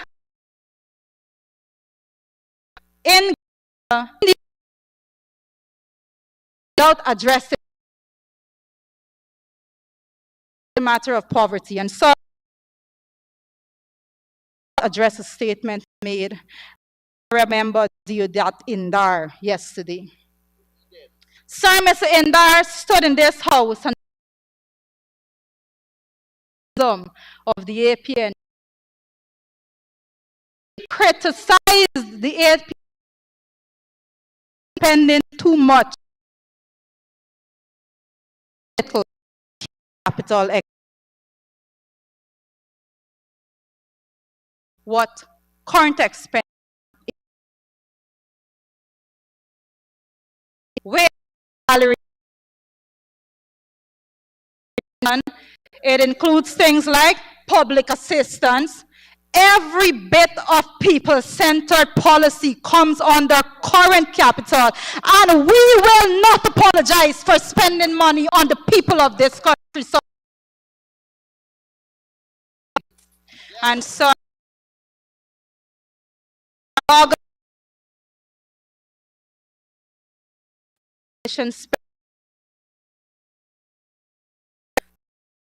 it was a campaign of the length and people, sir. Eat road.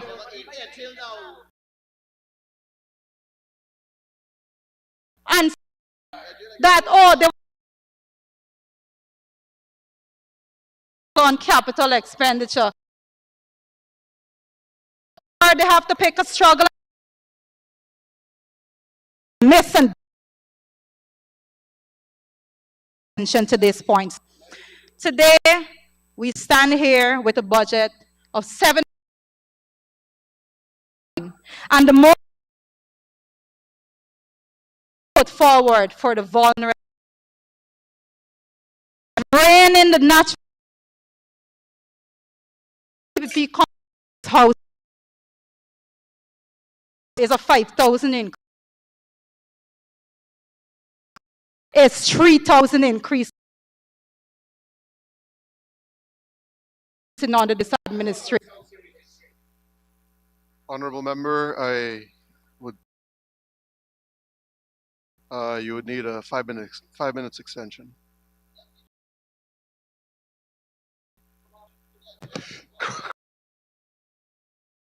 Move that the Thank you, honorable member. A minute. Assembly.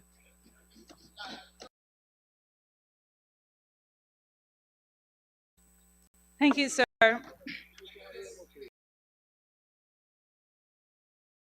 And sir, Mr. Speaker,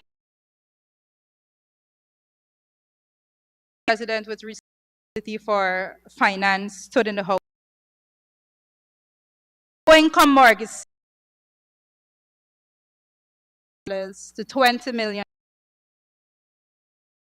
housing is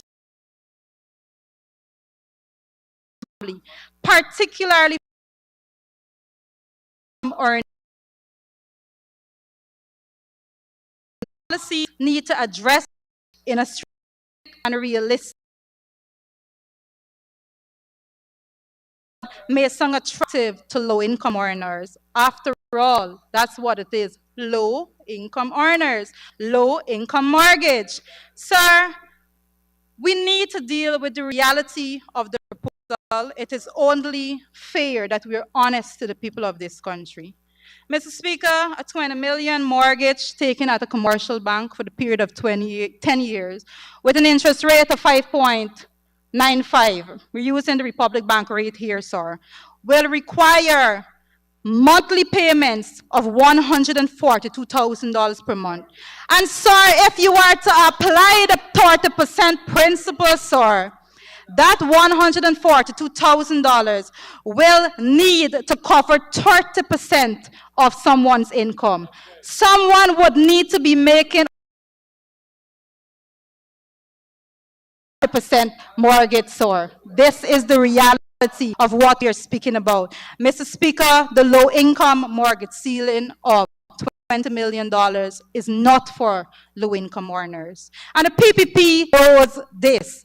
That is why when you look at the size of the low-income turnkey houses that they're building, it will not reflect the quality of a $20 million home, sir. These are the realities that we are looking at today. And I have to say, low-income earners today are still left to see where actually they're going to be getting the policy measures that is going to aid them in constructing their homes, sir. For 3 years now, sir, we have come to this house and tried our best to get the fact through to our colleagues on the other side. The PPP governance lacks humanity, and this is something that was very visible only a short while ago in Mokasor. The budget treats Guyana economy as though it is a small collection of large businesses, and we cannot continue like that, sir. In the words of the Indian economist, Amartya Sen, sir, he says, economic growth without investment in human development is unsustainable. It's unethical.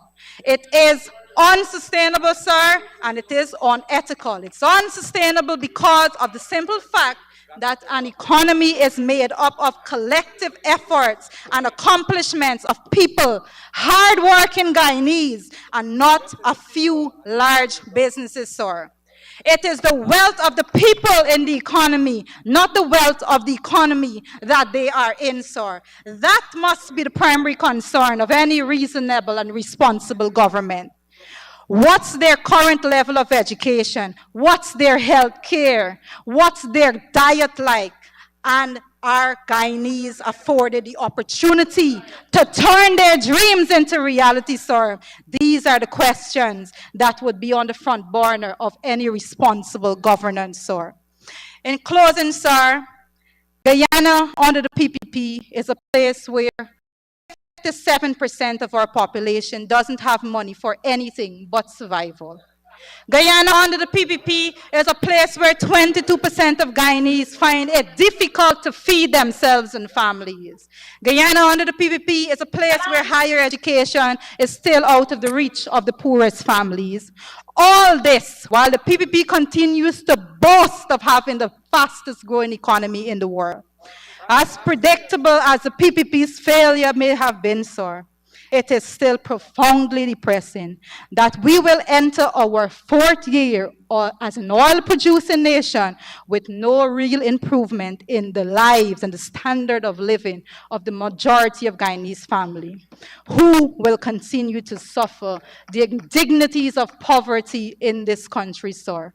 Sir, we can do much better as a people, and I will urge the PPP administration to go back and take a look at the budget that they're presenting to us and take a page out of the book of APNU AFC and actually spend more on current expenditure and the most vulnerable in society.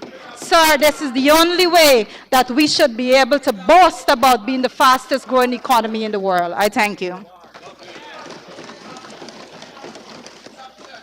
Thank you, honourable member. Now call on the honourable Minister Onij Waldron to make her presentation.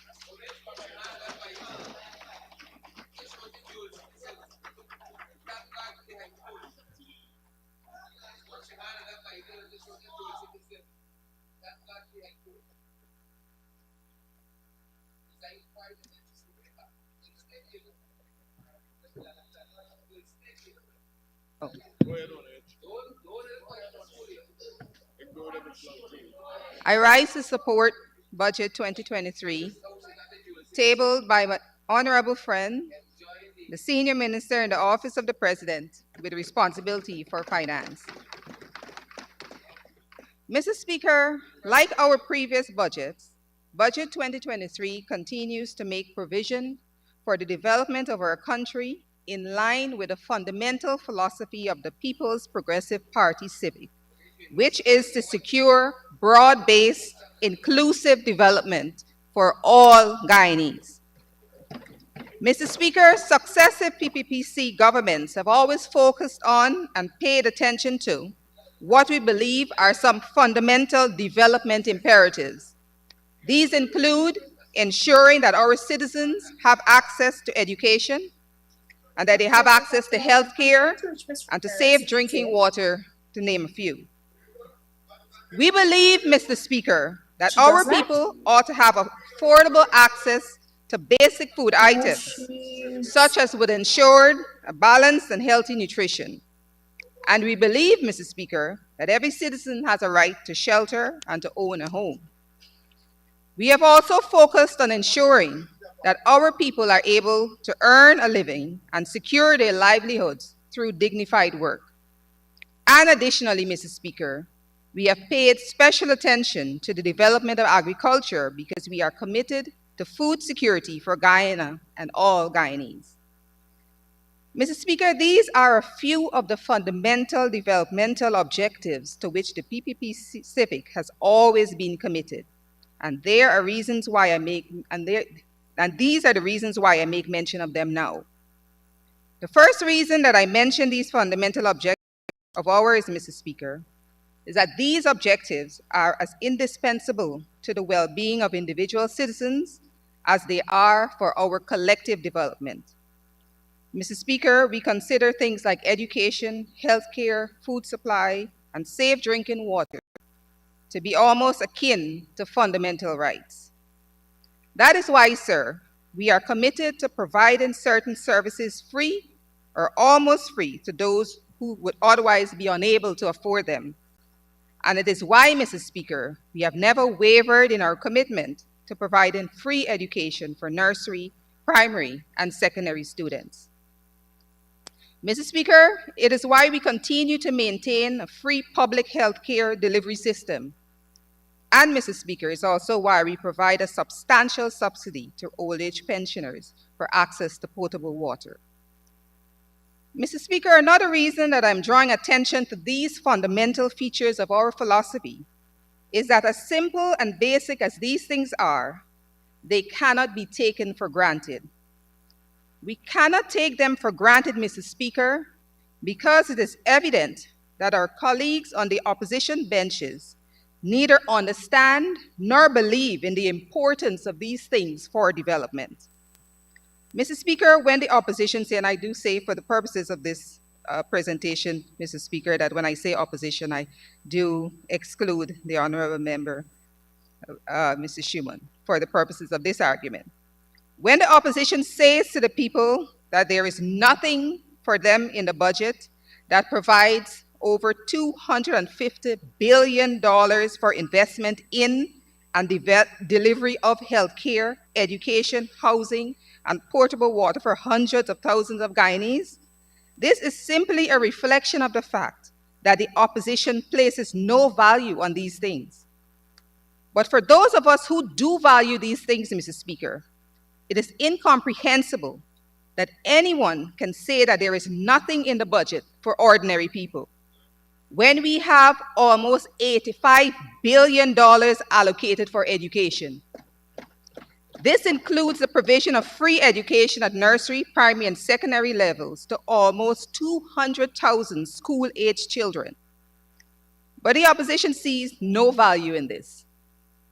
We have substantial subsidies for tertiary education at the University of Guyana, at the universities overseas, and under the GOLD program, which has benefited almost 14,000 young people since its commencement in 2021.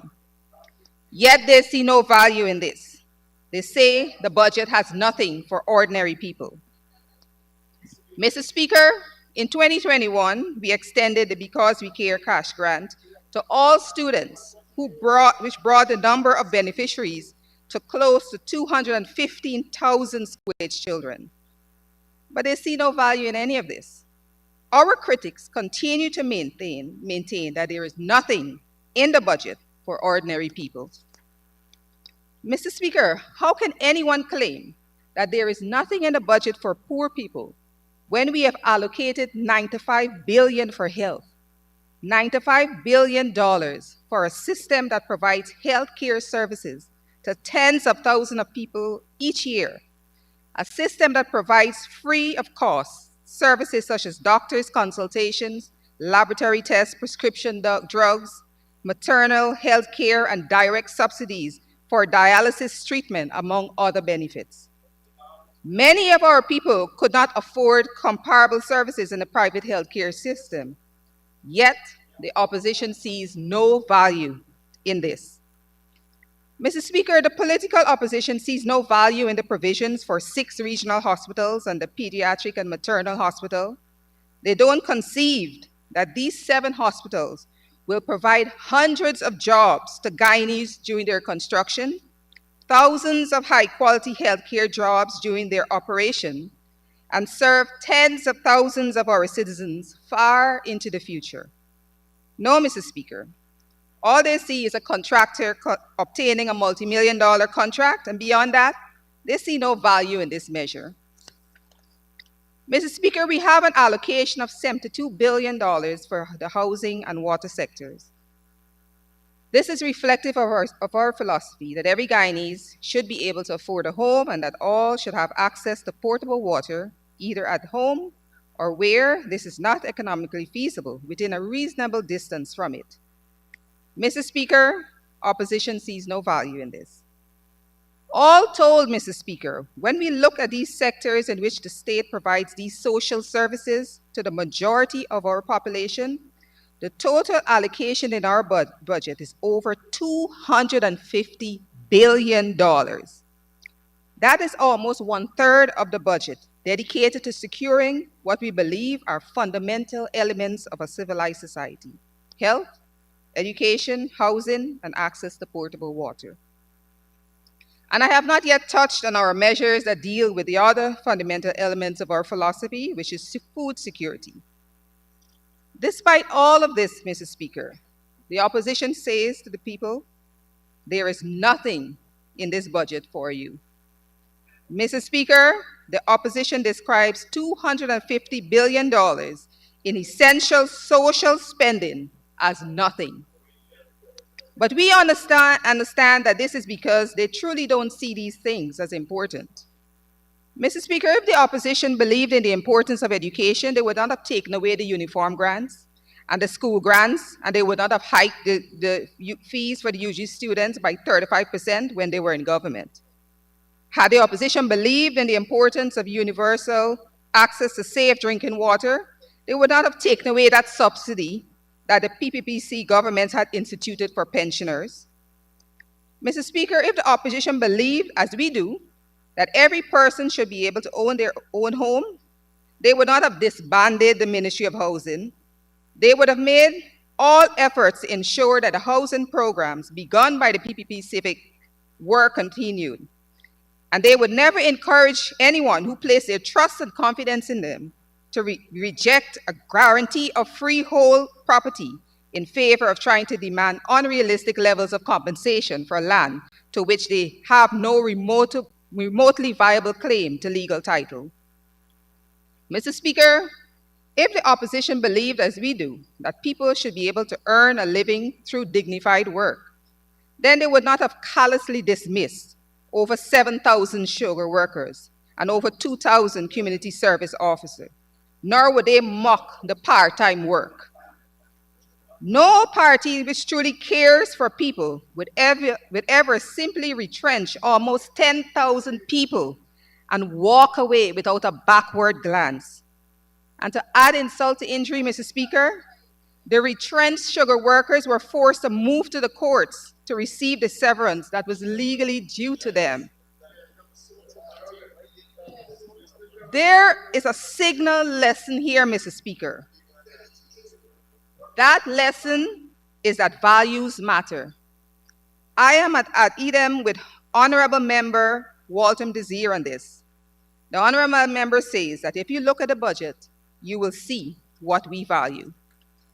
Well, Mr. Speaker, if you look at the budget, you will see that almost 1/3 of all spending is dedicated to providing social services, which directly impact hundreds of thousands of Guyanese every day, in every county, in every region, in every town, in every village, and in every community in the country. That, Mr. Speaker, is the real reflection of our values. And if you examine budgets of the PPP civic governments over the decades, you will see those values consistently reflected in them. But still, Mr. Speaker, the opposition says there is nothing in the budget for ordinary people. And we must treat with that. So, Mr. Speaker, let us imagine for a moment that what the opposition says were true, as far-fetched as it is. What would Guyana look like if we had nothing in the budget for health? What would it look like if we had nothing for education, nothing for housing, nothing for water, nothing for social security, and so on? What would Guyana look like? It turns out that we don't have to go far, Mr. Speaker, to see what it looks like when a government sees no value in looking after the fundamental needs of the people. Mr. Speaker, we lived through that right here in Guyana in the 1970s, the 1980s under the PNC. And we were headed right back there in the period 2015 to 2020 when the PNC-led APNU-AFC coalition was in office. Mr. Speaker, I know that they don't want us to speak about these things, but we have to speak of these things, Mr. Speaker. We speak of them because we have to understand the thinking, the values, the culture, the DNA of our friends on the other side. We have to look to their past, Mr. Speaker, in order to understand them in the present. Mr. Speaker, in the 70s and 80s under the government of the PNC, if you visited a public hospital, you would be lucky if you could even get Panadol to ease your pain. During that time, the economic conditions in our country were so dire that our teachers were immigrating in droves to the Caribbean and to Africa and the other corners of the world. During that time, Mr. Speaker, you could barely find anything other than rice, sugar, and salt on the shelves of the supermarket. People had to line up for hours and hours to obtain basic food items. During that time, Mr. Speaker, thousands of our citizens could not even dream of affording their own home. They were forced to squat in conditions that were poorly drained, bushy swamplands, without roads, electricity, portable water, or communications. Mr. Speaker, the rural poor, primarily the women and girls amongst them, walked long distances to collect water for cooking and other household purposes. And at that time, Mr. Speaker, industry and our agriculture were decimated. We could barely feed ourselves. Our people were impoverished. We were the sick child of the Caribbean, pariahs in the region. Mr. Speaker, lest the honorable colleagues on the other side of this House be inclined to dispute my characterization of those years under their tenure, permit me, sir, to quote at some length from a paper published in a Journal of African Studies out of the University of California, Los Angeles in 1982. The author of the paper was Professor Clive Thomas and is entitled The Current Crisis in Guyana. Professor Thomas opens up by saying, and I open quote, "In Guyana at the moment, there is a fundamental crisis which involves every major dimension of national life." I close quote. He goes on to say, I open quote, "At the heart of the crisis is a shocking reality that there has been virtual destruction and consequent collapse of the production system in the country." Close quote. The professor then outlined the disastrous declines in sugar, bauxite, and alumina between 1970 and 1980, and concluded, and I open quote, "The PNC takeover of the economy has therefore been accompanied by rapid destruction." Close quote. Bear with me, please, Mr. Speaker, because as we say, during the 2015 to 2020, history repeated itself. He further quotes, and I open quote, "The system of public utilities has virtually collapsed. Electricity, water supply, public transport, telephone services have all deteriorated to levels unheard of before." He said, "Less than 10% of health personnel is engaged in preventative medicine, and almost all the health facilities are confined to urban areas." Close quote. So when the honorable member says that it's ludicrous to put the Hospitality Institute in Port Morant, it is a reflection of their philosophy that facilities should be confined to urban areas, that no investment ought to be made in rural communities. We need to look past that to understand them and their thinking, Mr. Speaker. Professor Thomas continues to say, in housing, the targeted production for the period 1972 to 1976 was 65,000 housing units. And of these, only 6,000 houses were built. Since then, with the collapse of the economy, housing construction is at a virtual standstill. Mr. Speaker, when we wonder why it is that they shut down the housing ministry and decimated the housing programs, we must understand that this is reflective of their philosophy, which places no priority on housing. Finally, Mr. Speaker, Professor Thomas says in that paper that the result of PNC's mismanagement, and I begin quote, has been an estimated decline in the real per capita income of the order of 44% between 1976 and 1980.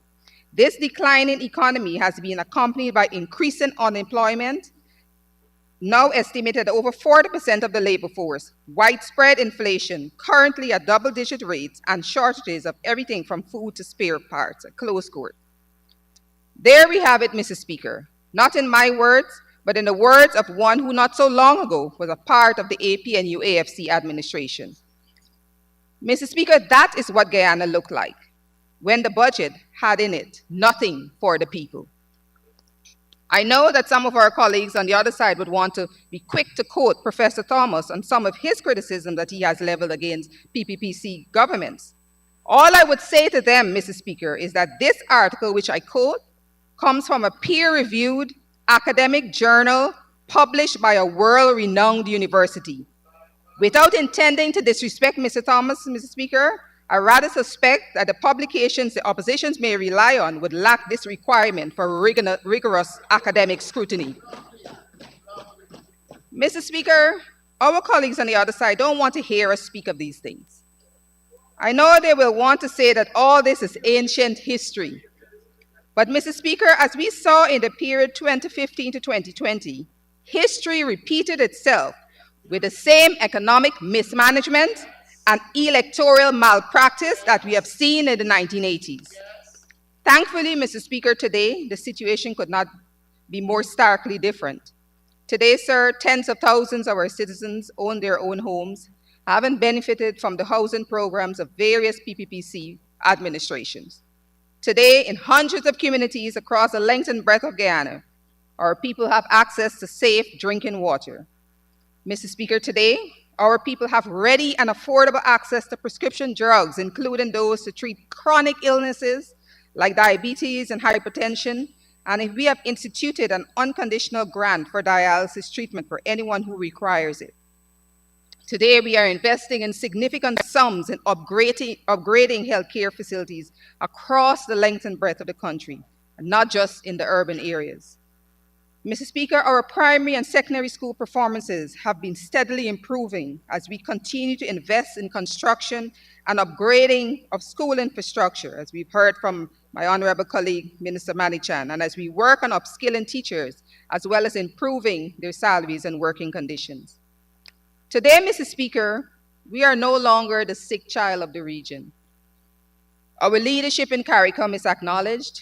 Our Caribbean brothers and sisters are once again making their way to our shores in search of prosperity as they did in the pre-independence era.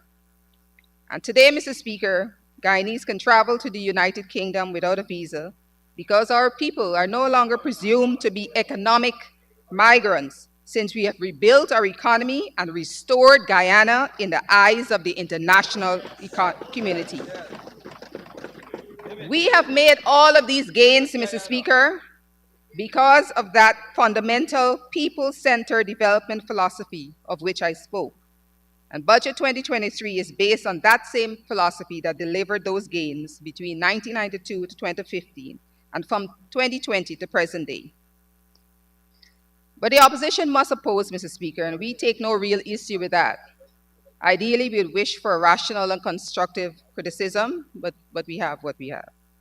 So we must treat with the contributions of the opposition such as they are.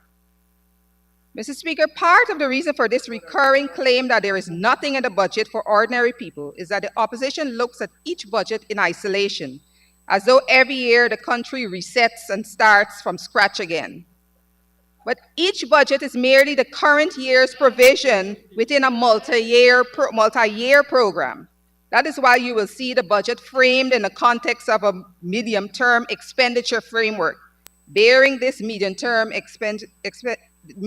framework in mind, Mr. Speaker, I will treat with some of the criticism leveled by the opposition. Most of the members on the other side have spoken about inflation. They say that we have nothing in the budget to combat inflation.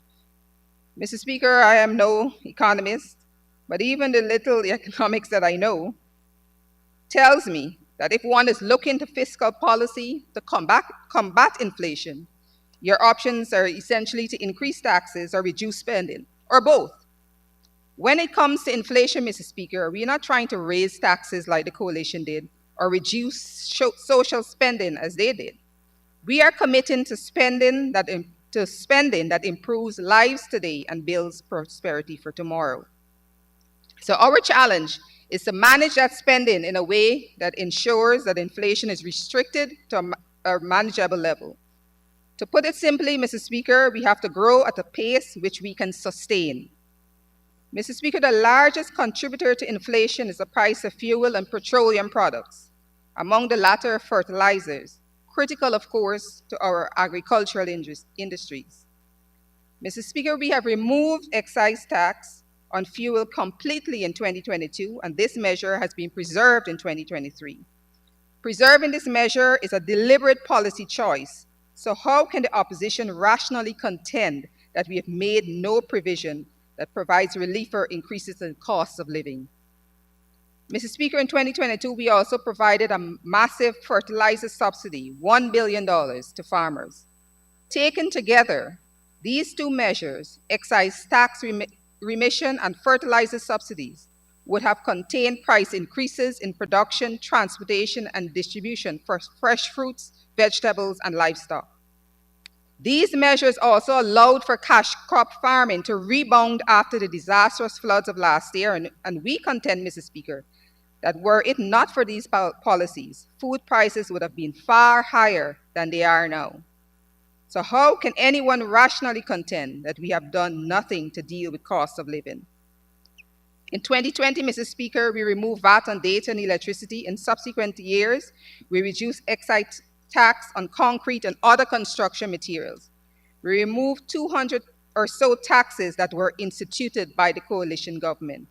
We have made a deliberate policy choice to preserve these measures in Budget 2023, and all of these have served to cushion the impact on the man and woman on the street.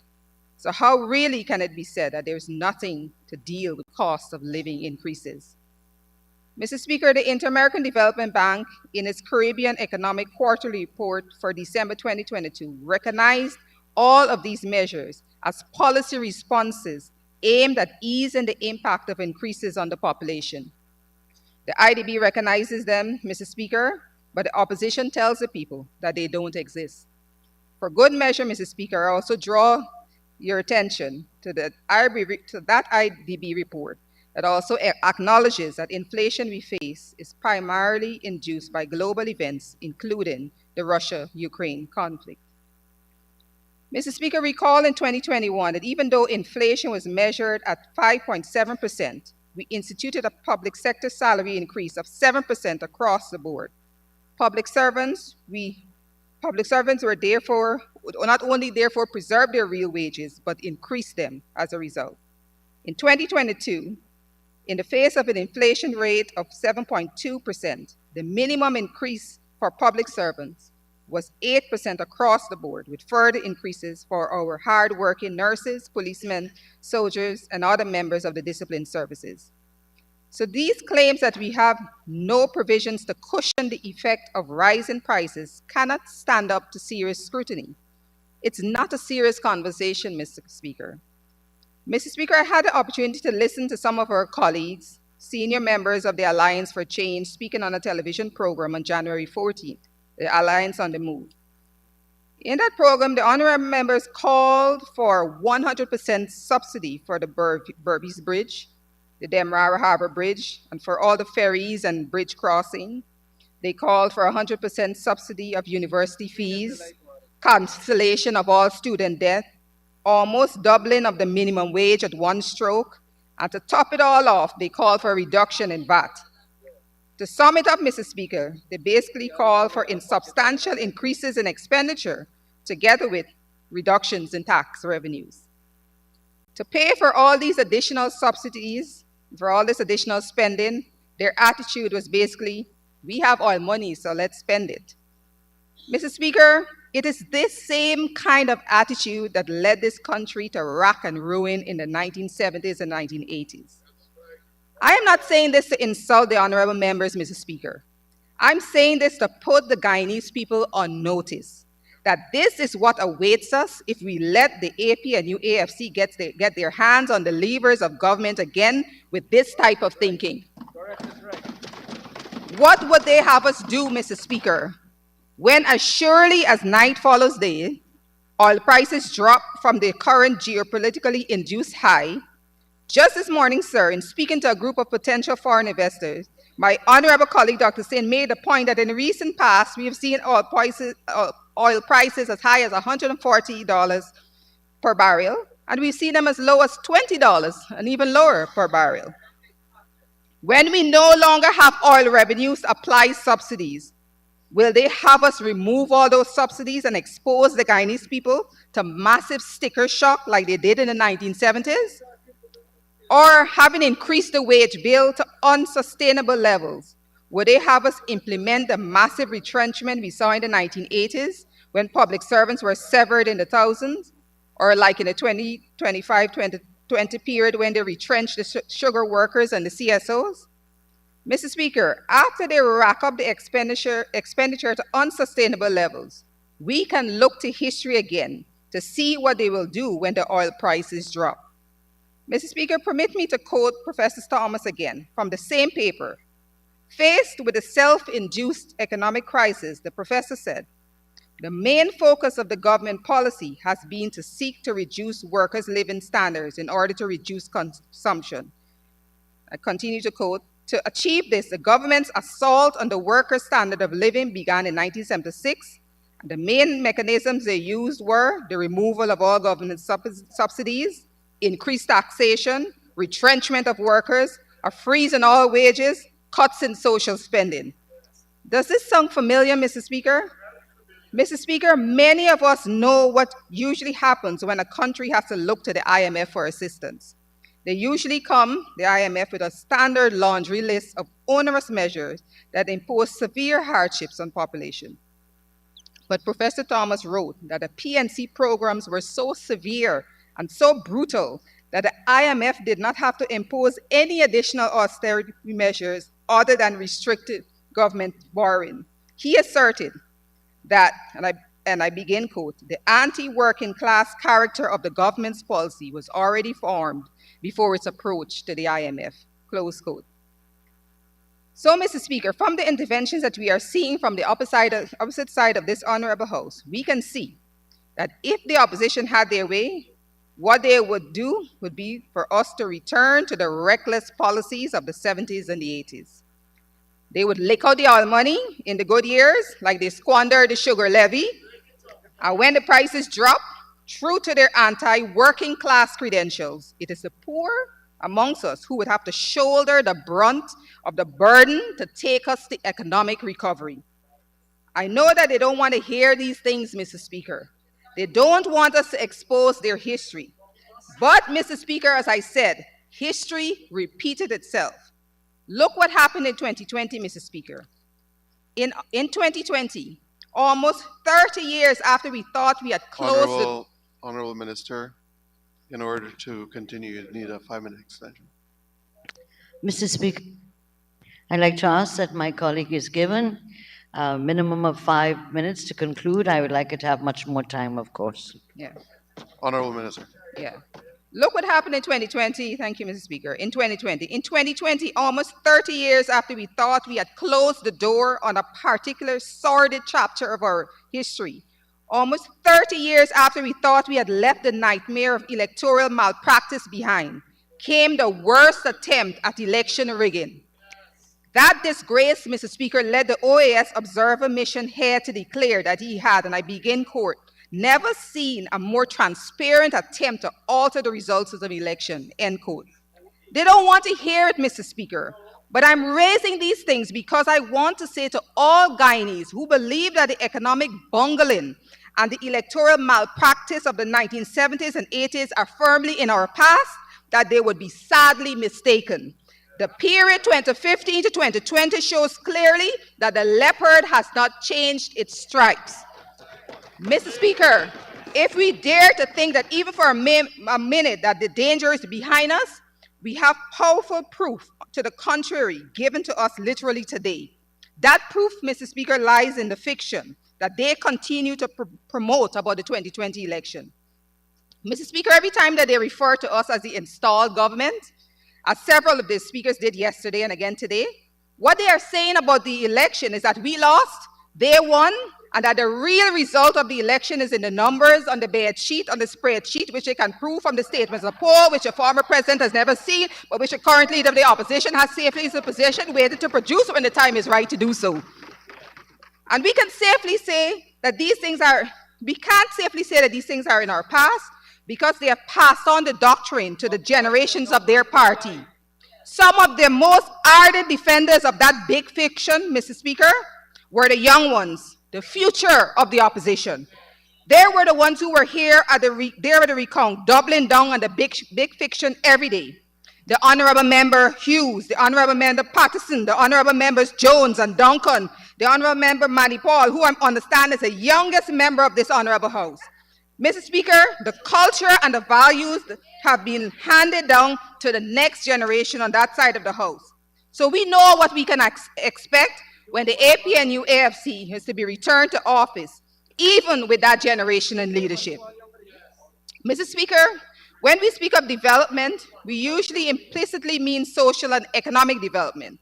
I've spent a lot of time on our measures for social development because it is important to us to remind the Guyanese people that even as we pursue transformative economic development, that we remain true to our commitment and our core as a people-centered social development, something which the opposition would have them believe is non-existent. I wish, therefore, to turn to some aspects of our economic development as regard tourism, industry, and commerce. Mr. Speaker, CPL will return to Guyana in 2023, and it will again in 2024. In 2022, almost immediately as we announced the dates for Cricket Carnival, hotels were fully booked for that period. In addition to hotel bookings, we had almost 250 potential bed and breakfast facilities that were inspected and conditionally approved to provide service to visitors. Mr. Speaker, Cricket Carnival had tremendous economic impact on a range of Guyanese, including transportation service providers, bed and breakfast owners, small vendors, artists, and performers, in addition to hospital and restaurant operators. It drove record levels of visitor arrivals in September 2022. Our visitor arrival rates for 2022 exceeded 291,000, a 94% increase over 2021. This performance exceeds even the global recovery rate of 65% and the regional average of 81%. We aim to build on this success of Cricket Carnival, Mr. Speaker, and as I said a little earlier, the event will return next year, this year and next year, in keeping with our plans to attract major events and conferences to Guyana with their spillover effects on our service economy. I would note, Mr. Speaker, that a strategy like this would have no prospect of success if our country had not been returned from a pariah status, and it certainly would have been if if we had not foiled the attempts to roll back our democracy in 2020. Mr. Speaker, we continue with our quest to open up new air routes to destination Guyana. You may recall that in 2021, we added a new carrier in the Caribbean, provided access through Barbados to several Caribbean countries and beyond. In 2022, another airline, Fly Always, commenced operating a Guyana to Cuba route. In a few weeks, we will witness the inaugural flight of British Airways, which will commence flights from early 2023, providing a virtually direct route to London. These developments will increase the viability of our business and leisure tourism market. In the area of small business, I am wrapping up, Mr. Speaker, we have disbursed well over 2,000 grants directly to small, medium, and micro enterprises in the 2 years coming into office. Over 2,000 grants, Mr. Speaker. Last year, we disbursed 1,430 grants to these enterprises through the Small Business Development Fund. Mr. Speaker, in the past 5 years of the coalition government, they distributed a mere 560 grants. Mr. Speaker, these grants go mainly to small operators, the man and the woman in the street, looking to run a business, and to young people.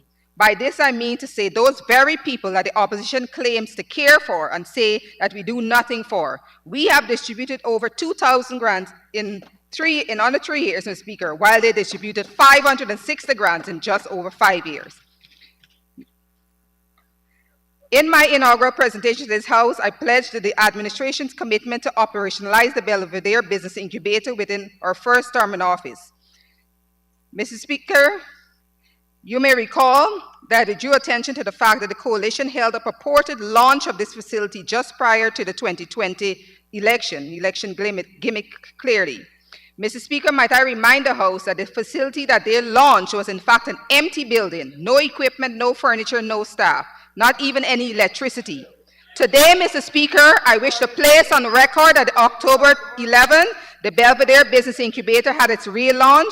I'm pleased to report that the center is operational and the businesses within Region 6 have begun to benefit from this investment. There are more than 2,000 pounds of agro-processed products, including a range of indigenous flowers, were already produced at the incubator. Honorable Minister, I do recall some sentences ago, I think it was 2 minutes ago. I will wrap up, please, Mr. Honorable Minister. Some 2 minutes ago, you said you are wrapping up. I think your time is expired. I'll give you 30 seconds. Mr. Speaker, these are just some of the initiatives in Budget 2023 by which we shall be improving lives today and building prosperity for tomorrow. I unreservedly support the measures contained in this budget, and I urge members of the Honorable House to support likewise. By speaking to some things that I believe should be dealt with. We normally rise and speak about this House being an august House, and I'm not too sure if sometimes we understand what that means, the whole word august. Sometimes they say August, not recognizing that that is not how you should pronounce the word. And it means respected and impressive. And so when I sit here, and not only myself, I heard the Honorable Priya Manichan actually speaking to it about the crass and uncouth behavior of many members of the National Assembly. Even when they're not at the podium, it resonates and it gets online even if you're not in front of the mic. And people in this National Assembly seem unable to live by the standard that should be set as members of this House. We are asked to, and in some cases demanded. Honorable members, Honorable Kwame McCoy, it is important that every member is given fair opportunity to be heard, and I would like to hear what the presentations are.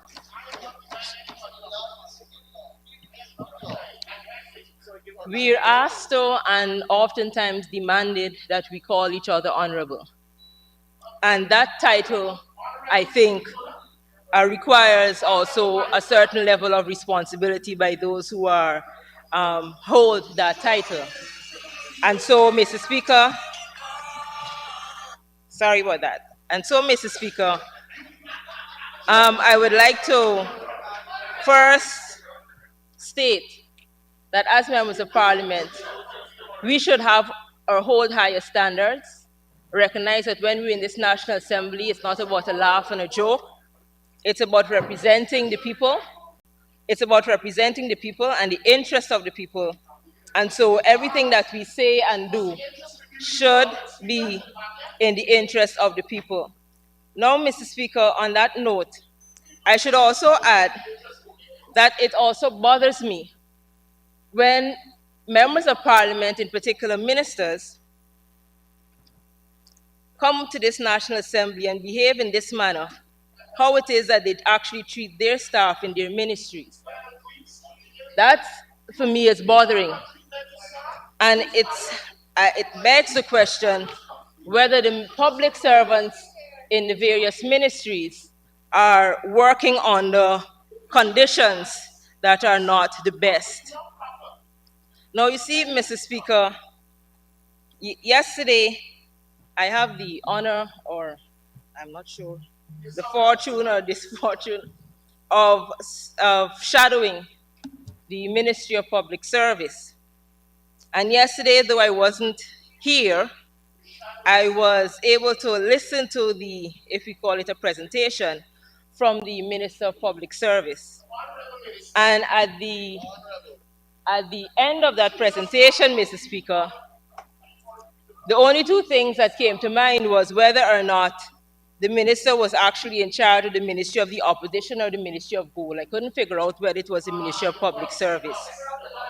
You see, Mr. Speaker, the minister spent 20 of her 30 plus 5 minutes, or 25, speaking about what is happening in the opposition, and another 5 about what is happening in Gold, and very little to nothing about what is happening in her own ministry.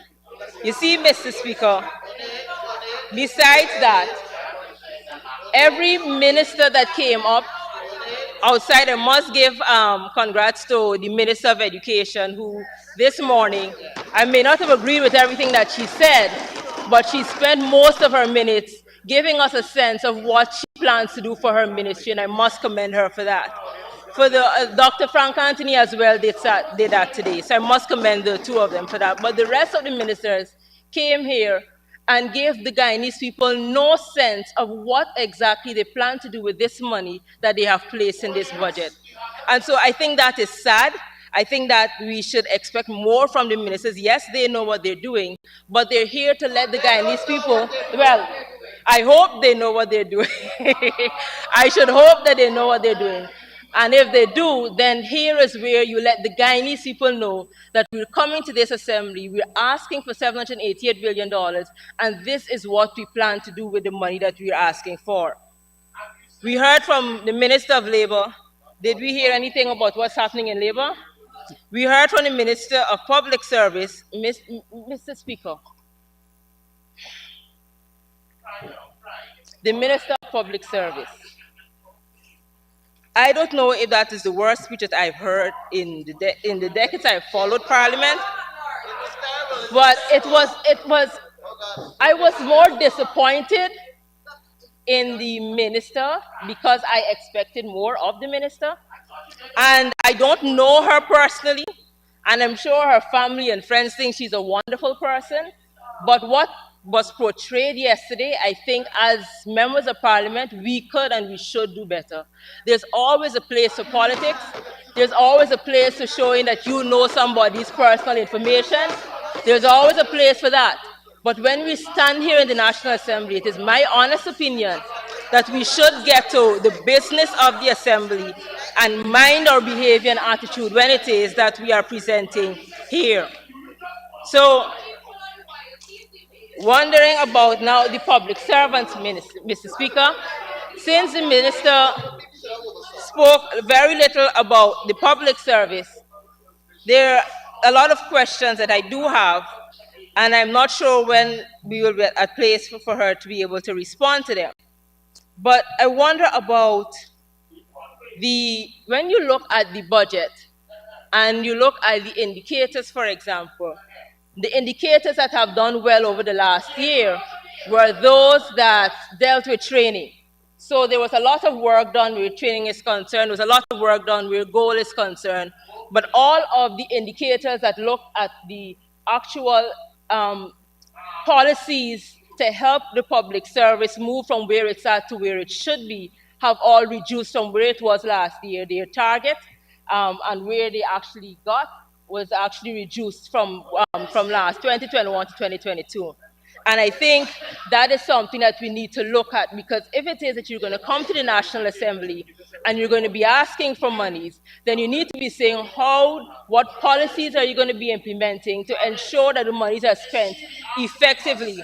And so, Mr. Speaker, in spite of everything that is being said, I'm hoping that some of this comes over and comes across as not being facetious, not trying to demean anyone, but helping us to understand that more is expected of us and more should be done while we are in this assembly. So, Mr. Speaker, I have no clue whether or not over the last 2 years any new policies have been thought up, have been implemented to ensure that the public servants are better off now in terms of their becoming more professional, ensuring that their workspace is in or what it is that they use to get their work done, the services that they have to carry out for the public, whether that has gotten better over time. So hopefully at some stage the minister would be able to speak to these things.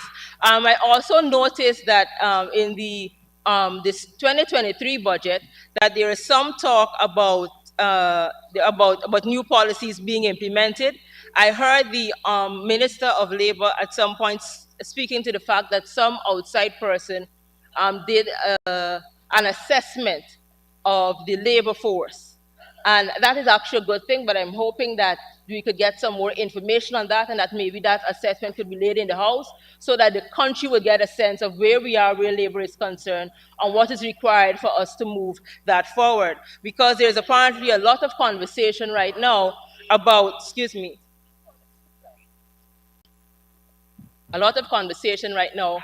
about bringing persons into the country because there is some sort of labor shortage. And my question then is, what are we doing as a country to ensure that before we bring persons here, that we ensure that the Guyanese people who need jobs and are looking for jobs are in a position to take those jobs before you actually bring persons from outside for those jobs. So a link between the training that is happening in the public service and what is happening at the Ministry of Labor is actually necessary. And so I'm hoping that we can do something to deal with that. So, Mr. Speaker, I need to comment on something that I forgot I should have done a bit earlier. The Minister of Business, Tourism, I'm not even too sure what her portfolio is. Tourism, business, tourism, yes. Yes, the minister just spoke, and the Honorable Minister just spoke, and she was very good, and I commend her too, for citing Professor Thomas. She actually did it quite a few times, and I was actually shocked that she went to Professor Thomas to quote him. And so if you went till the 1970s, I will bring us a bit further than 1970s, a bit closer. And the same Professor Thomas that she found to be very honorable and very sound, that she would be able to quote him, also said that we had an underground economy that accounts for $188 billion between the years 2001 to 2008. He estimated that the public procurement frauds which took place under the PPP, and this is in Kaitro News article, under the PPP amount to about $140 billion. And he said that he was calculated from the estimates provided by none other than the Guyana's former Auditor General, Anand Gusran, in Part 11 of a series in public financial management. So while it is all to go back all the way to the 1970s when it was a whole totally different dynamics in the world economy and the local economy during that time. We're going closer to 2001 to 2008, where it is said by that same gentleman of what was happening when the PPP was in office. So we can use the same quotes. So, Mr. Speaker, I also would like to say to something that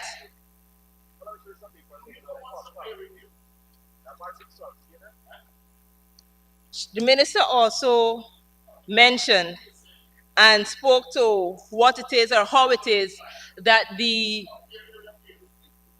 APNUFC would want to spend the oil monies.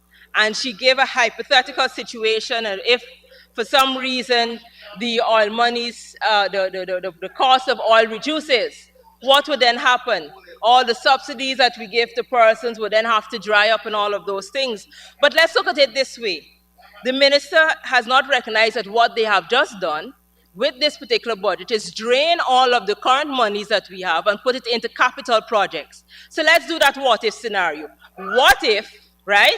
What if the oil, the cost of oil drops now? Right? No money has gone to the people, but they're going to capital projects. So the cost of a barrel of oil drops now. What then happens? One, those contracts that you have started will have to stop halfway that you would have used the oil monies for. And the people would have received nothing from the oil funds. And so the people would be left no economically different than they are currently. And the capital projects would be just there for everybody to see have done, as with Skeldon, as as the fiber optic cable, and other things that have done in the past. So when it is that you're making such statements, you have to be clear as to what exactly it is that you're saying.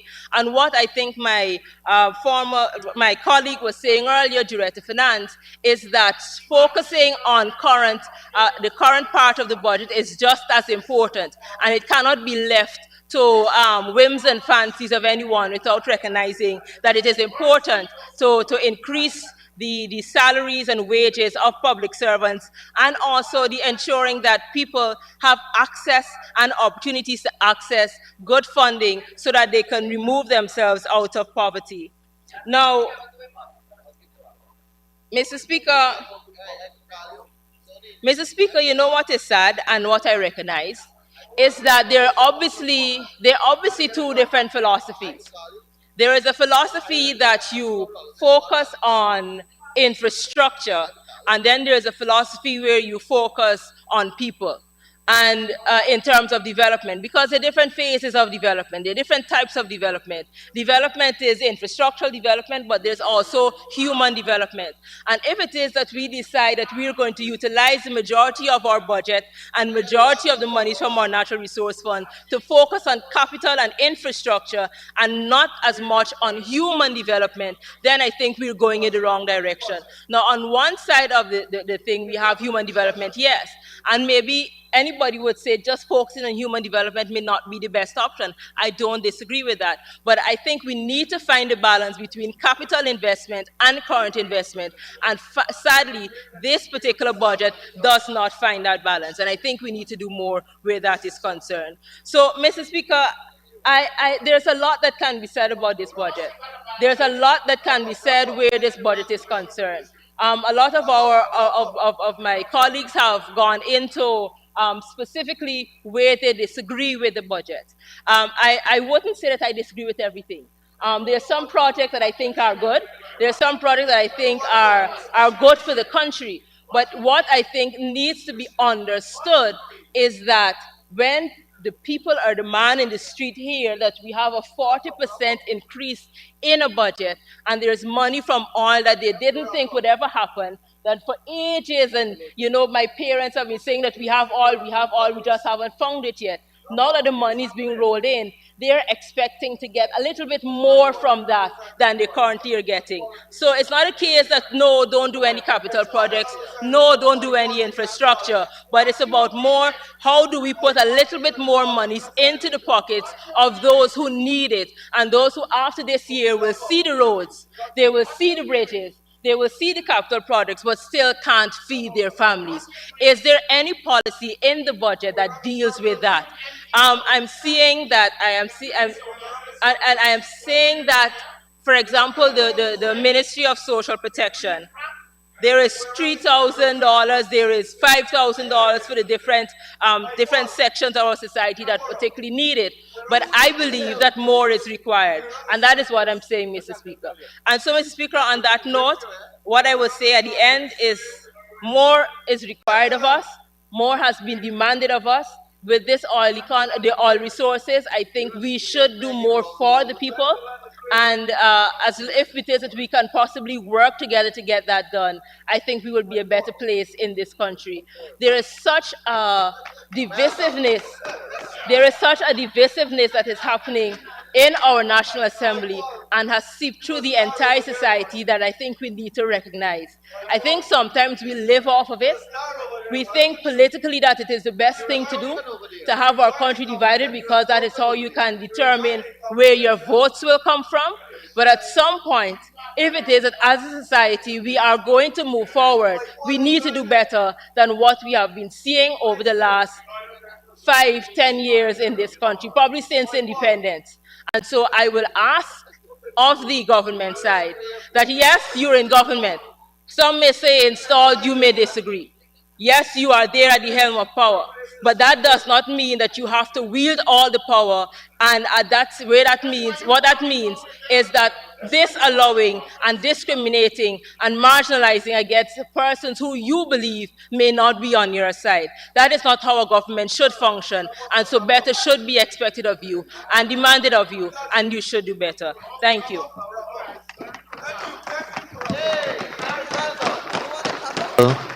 Member?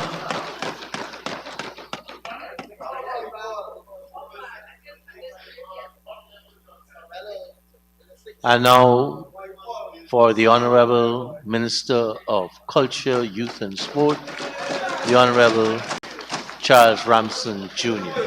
Honorable Minister, you may proceed with your contribution. I present Sir Charles.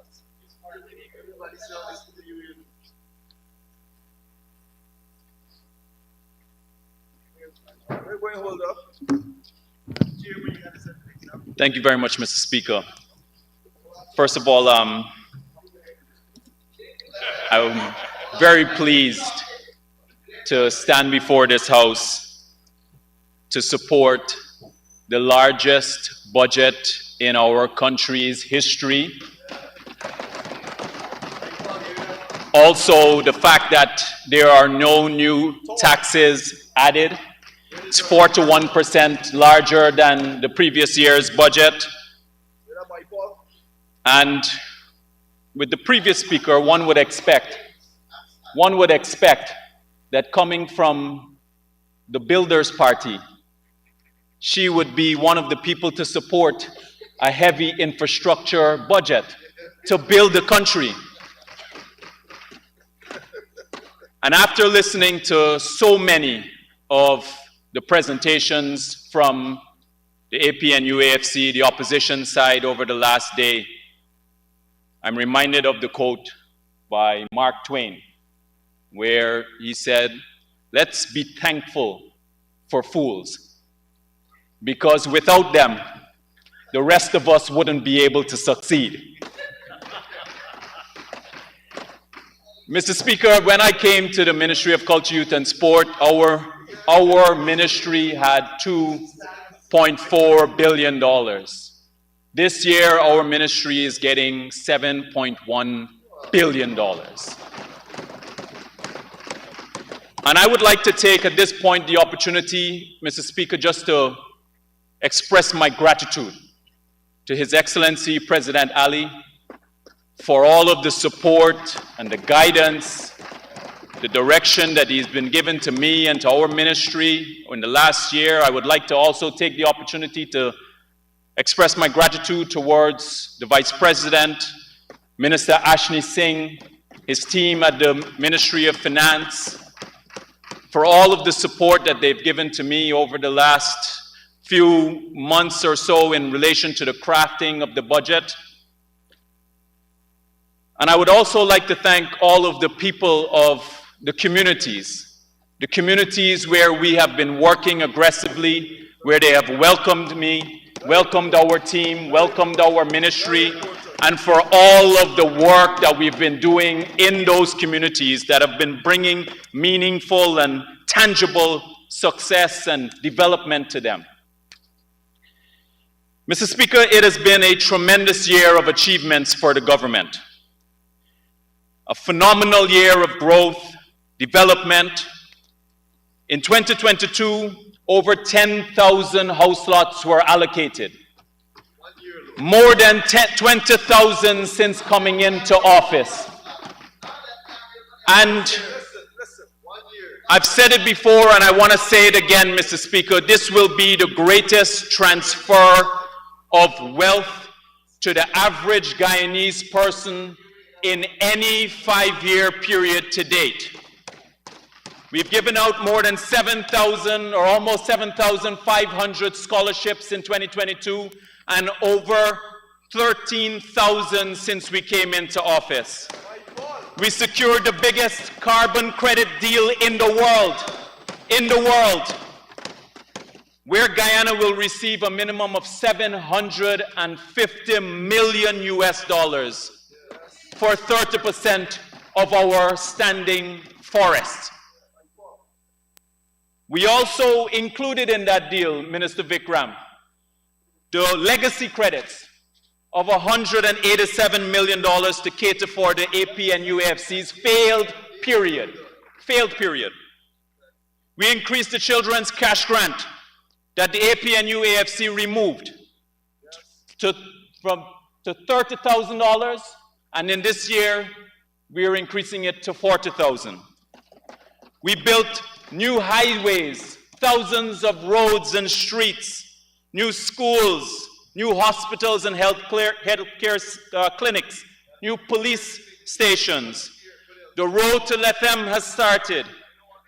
As we promised in the manifesto, all the heavy lifting for the Demerara River Bridge has been done, which Mr. Ramjatan had said, the honorable member had said, was a pipe dream. We also did the heavy lifting for the gas to power project, all of which will be completed within 2 years before our tenure is up. As we promised in the manifesto, we put our oil blocks to auction. As we promised in our manifesto, we passed the local content law. We set a regional record for passing 25 pieces of legislation last year. The government worked with financial institutions to secure the lowest mortgage rates in our country's history so that ordinary people can secure mortgages to build their homes. We secured for the first time in 10 years the CPL finals and the semifinals. As we promised in our manifesto, we launched the Sports Academy. We commenced construction of the mini stadiums. A new mobile phone carrier is about to start operating. We now have visa-free access to the United Kingdom. We signed a deal with Mount Sinai for better health care for Guyanese people. Our non-oil growth, Mr. Speaker, our non-oil growth is 11.5%, which makes us as a country the second fastest growing economy from a non-oil perspective. Leave aside the oil growth. that we have had, the non-oil growth, 11.5%, has made us the second fastest growing economy in the world. Our macroeconomic indices have improved as well, Mr. Speaker. Our debt to GDP ratio has improved while other countries like Japan, Singapore, Greece, the US, the UK, Canada, Spain, France, all of them have ballooned their debt positions. Meanwhile, ours has improved. Our balance of trade is now close to $3 billion surplus. Our foreign exchange reserves have now returned to the levels when we have left before leaving office in 2015. Things have been moving so fast, Mr. Speaker, that some of the known and usual suspects have been saying that we are moving too fast, that we're moving too fast. But I have news for them, Mr. Speaker, that if they think that we're moving too fast, then they ain't seen nothing yet. And all of those amazing things have happened for our country in 2022, and not a single statement of positivity would have come from the opposition. Not a single statement. Many of the people in the country, have been saying that positive things about how the government has been performing. Not a single word of positivity coming from the opposition. So if you want to be taken seriously, you should first of all start by acknowledging all of the successes that we've had so far. Meanwhile, on the other hand, we have seen a stellar year of performance by the opposition as well. We've seen that for 3 months in the year of 2022, they left the country without a leader of the opposition. For 3 months, they left the country without the leader of the opposition. And after a few months of his performance as leader of the opposition, some of his own members have said it is best we return to the situation of not having a leader of the opposition. There was an attempt to steal the mace on Facebook Live, and while all the cameras were on. And imagine, after attempting to steal the mace, they went to court. They went to court when we were suspending them, when they were suspended. They went to court to go and overturn the suspension and failed again. Another case that Roysdale Ford, the honorable member, could not succeed on. They also had 3 APNU AFC members who resigned from their seats as parliamentarians. And what's interesting to note is that none of those seats were never filled by any young person, just as they did when they were in government, when they failed to give young people the opportunity and that they promised to give them in government. Many people, many young people were thrown by the wayside. They had 3 opportunities, 3 resignations that they had as MPs. Not a single seat was filled by young people. The General Secretary of the PNC has resigned. Then I'm now hearing that her successor has resigned. The Treasurer of the PNC has resigned and has alleged serious corrupt practices and racism. The opposition voted against the local content bill. Imagine a bill that was supposed to bring benefits for Guyanese to get opportunities for business and employment in the oil and gas sector, without which they would never had the opportunity. They voted against that bill. They boycotted Parliament many times, Mr. Speaker, and they go around the country telling falsehoods to people, trying to block projects, and they told people not to take the vaccines. They told people that they shouldn't take the scholarships.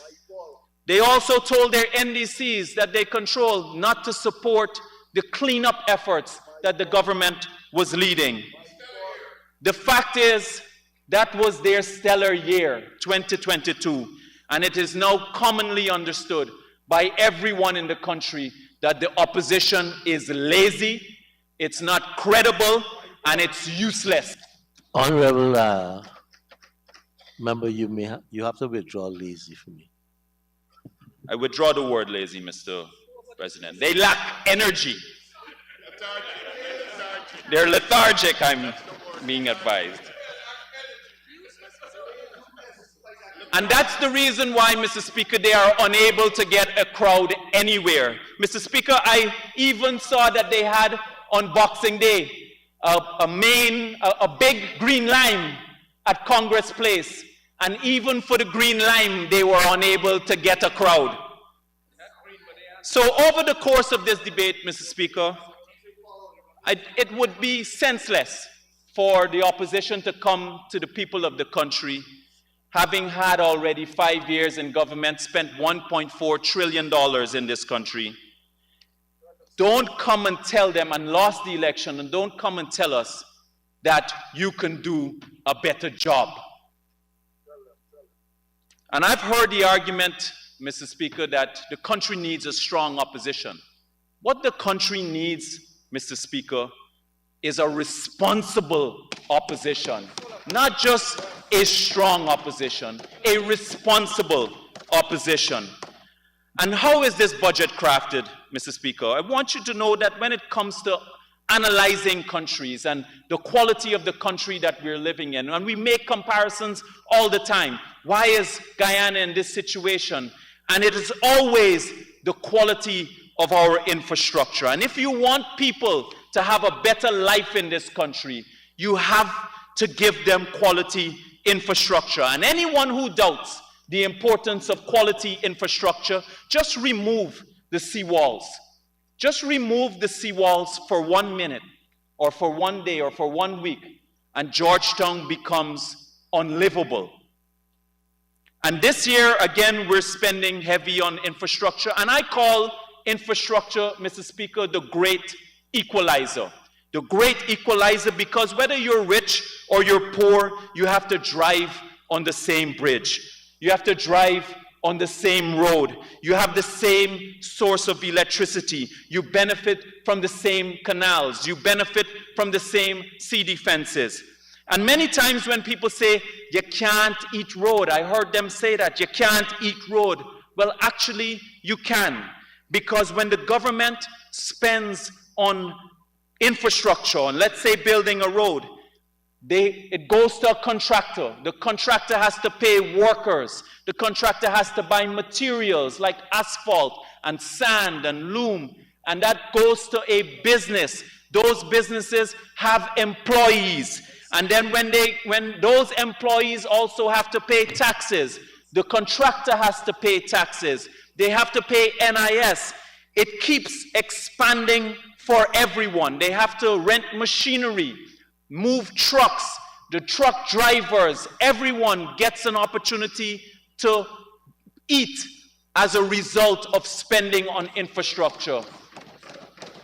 Even the banks get to expand their commercial activity because we are spending, because they are going to have to go and take out loans and pay off on interest.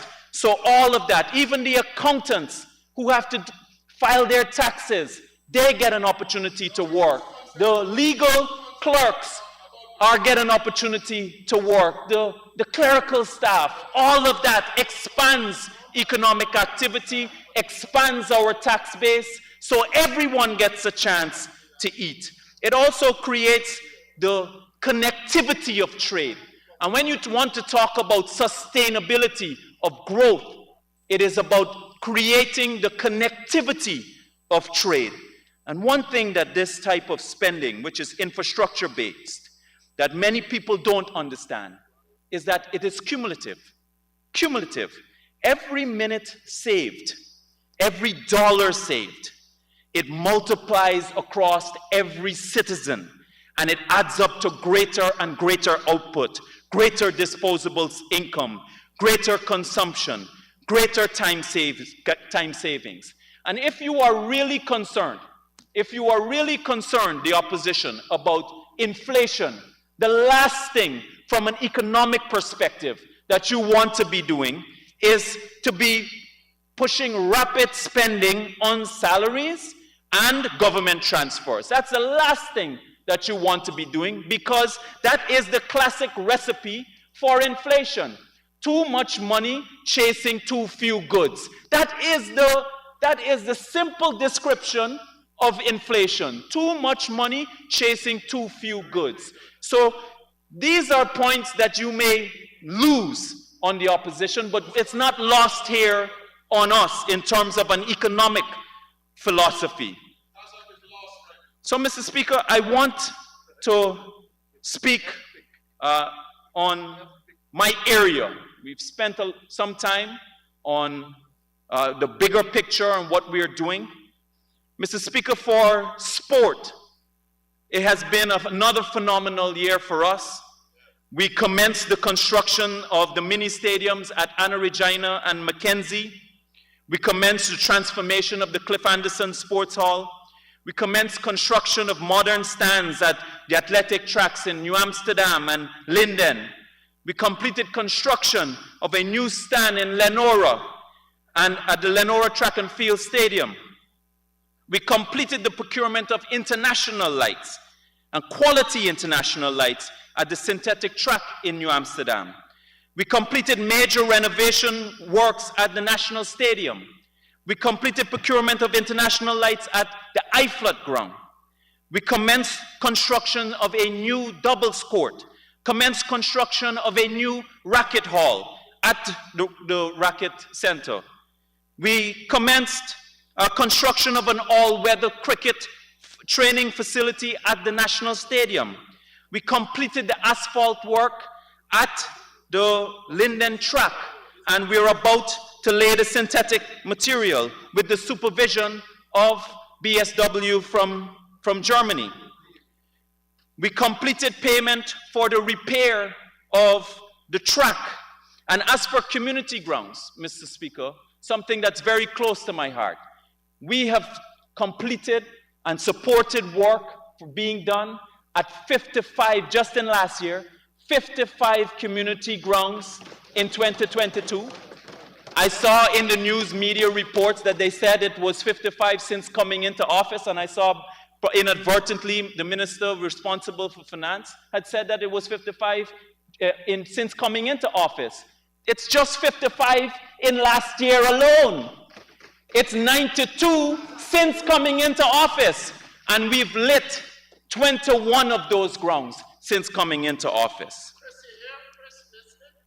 And when we pay attention, when we're doing these community grounds, Mr. Speaker, we have an integrated approach to what we're doing. So it's not just about doing the grounds, but it's offering all of the opportunities and connecting with the community so that we can know how we can get over the opportunities in all the areas that we are offering, so that we can offer that for the young people, so that they can be part of the program of development and training. We were the first country in CONCACAF, Mr. Speaker, to secure the FIFA for Schools program, working with the GFF. We were able to secure Guyana, Mr. Speaker, as one of the host countries for the Under-19 World Cup that was held earlier this year. We hosted the IGG Games after 5 years, and for the first time had 9 disciplines. We expanded our sports academy program, hiring certified coaches to run the nurseries. Our Teach Them Young swim camp had over 1,600 kids, and the program was successfully implemented with not a single incident. Not a single incident. We held the President's Cup, One Guyana tournament, with the GFF. And I was just in Region 9 and I heard the story of one of the villages where they were explaining to me that two of their young football players had the opportunity to represent the region because it is a new format for the tournament, represent the region, and they are now selected for our national team, for our national pool of players. Had that not been for that program, they would not be part of that national program.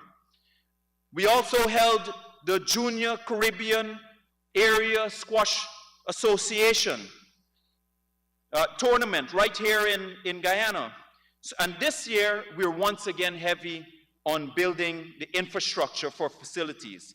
Training and the sports policy will be completed. So what's important as well for this year, I want to tell you, Mr. Speaker, that for the first time in any budget presentation, we've had the words Cricket Academy.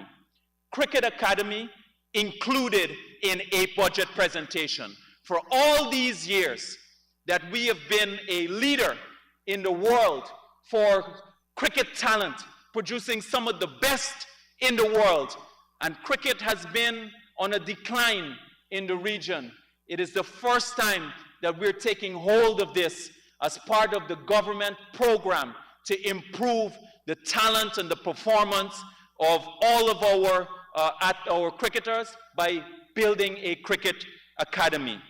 And I want to respond to some of the things that the Honorable Member, Mr. Jones, had said yesterday when he wants to compare records of the PPP and the PNC.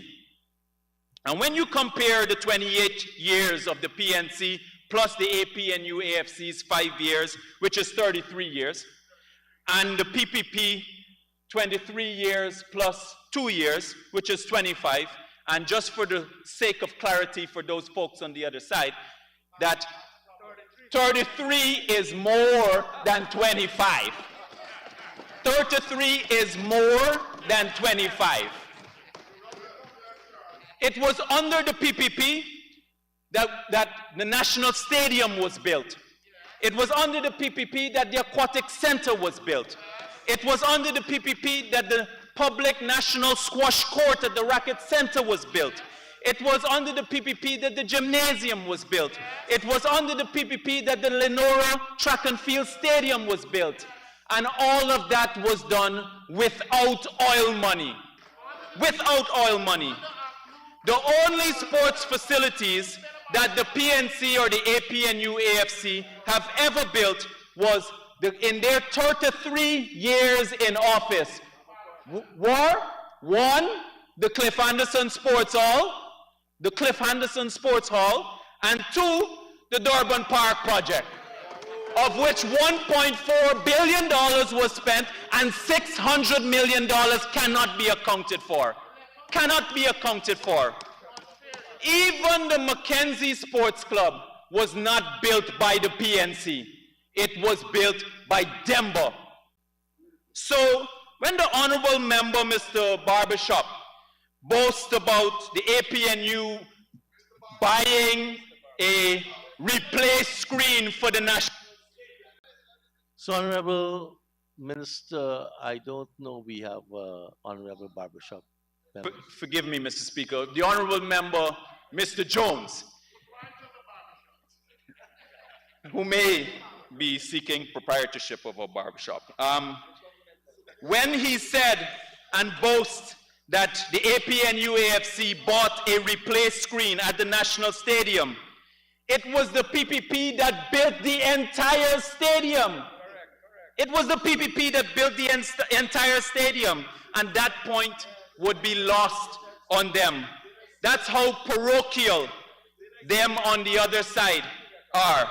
And all of the references that were made in relation to the hosting of tournaments, they were just the temporary beneficiaries of the PPP's vision and investment that we made. And when he mentioned about the sports policy I happened to go and do some digging to find the minutes of the National Sports Commission, where at June 28th meetings, where he was at that meeting, along with many other persons. Here is what it says in the meeting. Mr. Butts mentioned that a news report which spoke of a sports policy being presented to minister and cabinet by the end of the month, but was puzzled as to how the commission was left out of the process. Dr. Roach suggests a follow-up meeting with the minister. Mr. Jones mentioned that the associations and federations are saying they had no input into the document, which are contrary to what the reports, which said wide consultation had been completed of the document. Mr. Roach says the whole situation worries him. That is what is contained in the minutes of the National Sports Commission of a meeting that he attended. Honorable Minister, two things that please, I allow you 2 times to make reference to the honorable member without. And secondly, to lay over that minute. To lay over the document. I will, yes, yes.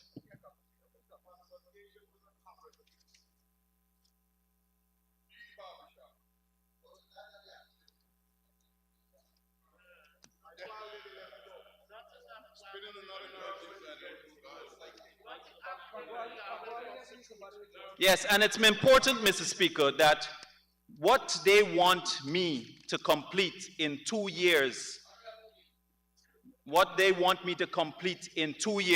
is something that they never completed in 5 years. So it's important to note the duplicity. And when he made reference to the statement by boxer Kevin Alicock, I want you to just listen to what the statement was. And I'll lay over all of this, Mr. Speaker. He said that, no, this is Mr. Kevin Alicock. He said, let me state for the record that I have never met that individual before, and I do not know who he is. He was talking about somebody who was sitting at the press conference. Let me clarify once again that my previous public statement had nothing to do with the government of Guyana and the Ministry of Culture, Youth and Sport, but had to do with the sports associations. In fact, I issued a subsequent statement immediately thereafter stating I've always had the support of the Office of the President and the Ministry of Culture, Youth and Sport. And I express my gratitude for that support. While I do not get involved in politics, and I would like the opposition to leave me out of their drama,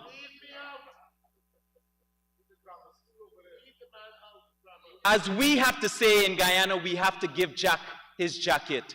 This Ministry of Culture, Youth and Sport has been the most active, supportive, effective, and visionary this country has ever seen.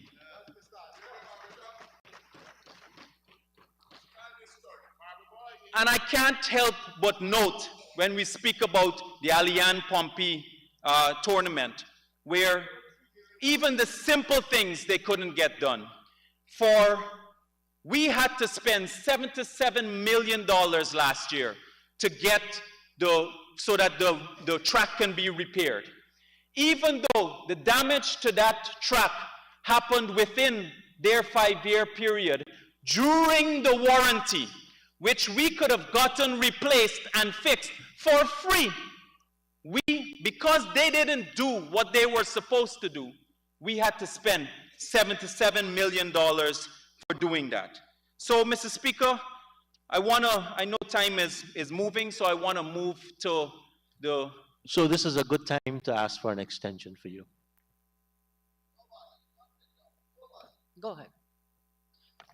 Yeah, I'd like to ask that my colleague be given time to conclude his presentation. Thank you, Honorable Minister Teixeira. Honorable Minister Ramson. Thank you very much, Mr. Speaker. Continue to conclude.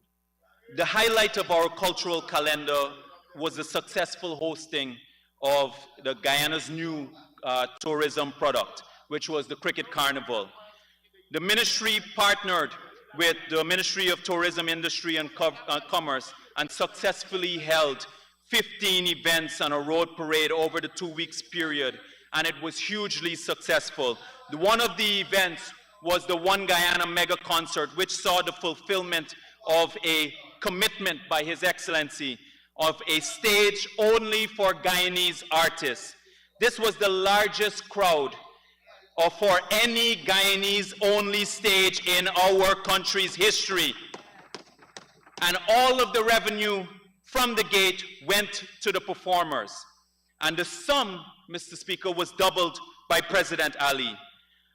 The other first for us was the moving of independence to the celebration in another region, Anna Regina. This, again, hugely successful.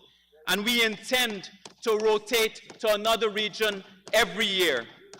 We reintroduced the Guyana Prize for Literature, introducing for the first time a youth category, and will culminate in a literary arts festival during the Mashramani period.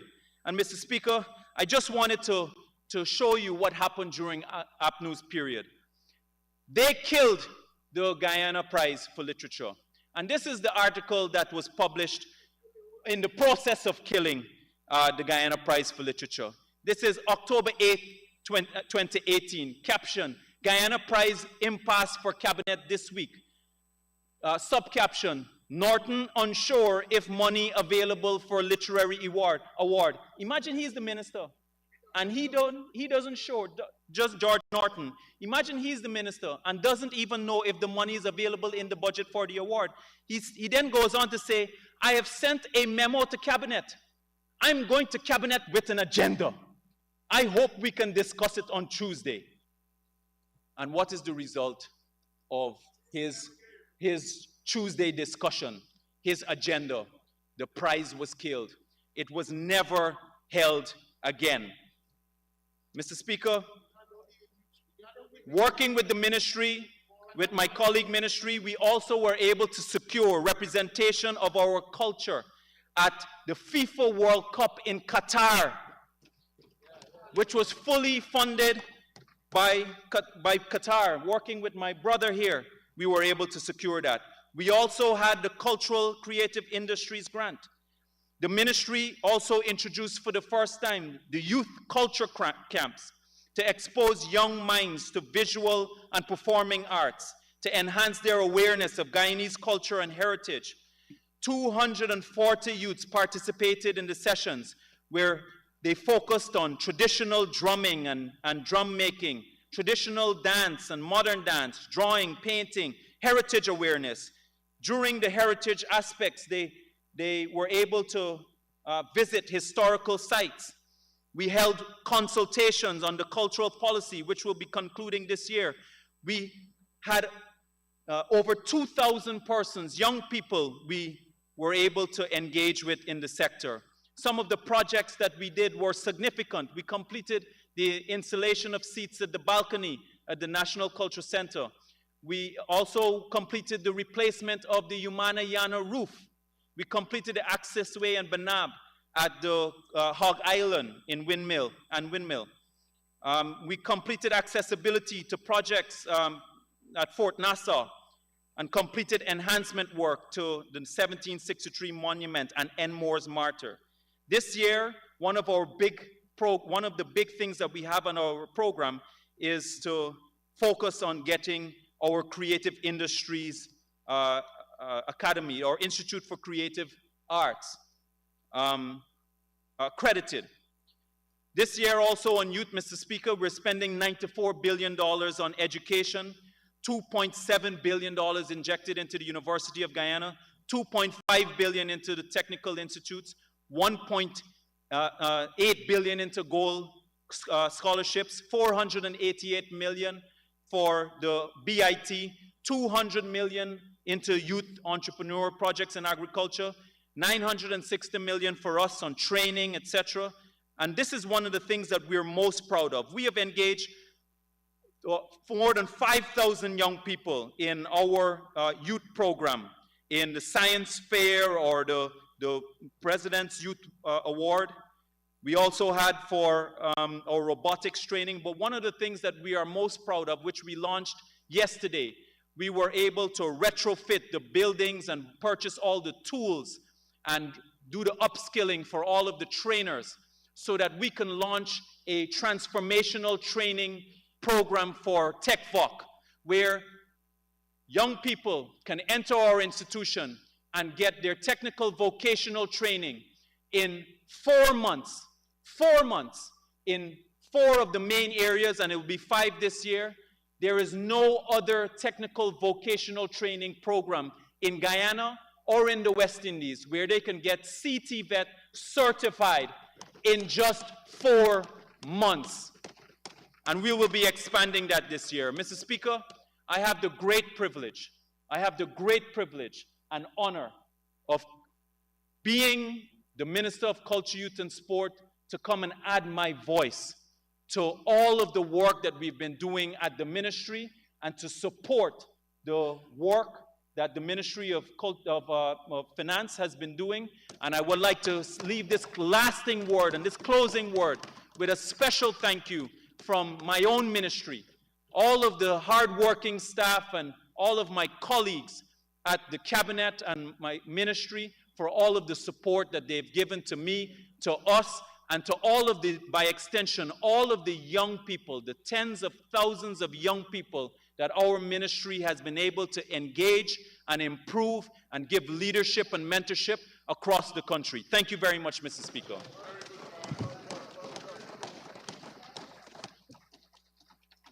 Thank you very much, Honorable Minister. And now for the contribution of the Honorable Member, Mr. Jermaine Figueroa.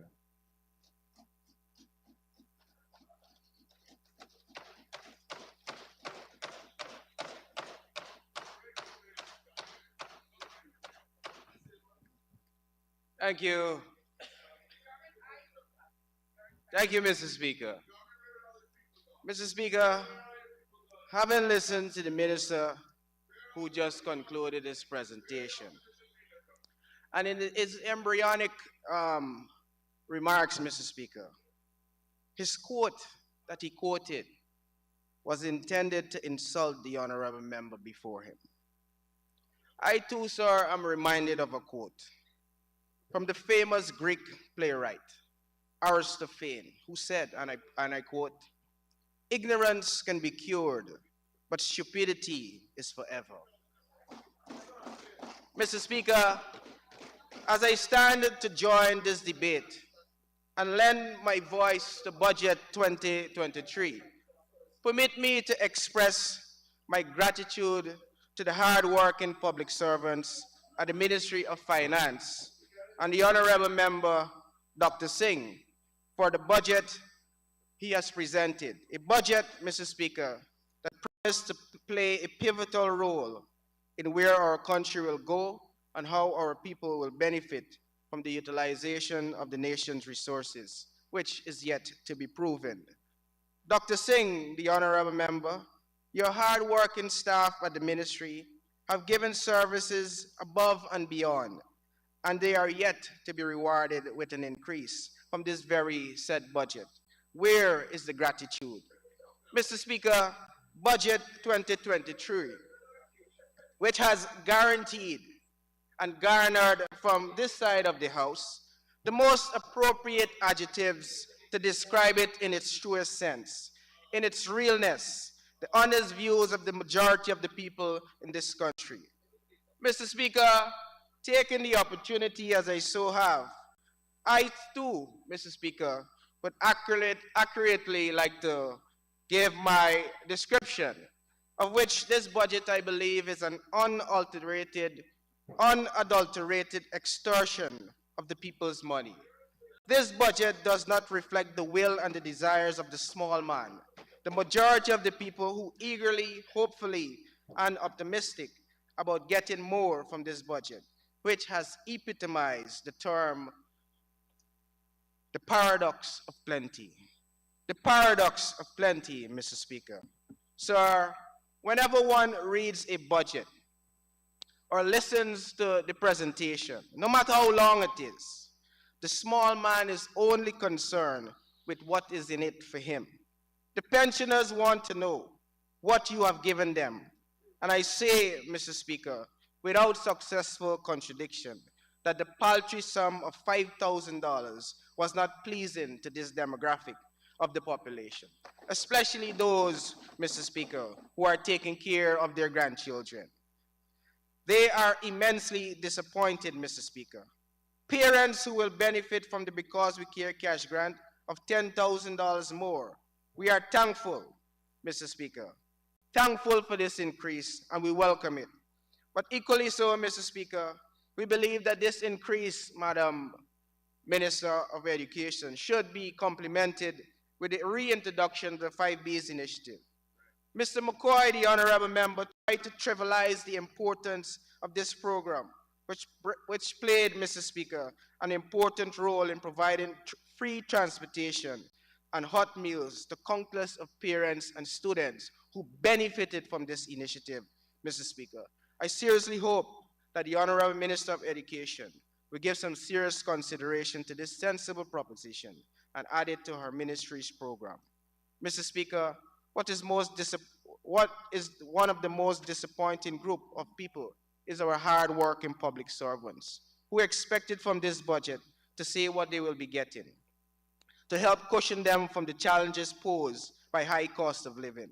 They continue to wait in anguish, and it is most unfair to the hard-working people who contribute to the nation's coffers and keeps the engine of government running. The Honorable Minister of Finance, I beseech you, sir, to provide our public servants with the answers they seek.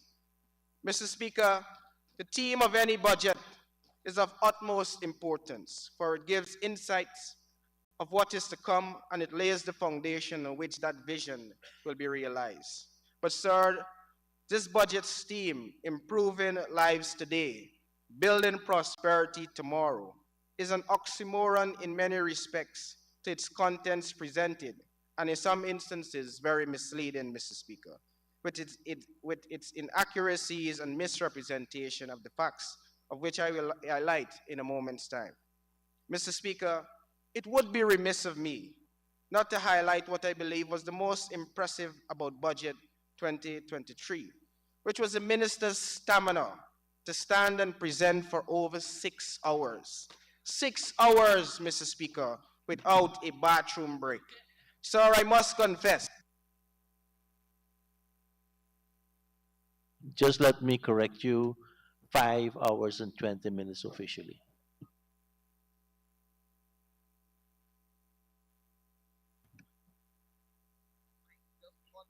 Thank you, Mr. Speaker. Mr. Speaker, I must confess, I had always admired Dr. Sting's style of debating, long before coming to this House. And I believe he too is secretly disappointed that he was unable to give more to the people most in need, which when more is available, Mr. Speaker. In fact, Mr. Speaker, I believe I speak for every Guyanese, especially all public servants, youths, senior citizens, the vulnerable, and the poor, when I say we wish if this very impressive demonstration of the length of the minister's presentation would have reflected real beneficial policies and programs that would have actually bring tangible life-changing opportunities and benefits to help them with the harsh realities of extremely high cost of living. Mr. Speaker, the plight of the poor in my constituency, Region 10 in particular, and that of the ordinary Guyanese in general, in this country, which is the fastest growing economy in the world, is most unacceptable given the vast wealth and our population size. Mr. Speaker, the framework of Budget 2023, as posited by the Minister of Finance on the 16th of January, is a pointed reminder to all Guyanese that if you are at the bottom of the social ladder, the PPP administration, through its trickle-down economic policies, will ensure you remain there. Referencing the World Bank's report, Mr. Speaker, it is a fact that price inflation on food and the essential dietary needs for a food basket remains at well over 20% and continues to rise. No theatrics by the Honorable Member McCoy can dilute or evade this fact. His price trick in an effort to debunk the real expressed views of ordinary Guyanese, with his display of two commodities from his well-endowed food pantry, will not fool anyone. In yesterday's Stabrook News on page 13, captioned, "How the cost of living is hitting people." How the cost of living is hitting people. This is what real Guyanese are saying, Mr. Speaker. Colin Rodney, and I wish the Honorable Member Todd would have been here, because Colin Rodney is also from Linden, and this is what he had to say. Every item has risen in the market. Just imagine we are importing sugar in Guyana. Just imagine we are importing sugar in Guyana, and a pound is now $200. 3 months ago, it was $80. Milk, $720 from $460.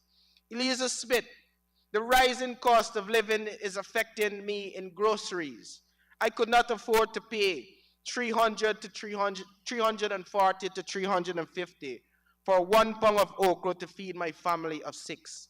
She said ground provision is very expensive too. A pound of plantain is now $240.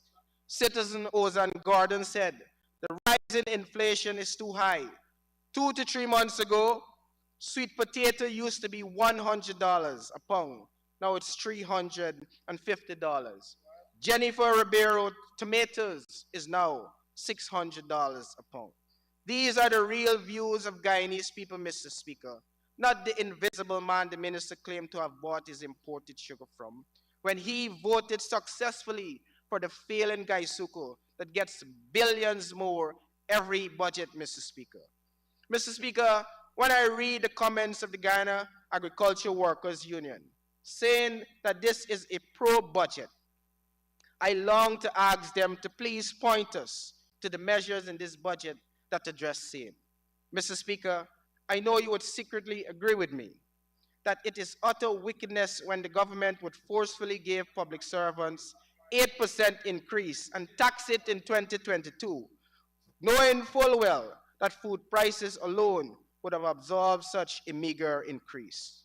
Mr. Speaker, it is visible for all to see that this budget has heavily endowed the Ministry of Public Works with a very big chunk of budget 2023. Sir, I am forced to admit that the road to development is the building of roads, bridges, and roadways and proper infrastructure, Mr. Speaker. But, Mr. Speaker, this budget, sir, remains of genuine concern for me, for the majority of my colleagues in this House, and all Guyanese living on the coast, which is way below sea level, Mr. Speaker. And no serious consideration is being put to the protection of our sea defenses. Equally, sir, the poor quality of works being executed on our roads, drains, and bridges. Coupled with that, Mr. Speaker, the inadequate skill set at the ministry and at some contracting firms to complete those works to be given in a genuine time is of great concern for us. Mr. Speaker, as important those infrastructural works are for poor Guyanese, as the PPP had said in opposition, they can't eat roads, bridges, and many of them don't work for Gaisuka, Mr. Speaker, which continues to get never-ending billions. Mr. Speaker, I must turn my attention now to provide some comments on the previous speaker's portfolio that continues to pose a challenge to gauge the productivity of the Ministry of Culture, Youth and Sports for me. If one was to ask me from outside of Guyana which sports discipline had taken off in 2022 under the leadership of Minister Ramson and his Sports Commission, I would have to conduct a study session, Mr. Speaker. Mr. Speaker, my colleague asks the minister to make sense. I dare say this minister, with this very important ministry, makes no sense. In fact, Mr. Speaker, I would like to thank the Honorable Minister of Finance for speaking on behalf of this ministry. For the Honorable Minister, most of Guyana are aware, Mr. Speaker, that for the last 3 budgets debates in this House, this is what most of us ever, this is what, Mr. Speaker, the Minister presentation represented for this minister, whose magnified gross incompetence of this ministry is concerning. This minister, Mr. Speaker, is more concerned about Facebook's like at his ministry's page. In 2020, the Honorable Minister, in his debut speech as a minister, said, and I quote, "When I got to the Ministry of Culture, Youth and Sports, our Facebook page had 6,000 likes. Within 1 month, 10,000 likes." In his 2021 budget presentation, again, the Honorable Minister informed this August House, Mr. Speaker, and I quote, "Imagine the Ministry of Culture, Youth and Sports, when I got there, had 6,000 likes on its Facebook page. Today, it has over 22,000 likes and 20,000 followers on Facebook." Mr. Speaker, what a remarkable accomplishment. Well done, Minister. Mr. Speaker, in thanking the Minister of Finance for ably assisting his colleague, I must inform him that some of the information provided were misleading, grossly inaccurate, and I am confident, Mr. Speaker, that the Honorable Minister wasn't academically or intellectually dishonest. Mr. Speaker, I don't believe that the Honorable Minister would intentionally provide this House with inaccurate information. But, sir, I must inform him, the Honorable Minister, at page 60 of his budget speech, where he was misled to believe that those 2 synthetic tracks at Region 6 and 10 were completed. They are far from that reality, Mr. Speaker. The track at Linden, however, was blessed with being fenced twice. So it has 2 fences, less than 5 feet apart. Less than 5 feet apart, Mr. Speaker. Sir, I do not possess the sagacity to understand the logic of spending an additional $26 million for a second fence. Is it to prevent the country's best athletes from accessing the facility? Sir, it is important to note that despite all of the challenges of having to access the Bayrock facility where the track is being built, did not hinder our region's prolific athletes from winning the 6 consecutive national cycling, swimming, and track and field championships. 17 overall, Mr. Speaker.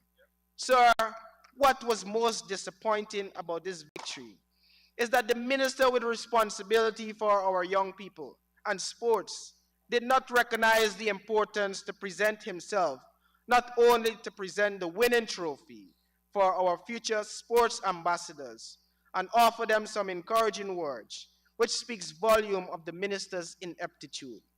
Equally disappointing, Mr. Speaker, was the no-show of the Minister of Education. That was not expected from the Honorable Minister, Priya Manik-Chan. Mr. Speaker, what is really the plan of the ministry for the continuation of our star athletes after high school? Is there a plan to have the University of Guyana have a real sports program to facilitate the continuation of our nation's sports pursuits?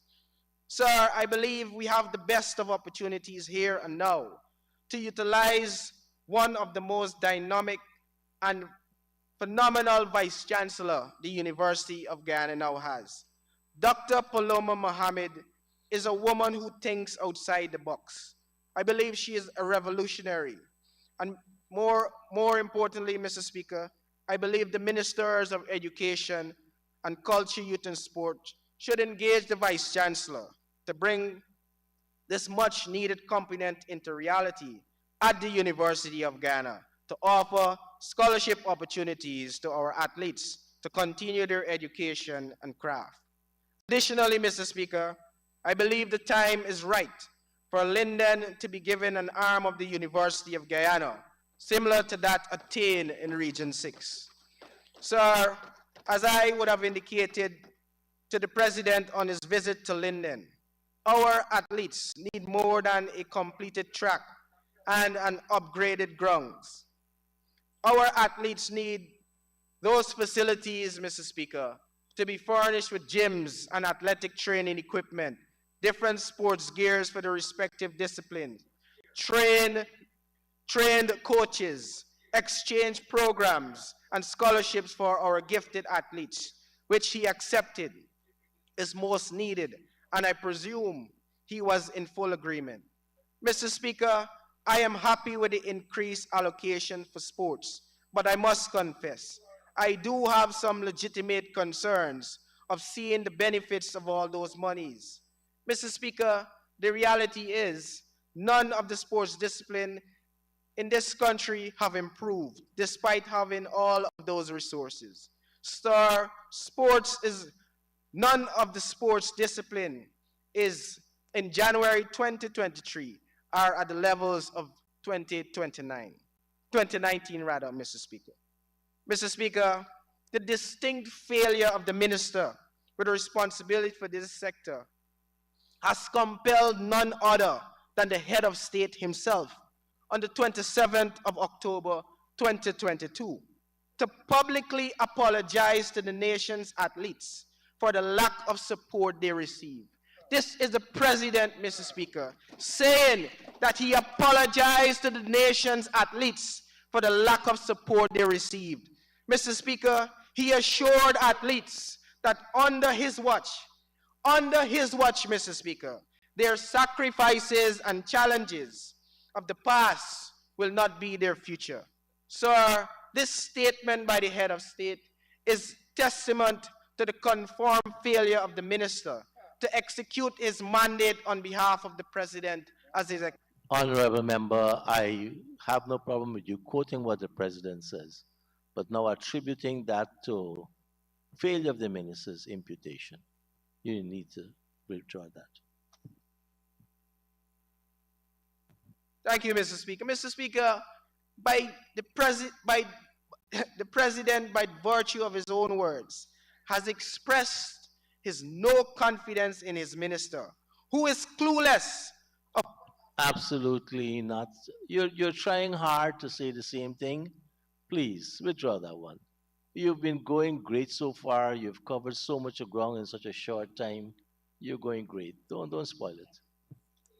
Mr. Speaker, in heeding to your advice, one would be directed to say, based on the president's comments, Mr. Speaker, it can be inferred that the president himself has expressed no confidence in his minister. Okay, you're insisting that you want to use that, right? You can. There is an issue with respect to standing orders and using the president's name to influence the debate. You're now trying to use that to say the president has no confidence in the minister, and I don't think that's what he said. Okay, And Mr. so Speaker. please strike all of those, and I'm striking them right now from the records, and don't go back down that road. I'm so guided, Mr. Speaker, and I wish that I would be less. I wish I could continue uninterrupted with your guidance, of course, Mr. Speaker.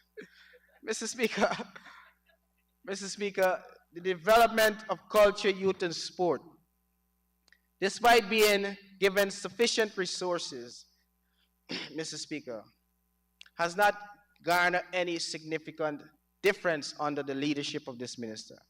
Mr. Speaker, those words uttered by the head of state, I believe, Mr. Speaker, is one in which, Mr. Speaker, that any self-respecting person having heard those words from their boss would have done the honorable and dignified thing, Mr. Speaker, and resigned. Sir, it is a mark of mature intelligence, Mr. Speaker, when one can not only read between the lines, when one can read not what only is.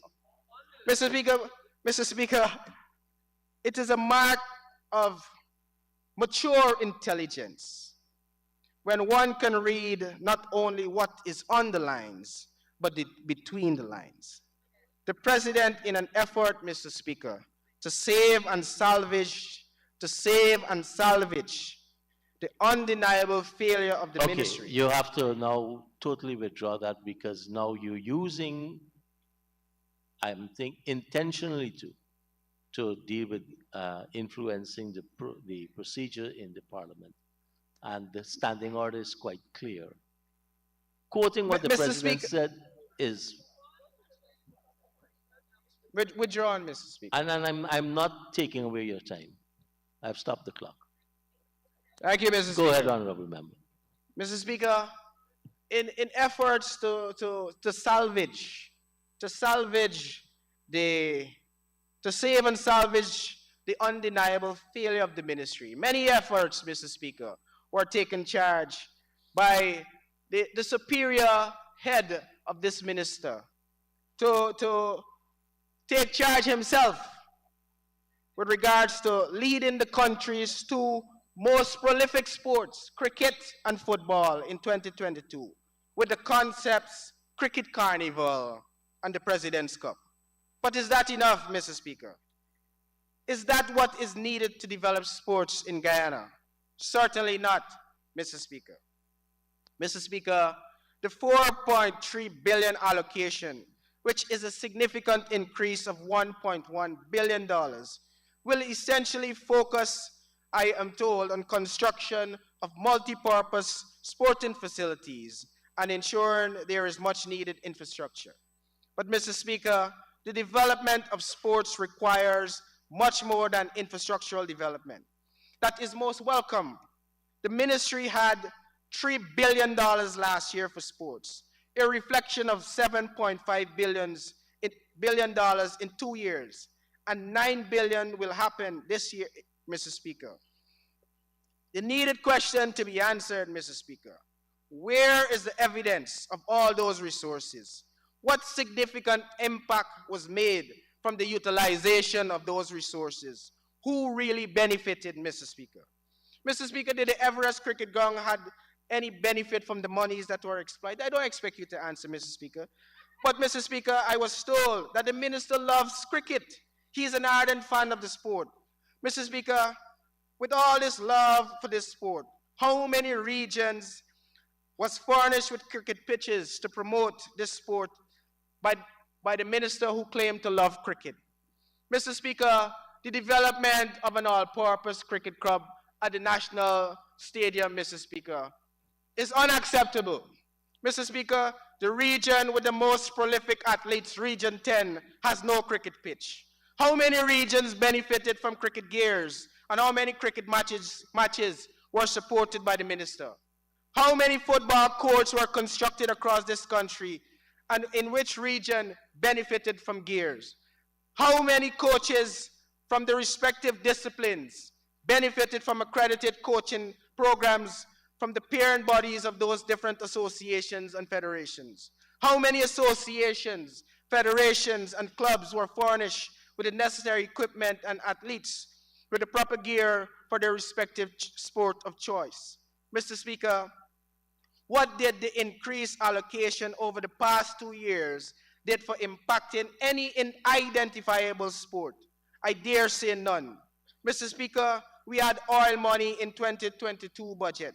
Sports was given $3 billion, and our athletes overseas representing Guyana, the fastest growing economy in the world, were begging for food and proper medical personnel, while the minister was issuing press statement to save face. What an embarrassment. What a disgrace. Mr. Speaker, we had oil money in 2022, and the national under-14 footballers had to miss an important CONCACAF tournament because of airfares challenges at that time, Mr. Speaker. It would seem that the more money we have, the more difficulty we have, Mr. Speaker, in making prudent decisions. The more money we have, Mr. Speaker, the harder it is to see the evidence of those spendings. Mr. Speaker, the minister boasted in his 2022 budget presentation about receiving support of all the sporting disciplines in Guyana. My question, Mr. Speaker, is the minister willing to give in 2023 each of the sporting disciplines that he claims supported him, Mr. Speaker, a financial subvention of at least 25% of their annual budget to avoid Guyanese ambassadors begging when they represent us abroad and to assist with their sports programs? We have oil money. We should use it wisely for our athletes' benefit, Mr. Speaker. Mr. Speaker, the Ministry of Sports spent close to $500 million in the last 2 years, and the Honorable Dr. Singh during his presentation indicated that 54 community grounds were upgraded across Region 1 to 6 and Regions 8 to 9. The revelation has aroused the suspicion of many communities, and we would like to know from the minister the names of those community grounds and how much resources were expended for those said upgrades. Mr. Speaker, in December, the Region 4 East Coast team, December 2022, had to travel all the way to the East Bank to use the GFF all-weather grounds to complete the village aspect of the tournament. This is because the minister only enhanced sunshine grounds. None of the investment went into all-weather facilities, which was suggested in my presentation last year, starting with one such ground in all 10 regions because it is most needed given our climate. Mr. Speaker, with $250 million in 2022 and an additional $250 in 2023, an equivalent of $500 million for ground enhancement. And no region can boast of having an all-weather ground except at the national stadium for only cricket, with lights, washroom facilities, and a mini pavilion that can accommodate at least 1,000 spectators, Mr. Speaker. With all these resources is grossly unacceptable. This is the vision of the minister and the ministry, even as Guyana, Mr. Speaker, continues in its harvesting of oil money from the billions of oil from our natural patrimony. Mr. Speaker, I have always, in my conscious effort to help the minister, provided not only constructive criticisms, which he apparently takes personal, but it is never with the intent to belittle the minister. That is not my forte, for he does that on his own. Sir, in every single budget debate, I have provided workable solutions that I know once implemented, it will enhance sports in general and provide our nation's athletes with the best opportunities to excel and succeed in their craft. Mr. Speaker, sports has to play a more defining role in carving our national identity. It requires a strategic time-bound developmental plan, a plan, Mr. Speaker, that requires a deliberate, tailored, and focused approach in identifying out of the 40 Olympic disciplines, 10 or 15 disciplines that provides us with the greatest of opportunities of winning Olympic medals, focusing on those identified disciplines as a national priority with a time frame as advised in my 2021 budget presentation should be taken seriously. At this time, a serious extension is needed. Comrade Speaker, I move that the honourable member be given 5 minutes to conclude his presentation. Thank you very much, Honourable Member, please. Thank you for your gracious extension, Mr. Speaker. Mr. Speaker, if the minister and his uninspiring and visionary gang of the ministry continues in this deadbeat posture, His Excellency's desire for Guyana to advance to the 2026 World Cup would be nothing, Mr. Speaker, but a fleeting illusion. Culture. Mr. Speaker, the Minister of Finance in his speech adumbrated that it is important that the moment be seized to harness and fortify our rich cultural diversity. Words beautifully put and accepted by us on this side. But sir, I shudder to think, and moreover, I am of the belief that the Minister of Culture, Youth and Sport don't understand this view. Sir, I have said it before, but I believe Stabrook News editorial in last Sunday's paper has encapsulated this position from an independent standpoint, which is very apt. It states the current Minister of Culture has never shown much enthusiasm for his portfolio. Has never, Mr. Speaker, or even for that matter, a sure grasp of what all aspects of it entails. It questioned, does the minister, Charles Ramson Jr., does he have any vision for this sector? This is an independent editorial articulating the very views that we on this side, Mr. Speaker, have been saying since the inception of the minister being at the ministry. Sir, I believe I have answered that question. I believe the head, the boss of the minister would have answered that question. I believe the minister himself knows the answer. We all have concluded, sir, that he does not hold the passion that is required, the vision that is required to lead this ministry.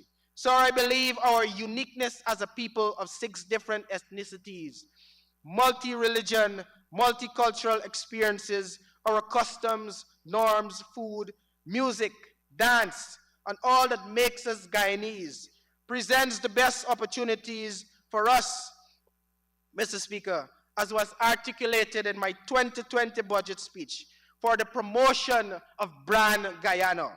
Mr. Speaker, with the award of $1.4 billion for culture and arts, if Guyana, for arts, Mr. Speaker, in Guyana, if we fail to recognize our country, Mr. Speaker,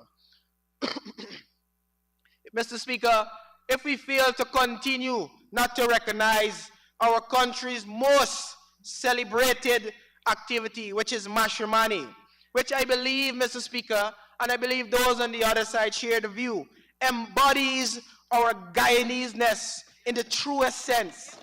This celebration makes us unique from our Caribbean counterparts. This festival should be branded and promoted as our indigenous version of Carnival, Mr. Speaker. But this government, through its most incompetent minister, has deliberately failed to put the necessary resources to propel matrimony to the heights of Trinidad Carnival, Barbados Crop Over, St. Lucia Jazz Festival, and such like. Imagine, sir, MASH in 2020, MASH, Mr. Speaker, imagine for MASH 2023 was launched, and again, the minister who's responsible for this portfolio, Mr. Speaker, was visibly absent. Sir, I am very happy with all of the allocation for the recording studio, which was proposed by me in my 2022 budget debates, Mr. Speaker, which are now going to materialize and help benefit the talented and aspiring musician. Mr. Speaker, this is the maturity I long to see in budgets, where it is a reflection of the best ideas of our people. Sir, with this recording studio and the subsidies for recording artists, this will most definitely enhance Guyana's musical potential. So, Mr. Speaker, I welcome this initiative, but more importantly, I am compelled to ask the Attorney General once more, Mr. Speaker, to see the importance of bringing copyright legislation to this House, Mr. Speaker, so that our gifted artists, our gifted musicians, our playwrights, our poets, Mr. Speaker, can benefit from their intellectual properties, Mr. Speaker. Mr. Speaker, we have a solemn duty as leaders in this country to understand that our most prized possession in this country is not our oil resources. It is our young people, Mr. Speaker. And I'm happy, Mr. Speaker, that the Minister of Education has taken a very magnanimous approach in leading this ministry, I believe, in the direction that it should go. And we are, as you have invited us to work with you, I am committed, like all of us in this House, Mr. Speaker, with regards to giving you all that is required, with regards to our best ideas to ensure that the Ministry of Education, the Ministry of Culture, and all of the ministries that provide service to the people of Ghana embodies what it takes, Mr. Speaker, to propel Guyana to the heights that it rightfully deserves. With regards to this budget, Mr. Speaker, and the fact that it does not encapsulate all of the ideas that the people of Guyana, the elected people of Guyana, has presented through their elected representative, I cannot wholeheartedly support this budget in its entirety. I thank you. Thank you, Honorable Member. Now invite the Honorable Member, Mr. Alistair Charlie, to make his contribution.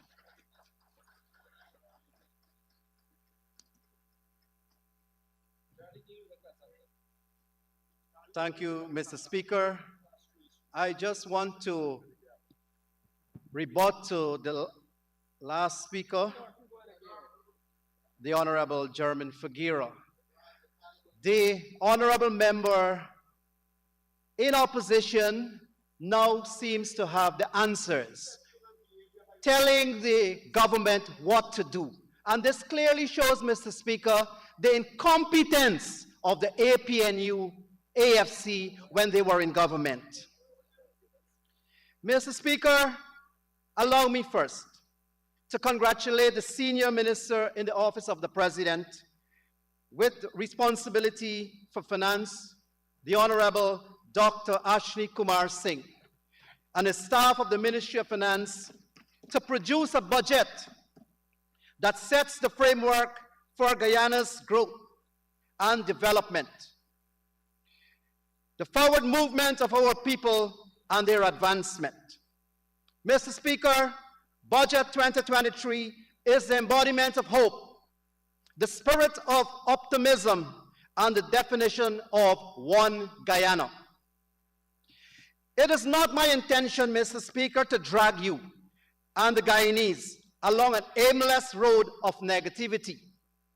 It is not my intention, Mr. Speaker, to drag you and the Guyanese into a debate that seeks to castigate Guyana.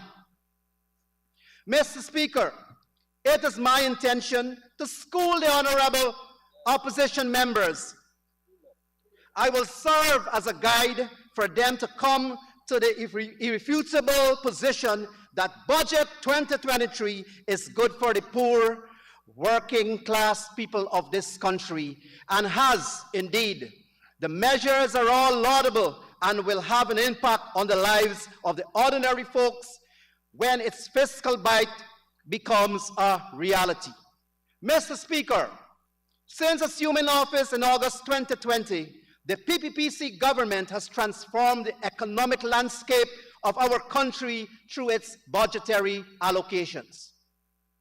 In the last 2 years in office, Mr. Speaker, the PPPC government has improved the quality of the country's social and physical infrastructure, improved access to shelter through the provision of housing to low-income families across the country, expanded the economic base of the country, the economic base of the country, improved the competitiveness of the domestic economy, improved the country's human capital, strengthened the national institution responsible for safety and justice, and reduced poverty and inequality, maintained fiscal prudence, and most importantly, Mr. Speaker, restored hope in Guyana. Mr. Speaker, the 2023 national budget stands at $781.9 billion and coincides with the theme, improving lives today, building prosperity for tomorrow. The APNU AFC, Mr. Speaker, and I will want to ask your permission, Mr. Speaker, to give a synopsis of their track record. Mr. Speaker, the APNU AFC legacy of moving Guyana backward did not start in 2015. It began much earlier. Since attaining a combined majority of 1 in the November 11 elections, the APNU AFC weaponized the parliamentary process for selfish political gains at the expense of the Guyanese people's well-being.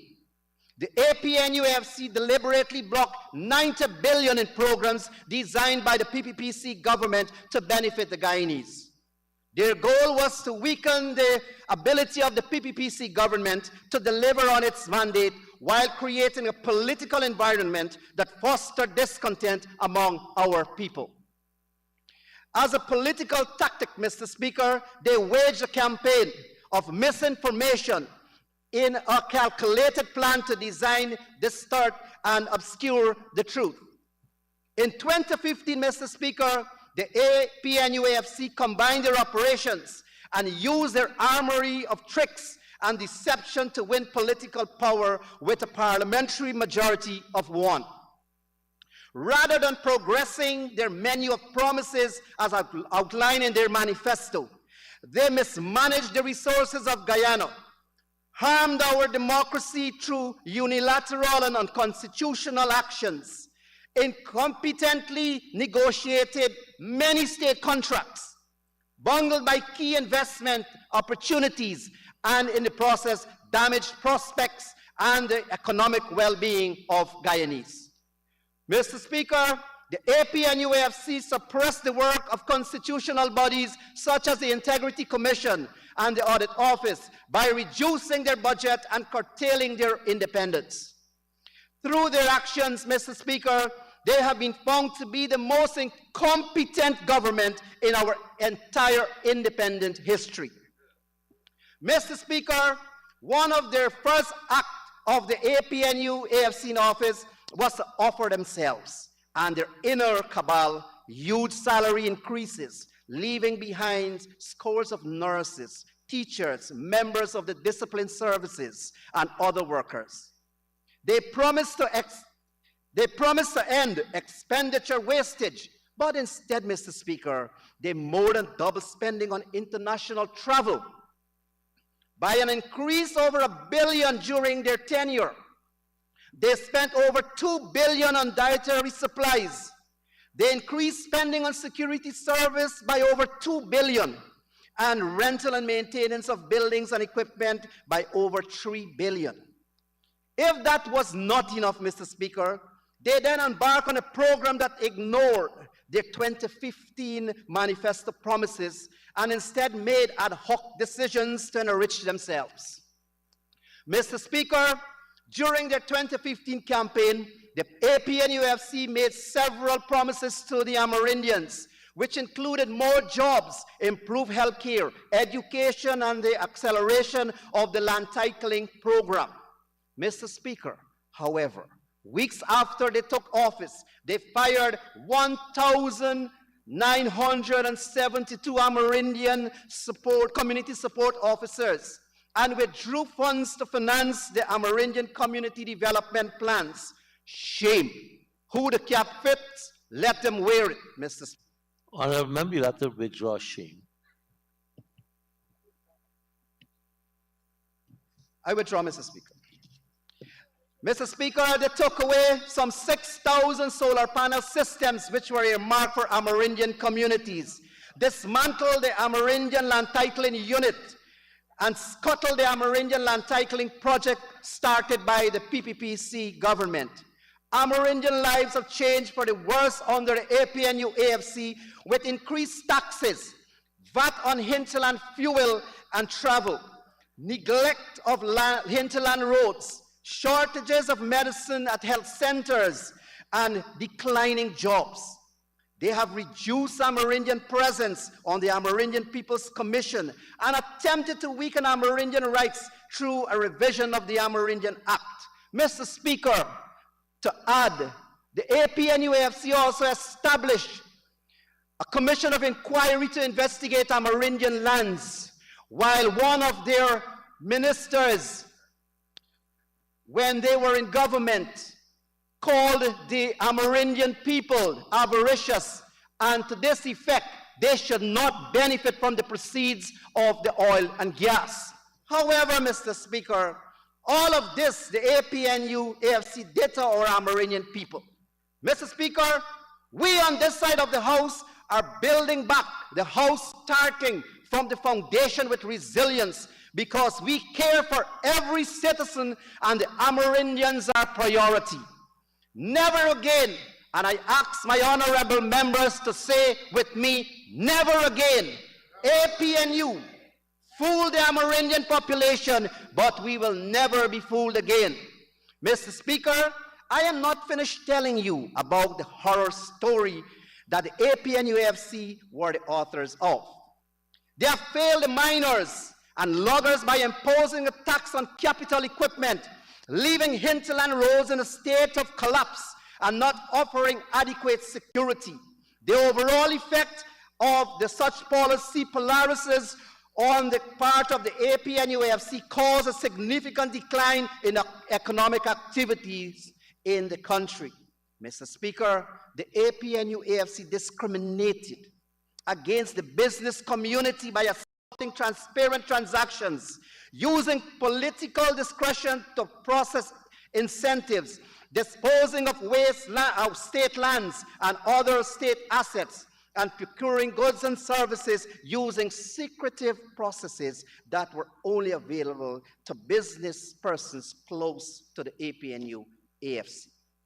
Mr. Speaker, the APNU-AFC promised to increase investments, lower taxation, provide jobs, and stimulate wealth creation. Instead, Mr. Speaker, they increased taxes and fees, failed to attract new investments and created jobs, and there was a decumulation of wealth in Guyana. They have failed to offer a coherent plan to address these issues. Mr. Speaker, however, Budget 2023 gives every Guyanese a chance to good education, access good paying jobs, be able to start their own businesses, raise and provide for their family, own their own homes, live in a safe and secure environment, and retire with dignity. Budget 2023 gives every Guyanese full access to equal health care, safe water, the ability to participate in sports and recreation, and free practice of their religion and culture. Mr. Speaker, Budget 2023, 41.4% larger than Budget 2022, is undoubtedly the largest budget and is fully financed with no new taxes. Budget 2023 is the first budget to benefit from the sale of Guyana's carbon credits, which will amount to 31.3 billion in revenue in 2023, alongside a transfer of 208.9 billion from the NRF to the consolidated fund this year. Budget 2023 strikes a balance between addressing pressing needs for today and the critical investments needed for tomorrow. Mr. Speaker, 3 billion in salary adjustments benefiting 5,000 healthcare workers and 9,000 members of the discipline services. Increase the monthly income tax threshold from 75,000 to 85,000 monthly, releasing a total of 3.3 billion into the hands of taxpayers and removing 12,000 taxpayers from the tax net. Mr. Speaker, the Because We Care cash grant from 25,000 to 35,000. This will benefit, Mr. Speaker, over 214 school children in public and private schools and will replace an additional of 2.1 billion in the hands of their parents.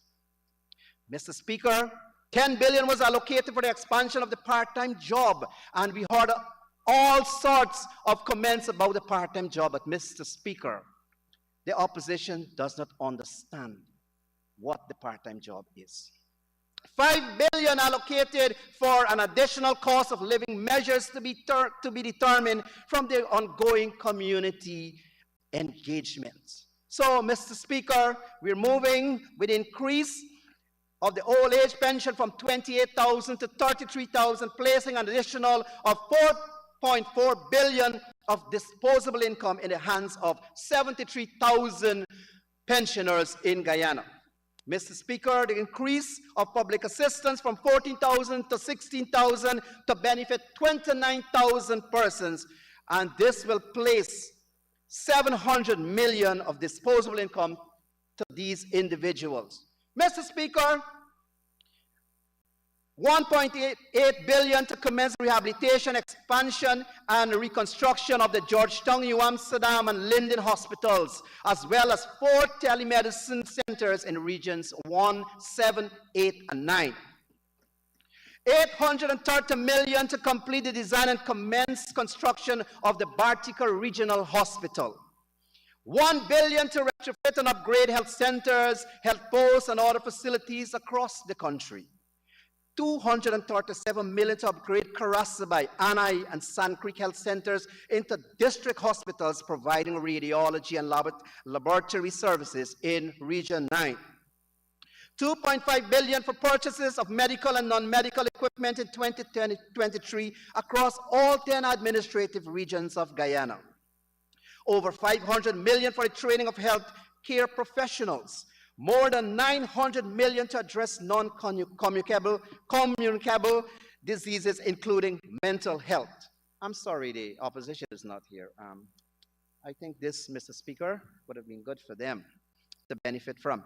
Mr. Speaker, in 2023, a sum of 94.4 billion has been allocated to further improve access to and the quality of education for all Guyanese.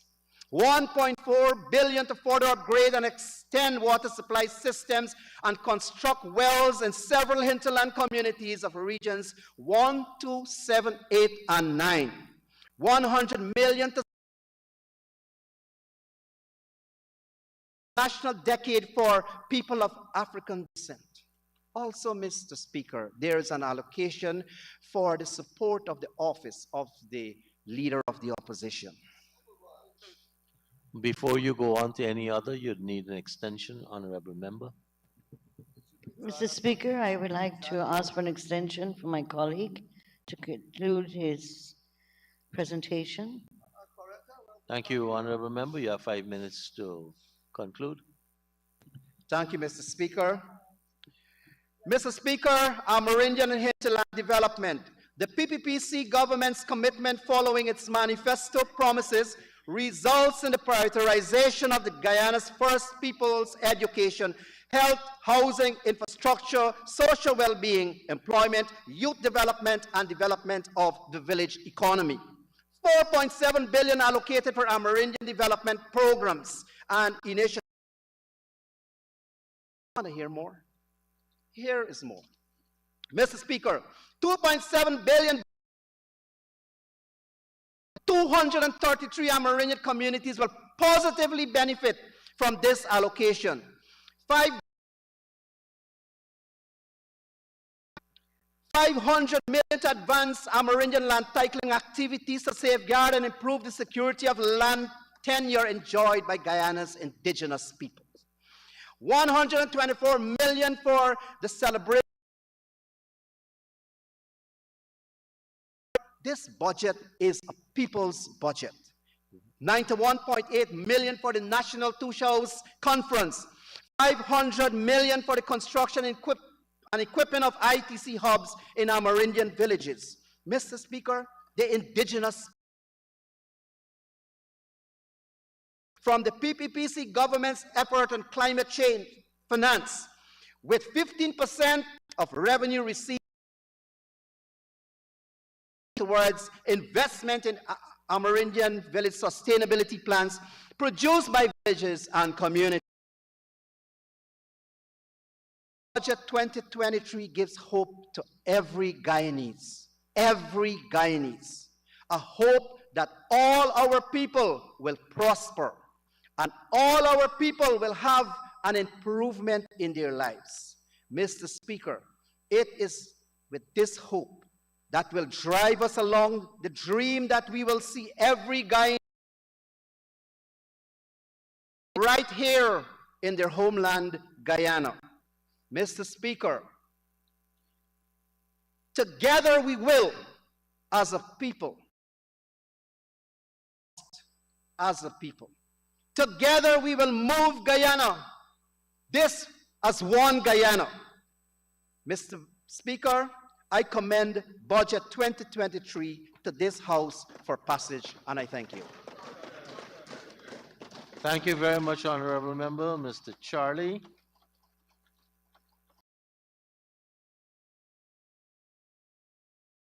honorable member, Miss Maureen, Philadelphia.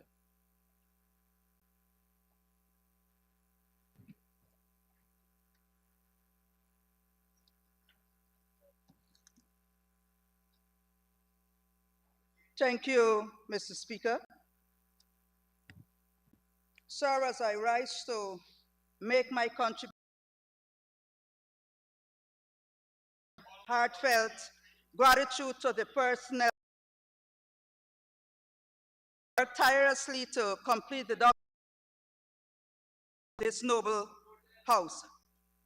Mr. Speaker, Budget 2023 was delivered to this nation on January 16th under the theme, Improving Lives Today, Building Prosperity for Tomorrow, albeit an oxymoron.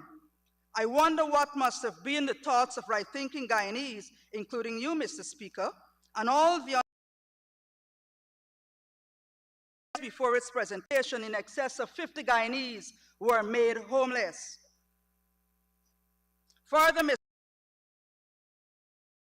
about improving lives of people today, and of course, Mr. Speaker, as if that was not enough, Ms. Ellis was dismissed from her place of employment, making her both homeless and jobless. A 2-year-old child is affected.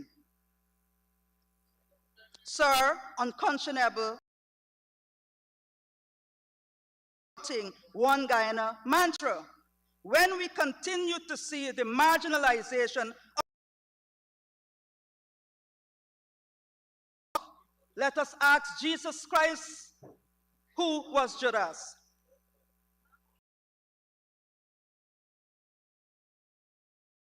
Were not treated as refugees. They were given $80 million, and of course, I warned the famous civil rights activist Martin Luther King Jr., but it bends towards justice. Beware, the coalition will be back, and Guyanese will once again be treated with dignity and respect. This budget is Guyana, with a total of 700. The threshold is now $85,000, $10,000 to cushion the high cost of living. Prices increase. I say visionless. I say paradox of plenty. Mr. Speaker, Region number 4 budget was hijacked in 2022 by the dictatorial Dharamlal, the honorable member. Though elected officials tried feverishly to make their continuously see the marginalization of specific communities, Mr. Speaker. Sir,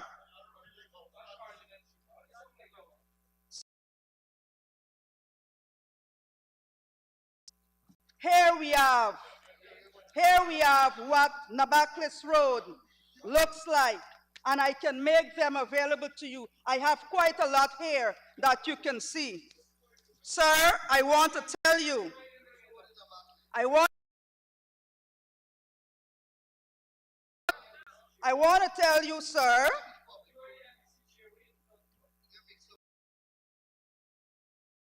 Nabaklis Middle Walk. Yes, the same road. Talk with the farmer. Over 6,000 residents. The dictator of road in Coventry that how make use of that road.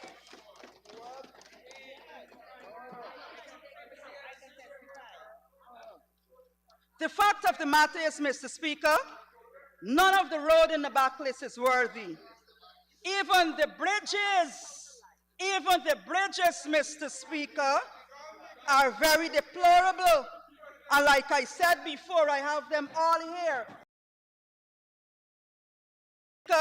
84 years old Gladys Smith took in one evening and had to. Am I to understand this is the land of the forgotten? I guess not. To this community so the residents can breathe fresh.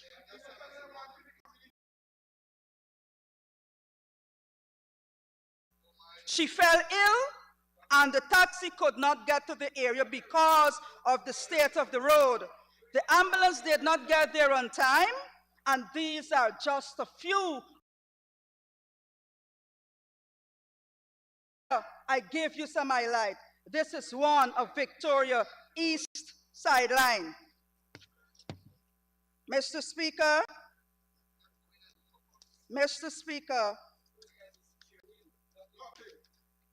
I have here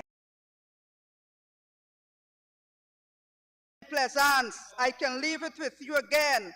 Mr. Speaker, here, Mr. Speaker, is the condition of some of the roads in Buxton.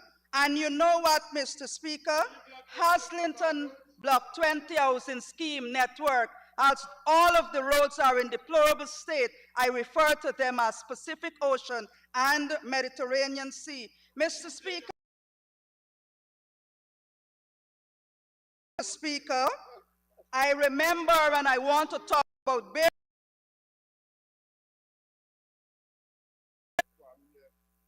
Honorable to give them bridges and roads. It has been 9 months thereafter and nothing they have received. As a matter of fact, Mr. Speaker, on the 5th of September this year, 5th of September last year, Beirut was plagued with a freak storm. I have something here to show you what was left of the home of Mr. Speaker. I wept for a young couple. The mother is pregnant and has two school-age children. This is, of course, the home were destroyed. All was left is just the floor. Mr. Speaker, I challenge the men on mission to reach out and touch. But, Mr. Speaker, you know what? I can make comparison as I move other communities. Those communities I speak of, Mr. Speaker, are communities like Lucy Enterprise, just to name a few. Of these communities are enhanced. These contracts are given to friends, favorites, and family of the PPPC cabal. The Honorable Minister is proud of his legacy, green and red villages. Of course, the word shame is unparliamentary, so I will not use that. Mr. Speaker, I must commend the coalition government for the sterling work they have started in preparing. This present regime continue and want to behave like Jesus Christ superstar. When that community was developed,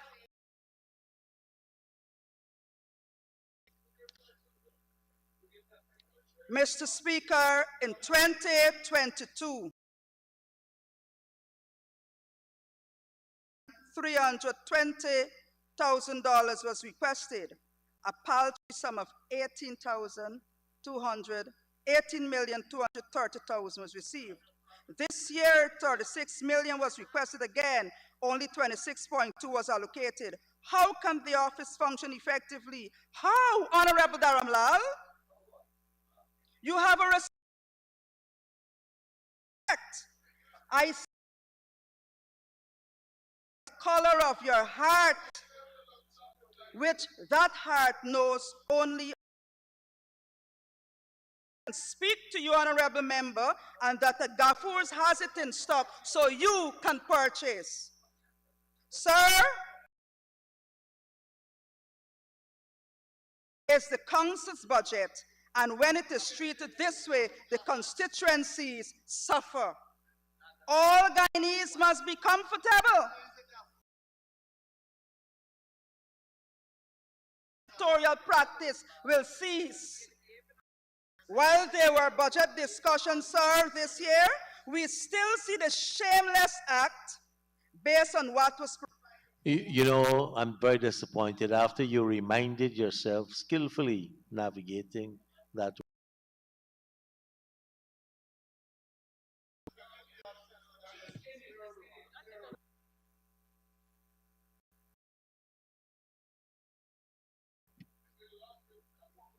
I'm guided, sir. May I move on?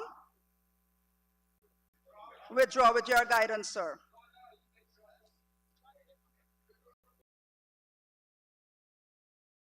Checks were presented, but only $1.9 billion budget. Guyana. Sir, while I contribution, I must admit that some parts were riddled with inaccuracy. $72.8 billion was received towards world-class education. So they say, completed then, but it is years later. I recall in 20 there is building defects, but yet here and now, the same honorable to that, Mr.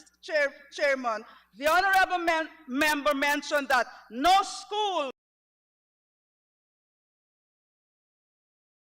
under the APNU. May I remind the honorable member, Mr. Speaker, that as I stand here,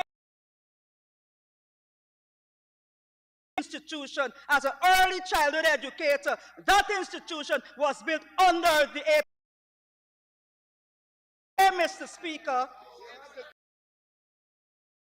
constructed under APNU. I say,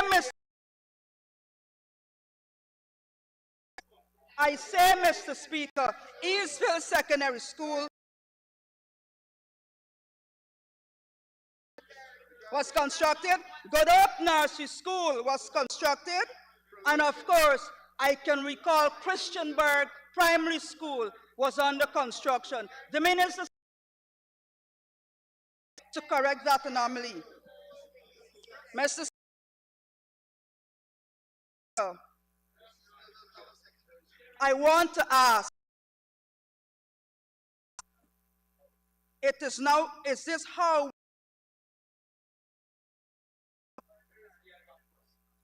Honorable Manichan for the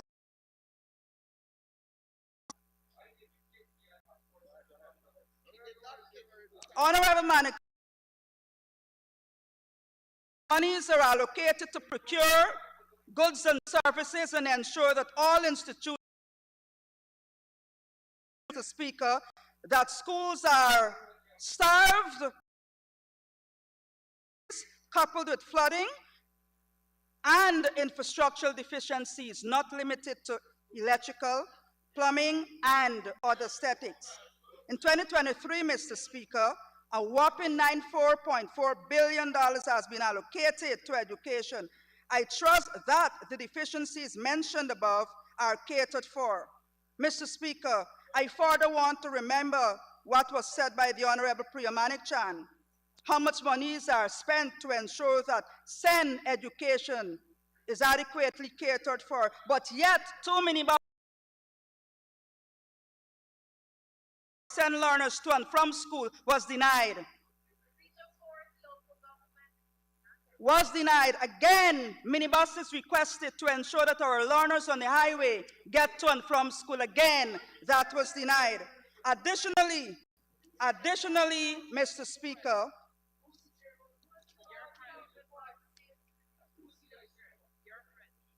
I am proud of the legacy of the coalition. We said it and we proved it. Bus, boats, bicycles, and breakfast. School attendance and school performance improved as a result of initiatives such as the public education and transportation system, which was aimed at combating high truancy and dropout rates by providing same Mr. Speaker, Mr. Speaker, there should be support for us at-risk students, programs that provide targeted support for at-risk students, such as those living in poverty or experiencing behavioral or emotional difficulties, can help to keep these students in school. Mr. Speaker, as I speak, I saw a breakaway at one of our premier secondary school. Let's take a breakaway now and ask for a suspension. Sorry, an extension for you to conclude. Suspension. Thank you, Comrade Speaker. Comrade Speaker, I beg that the honourable member be given 5 minutes to conclude her presentation. Thank you, Honourable Chief Whip. Honourable member, you may continue to conclude in 5 minutes. Sir, these should include counseling, academic support, and extracurricular activities. Sir, I know that the ministry would have introduced the guidance and counseling in secondary schools, but it is woefully inadequate.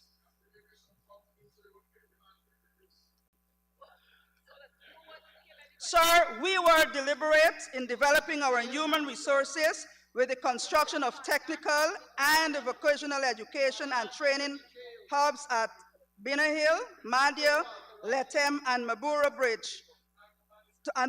to bridge the gap between interland and coastland while enhancing interland access to post-secondary education.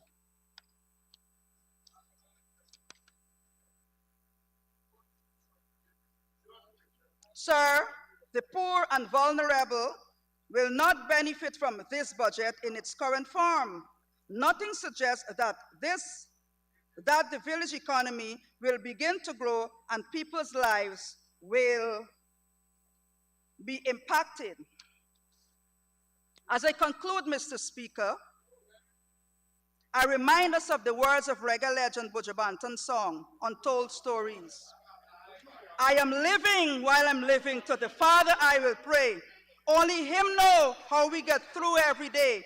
With all the hikes in the price, arm and leg we have to pay, while our leaders play. Who can afford to run will run. But what about those who can't? They will have to stay. I say to my Guyanese, hold the strain, change will come. As a result, Mr. Speaker, as a result of this, sir, I cannot support this budget in this form. Thank you, Honourable Member. And now for the Honourable Member, Mr. Sipal Narain.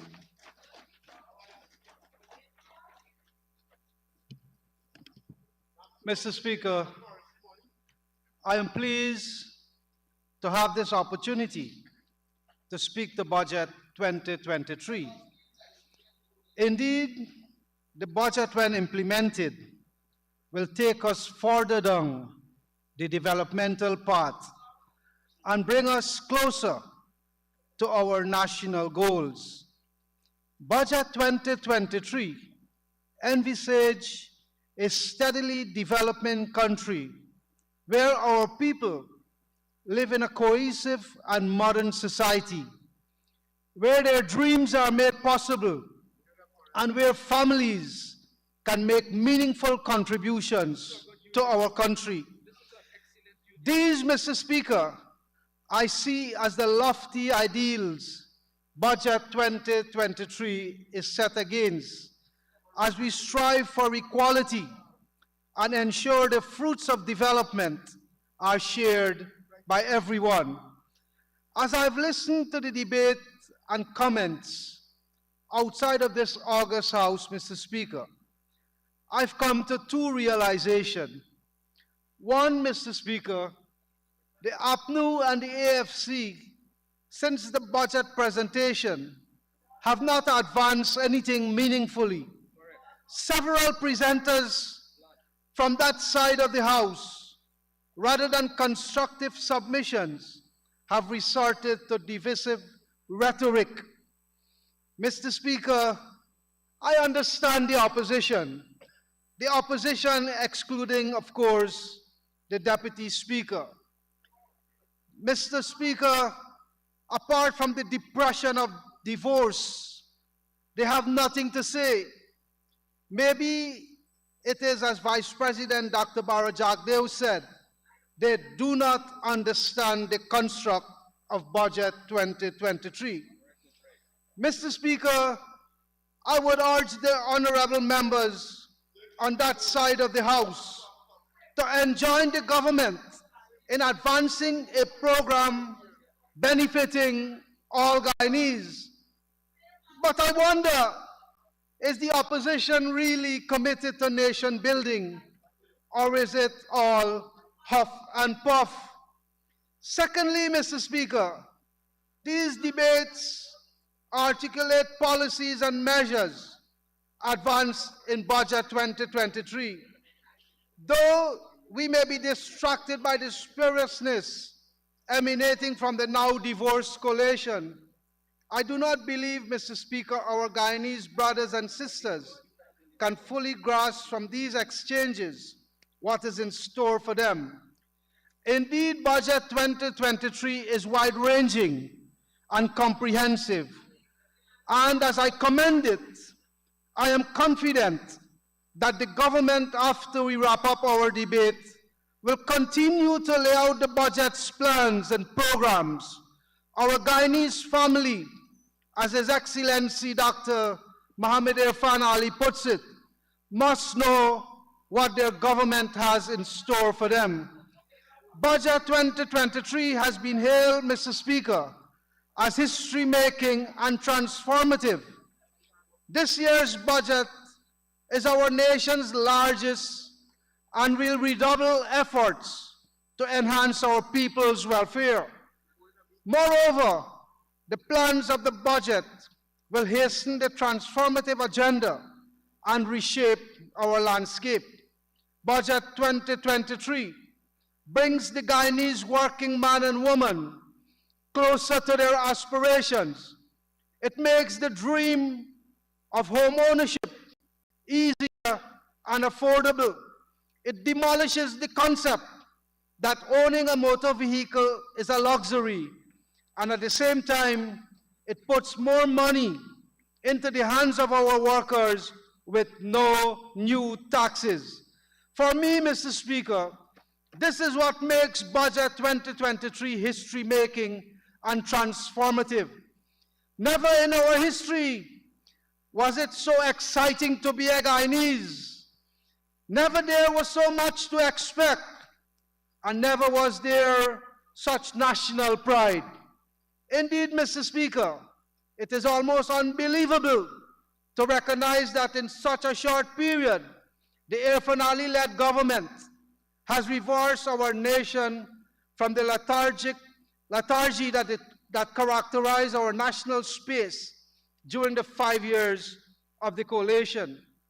Mr. Speaker, Budget 2023 allocates a significant sum of its expenditure towards the social sectors. Such investments have been a hallmark of every PPPC government. The PPP, since its foundation, has always been a pro-people, pro-development party committed to improving the lives of our people.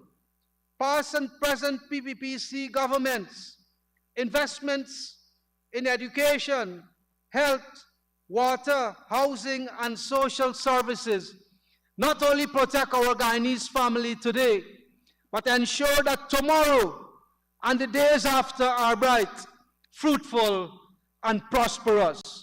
Budget 2023, welcoming, continues and expands on that proud path and placing our people's well-being as its center. Mr. Speaker, 2023 has earmarked almost $95 billion for the education sector.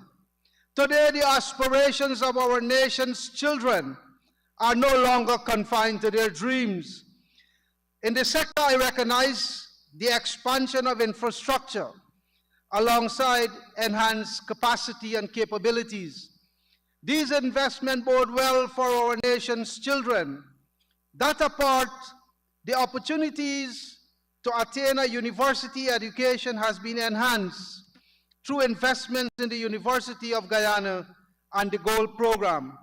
Emphasis on expanding technical and vocational education to expand our pool of artisans is also helping to mold our nation. Similarly, Mr. Speaker, enhancements in healthcare are assured as several new hospitals are under construction. I recognize too the emphasis on strengthening and improving our capabilities as the sector in an upward trajectory. This is a far cry from the days of the infamous condom bond. Budget 2023 also provides more breathing and greater opportunities for our healthcare professionals. Likewise, expenditure to expand the provision of treated water is laudable. We are told very soon most citizens will benefit from fully treated water. Given the rundown state of the water company in 2020, this is a remarkable achievement and a reminder of the government's commitment to bettering the lives of our people. In housing, substantial sums have been allocated. Indeed, the demand is significant, as the former coalition government really did nothing when in office. But our comrades in that sector are not daunted, and unlike their predecessors, are hard at work, expanding our housing stock. Indeed, the dream of home ownership has been and is being realized by thousands of Guyanese under the PPPC. The continuing and expanding support to our poor and vulnerable must also attract our appreciation. Mr. Speaker, today, the helping hand of the state remains a source of comfort for many of our Guyanese brothers and sisters. I'm fortified in my belief that President Ali and his government in the coming years will ensure that such assistance is expanded. Comrade Speaker, I also paid keen attention to what Budget 2023 has for our workers. And I must say that me nor the working class are disappointed.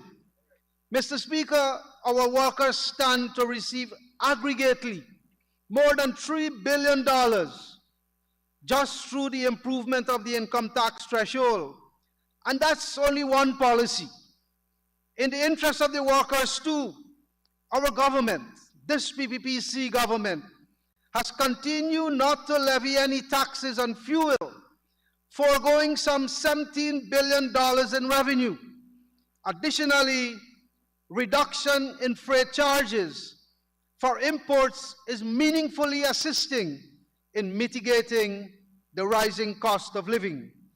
And financial support to both the GPL and GWI to maintain electricity and water tariffs represents significant support to the working class. Since the presentation of budget, I have seen in the media and elsewhere some wild statements by honorable members of the divorce coalition. They have short memory. Just a few years ago, Guyanese had to pay taxes on water and electricity.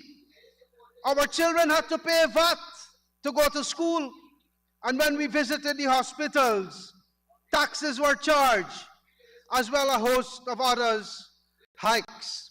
Today, Mr. Speaker, the Irfan Ali government has removed those burdens from the backs of the working class, placing a substantial sum of monies in the pockets of our working people. Today, Mr. Speaker, it is the PPPC which is giving and not taking from our workers. And today, Mr. Speaker, it is this government which is chartering a prosperous course for all Guyana. Mr. Speaker, while our colleagues from the coalition may want to mouth off Their records of destruction speaks loudly. It is chalk to cheese when compared to what the PPPC has done in a relatively short period of time. Mr. Speaker, as someone very close to the sugar industry, I laud the budget's allocation of $4 billion to the Guyana Sugar Corporation, Inc., Gaisuku. This support will continue the effort of repairing the purposeful and vindictive damage inflicted by the APNU AFC when in government. The reorientation of the industry is moving at a pace, and I recognize the efforts to improve revenues, enhance efficiency, and reduce costs. The expansion of the packaging plant at Blemont and the construction of a new plant at Albion will undoubtedly enhance the industry's march to sustainability. Packet sugar, Mr. Speaker, is sold higher than what is obtained from raw bulk sugar. I am aware that the industry has secure markets in several countries, however, is limited by its packaging capacity. This is welcoming news, Mr. Speaker, and is an indicator that we are moving in the right direction. The efforts to enhance mechanization also present greater opportunities to improve productivity and efficiency. I'm certain that these investments will pay dividends several times over and redound to the industry's performance. On sugar, Mr. Speaker, I saw opposition member, the Honorable Amanza Walton Desir, saying in a news report that the investment in the sugar industry was throwing monies into a black hole. And the Honorable Ramjatan said bad investment, and its colleagues in the APNU AFC right-sized the industry. Mr. Speaker, it was the same Ramjatan honorable member and the infamous Nimakaram who promised the sugar workers 20% increase, and during their term of government, not a cent, and dismissed 7,000 workers under the guise of right size. It was the same Honorable Ramjatan when he was vice president who refused to have an impact assessment study done. And Mr. Chairman, Comrade Speaker, it can only take evil people to commit the acts that they have committed against those poor workers. Mr. Speaker, this naked, undisguised insult to sugar workers and all our people in the sugar belt must not be tolerated. It has no place in our society. Does the honorable members, and for that matter, the wider APNU and AFC, have no care or regard for the thousands who depend on the industry? Or is it that those in the sugar belt are lesser morals, destined to some inhumane existence? Mr. Speaker, it is unacceptable that such derogatory sentiments could come from the opposition, excluding, of course, the Deputy Speaker. At this time, we will need an extension for you to conclude. Mr. Speaker, I would like to ask that my colleague be given additional time to conclude. Thank you. Thank you, Honorable Minister. Honorable Member, you may continue Thank to you, conclude in 5 minutes. Mr. Speaker.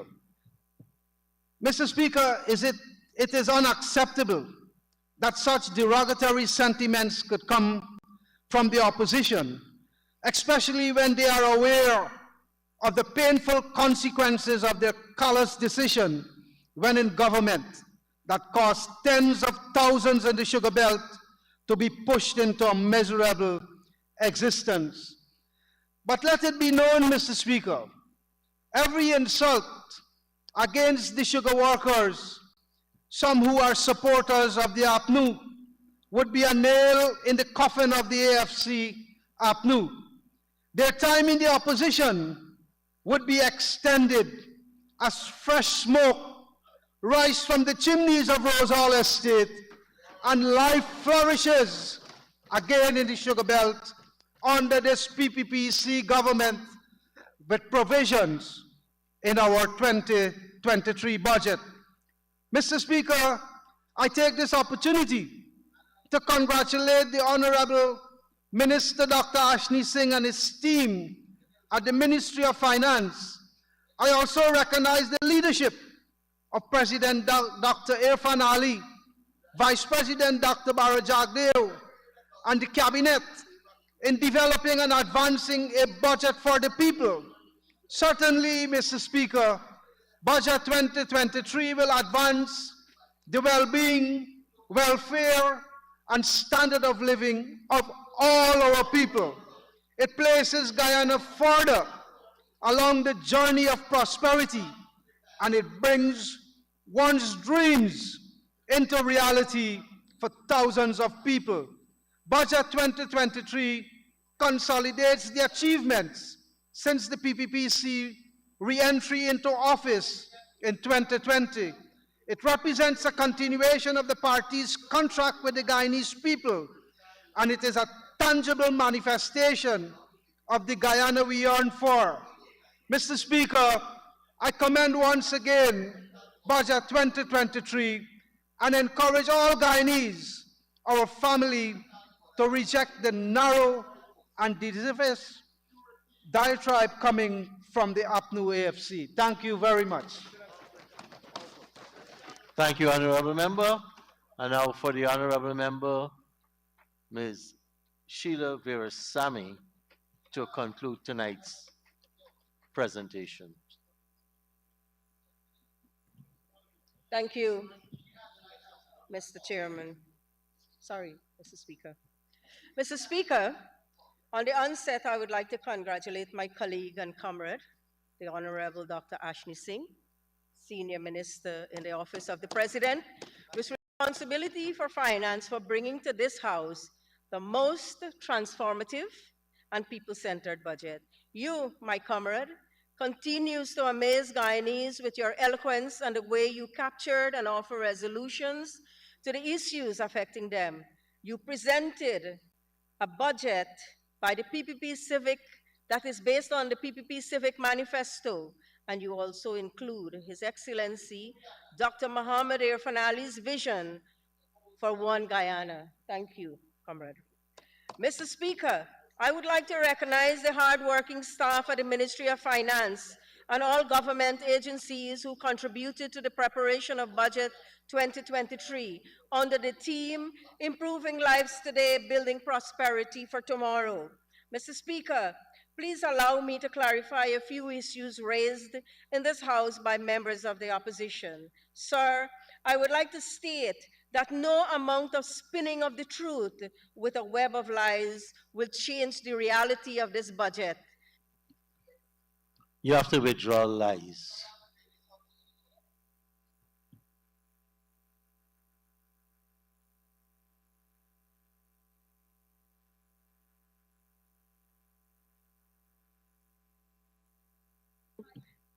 Yeah, but I asked that you withdraw lies. I didn't hear that.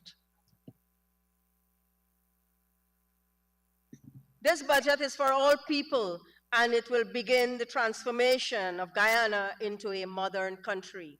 Mr. Speaker, Budget 2023 focuses on people, infrastructural enhancement, and economic diversification. The transformation plan outline aims at improving the lives of everyone, all Guyanese. Mr. Speaker, we understand that this is a debate, and in every debate, there is a proposition and an opposition. And the responsibility of the opposition is to destroy the credibility of the proposition. Well, sir, we are not here to be destroyed. We are here to inform the Guyanese and correct all the distortions. Sir, our Guyanese sisters and brothers are smart people. They know that this budget was prepared with them in mind. They know that this budget was prepared with them to give them a future that they all deserve. They know that the PPP civic government is serving their interests. Mr. Speaker, we will continue to forge ahead to improve our people's lives, the infrastructure, to diversify this economy, to strengthen our legislative system, and to improve our services across Guyana. Sir, economic growth and development will directly improve people's socioeconomic and psychosocial well-being. We will build a Guyana that will be admired by all, while we maintain our cherished Guyanese hospitality. Mr. Speaker, to drive the transformation projects outlined in the budget, Guyana needs a workforce that is educated and skilled. This workforce will build the one Guyana envisioned. This workforce will be created through the Gold Scholarships, the Board of Industrial Training that they do, the more than a couple, well, dozen of courses, the WIN training program. Of course, we have the University of Guyana, the premier tertiary educational facility, and the numerous educational institutions around Guyana. But I refer to the above three because they are fully financed by the government of Guyana. Mr. Speaker, the larger percentage of the Gold Scholarship beneficiaries are women, and the WIN program also caters to the need of mostly women, while BIT focuses on improving the skills of the youths, including young women. Mr. Speaker, this budget is gender-focused and gender-sensitive. Mr. Speaker, the projected infrastructural expansion and beautification of our country will amaze all. We cannot continue to be wowed by other people's country. We have to work together to make Guyana into the paradise it can be. Mr. Speaker, do you remember why we are lagging behind other parts of the world? It is because of what the PNC did to us for 28 years between 1964 and 1992.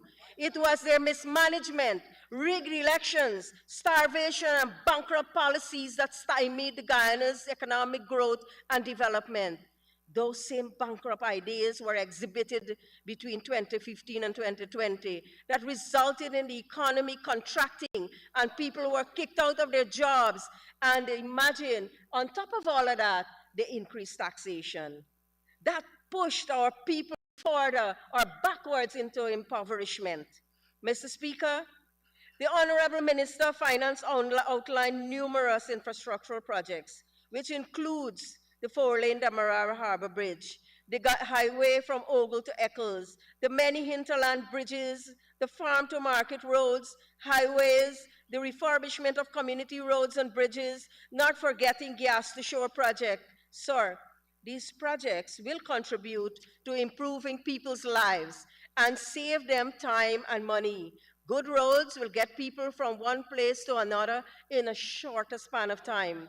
Mr. Speaker, the developmental projects outlined will create jobs and put billions of dollars in disposable income into the pockets of working-class Guyanese. And sir, when money goes into family, women benefits, children benefits, elders benefits. Mr. Speaker, allow me to deviate for a minute. Sir, let me remind you how taxpayers' money was spent by the coalition while in government between 2015 and 2020. Remember the drug bonds, sir? Only two I will remind you of. A small house they rented from one of their allies and paid $12.5 million per month in rent. Can you remember the $1+ billion that was spent to build the Durban Park Stadium that now houses vagrants? Can you remember the $600 million that the Auditor General said that could not be accounted for? Sir, we can spend the rest of the night here and debate APNU AFC incompetence and how they squander the money of the taxpayers while they were in office. Mr. Speaker, APNU AFC coalition laments that 2023 budget has nothing for workers or Guyanese. Let me remind ourselves of the APNU AFC salary increases paid to public servants between 2015 and 2020. Sir, public servants know that the salary increases they were given during 2015-2020 was a sham. Mr. Speaker, they were more impoverished and mothers had a difficult time providing for their children. Ask mothers about the 10,000 because we care cash grant that it took away from our children. And Mr. Speaker, they had the audacity to impose 14% VAT or taxes on school items, medical supplies, and food items. Ask elders and they will tell you how they were affected when the water subsidy, when the subsidy for electricity and water was taken away.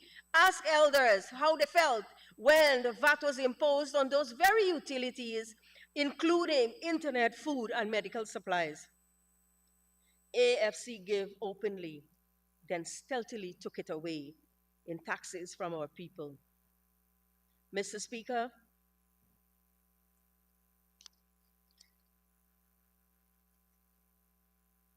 let us talk about the PPP civic government and what it has done in the last 2.5 years for our people in relation to salaries and the billions of dollars in disposable income that have been put into the pockets of our people. Firstly, no taxes were imposed on our people in the last 4 budgets. VAT was removed from food items, school supplies, medical items, medication, machineries, equipments, and the latest one, sir, VAT was removed from housing materials. We have a housing boom in this country, and this is a very welcome initiative. Sir, VAT was removed from water and electricity and internet. Several taxes were restored to 2015 levels. Land rents in MMA was restored to 2015 levels. And sir, in 2022, income tax threshold was raised from 65 to 75,000. And this year, it was raised from 75 to 85,000. When we raise the tax threshold, sir, we like to be silent and we like to criticize. But this tax threshold put, no matter how small amount, it has put some money in the pockets of our workers.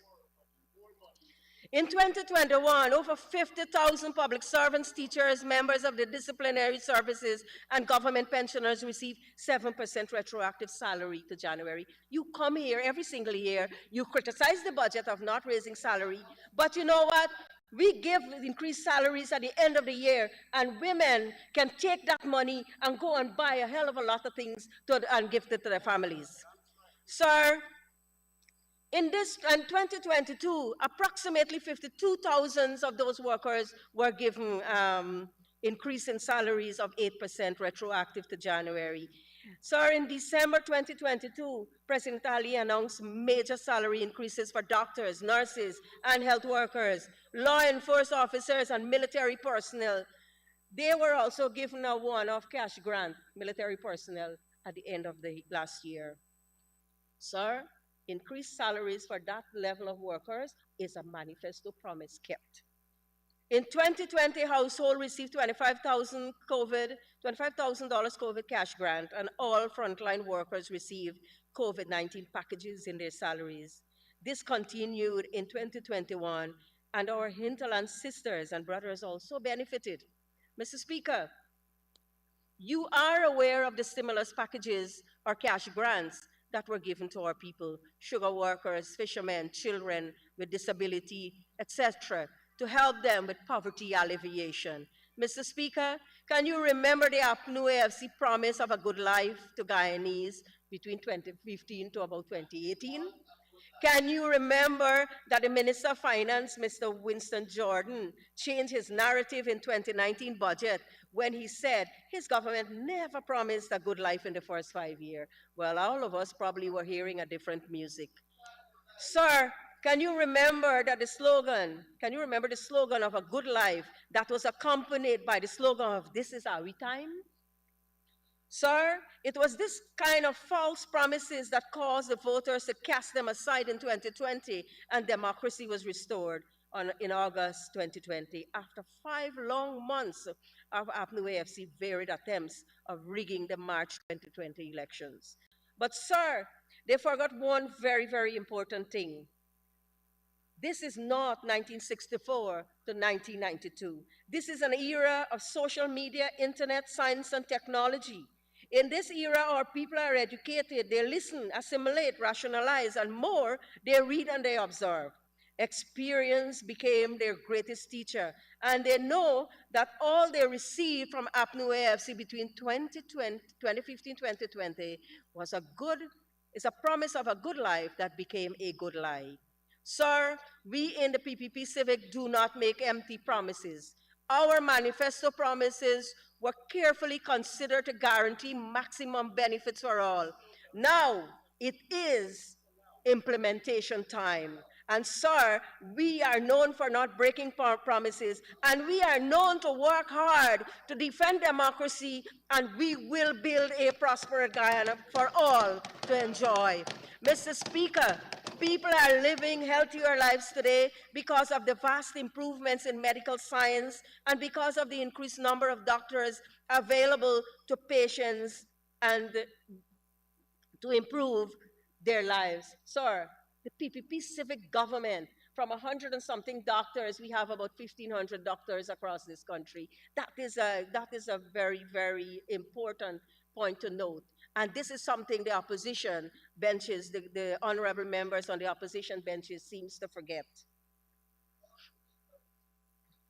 Sir, to guarantee and improve healthcare systems, hospital and health centers will be equipped with modern amenities, trained staff, and improved services. This is a welcome initiative in rural and hinterland communities. Sir, every district across Guyana has healthcare system, and hinterland communities have health outposts, health workers, and medics. Further, health centers across Guyana have doctors, and most have pharmacies, and many are moving to provide labs so that patients do not have to travel to main hospitals to get their blood work done while being ill. Sir, we promised improving lives today, building prosperity for tomorrow. Sir, this is what we mean. Reducing maternal death, improving antenatal care, building new hospitals in rural communities, and equipping them with human and technical resources, improving diagnostic capabilities, and bringing health care closer to home. Mr. Speaker, to reduce and eliminate maternal deaths and child mortality, the new state-of-the-art hospital is a dream come true for expectant mothers. This hospital is a direct benefit for our women. 2023 budget is a promise made and a promise kept. Honorable member, this is a good time to seek an extension for you so that you can conclude. Mr. Speaker, I'd like to ask that my colleague be given additional time to complete her presentation. Thank you, Honorable Minister. Honorable member, you have 5 minutes to conclude your Mr. presentation. Speaker, 8,000 of the 20,000 house lots allocated in the last 2 years were allocated to women. Sir, we have done a fantastic job of ensuring that households have access to potable water, and we will be spending the next couple of years to work on ensuring that households receive treated water. Sir, in the 1970s and 80s, the older comrades or the older persons in this house will remember that women used to have to walk miles away from their homes to fetch a bucket of water to give their family to drink. Now, that time is spent with their children and with their family. Quality time, sir, is diverted elsewhere. Gold scholarships, sir. As promised, 14,000 of the 20,000 scholarships were awarded. And guess what, sir? About 60% of those are given to women because the women are coming forward and applying for the scholarships, right? Yeah. So imagine that, sir. This budget, and the opposition is saying this budget has nothing for people. It boggles one's mind to understand where they're coming from. Can you remember, sir, that in the 1970s and 80s, many girl children could not have access to tertiary education? It was because, sir, of the compulsory national service. Well, sir, gold scholarship doesn't tie anybody to anything. Imagine how far we have moved ahead. We are building, sir, an educated nation that will take Guyana from where it is to where it's supposed to be. Sir, parents of almost 200,000 children are waiting anxiously for the Because We Care and Uniform Cash Grant of $40,000. One of my staff, sir, came to me and said, Ms. Versami, is it true I'm going to be getting $40,000 for my children? You mean this year I don't have to spend a cent from my pocket to buy school things for them? I said, yes. Comrade, y'all didn't give them a cent. Y'all took it away. Sir, even children in private schools are receiving the same benefit. Sir, not like the David G. buses, boats, bags, boots, bicycle program that benefited the children of certain communities. Sir, this budget has allocated funds to ensure that 85,000 children benefiting from the school feeding program. Sir, when parents don't have to provide meals for their children, monies remain in their pocket to do something else. Sir, the WIN program is working excellently, reaching out to women and girls across Guyana. More than 8,500 women and a few men were trained in the last 2 years. And sir, I had called out the ministers of the coalition while we were in opposition, telling them, encouraging them to use the institution to educate our girls. Sir, we are back on par. Thank you, Dr. Vindhya Prasad. Old age pension, we decry the monies given to old age pensioners. Well, sir, old age pensioners are not only given $5,000 in increase, their VAT was removed from those utilities, and guess what? Water subsidy was given back to them. Sir, children up to 18 years old receive that cash grant. But sir, that is not enough. Those children are going to be put on a fixed establishment where they will be given that public assistance. And sir, over the years, public assistance will continue to grow, and parents are going to get more help for them. Sir, under the coalition, one could not access wheelchair. Just one more point, sir. Under the coalition, parents could not have access wheelchair for their children or their family members. This has been remedied by the PPP civic government. No one will go without a wheelchair, a walker, or a walking stick. We must respect the people who are suffering from disability. Sir, I commend this budget for approval. Thank you very much.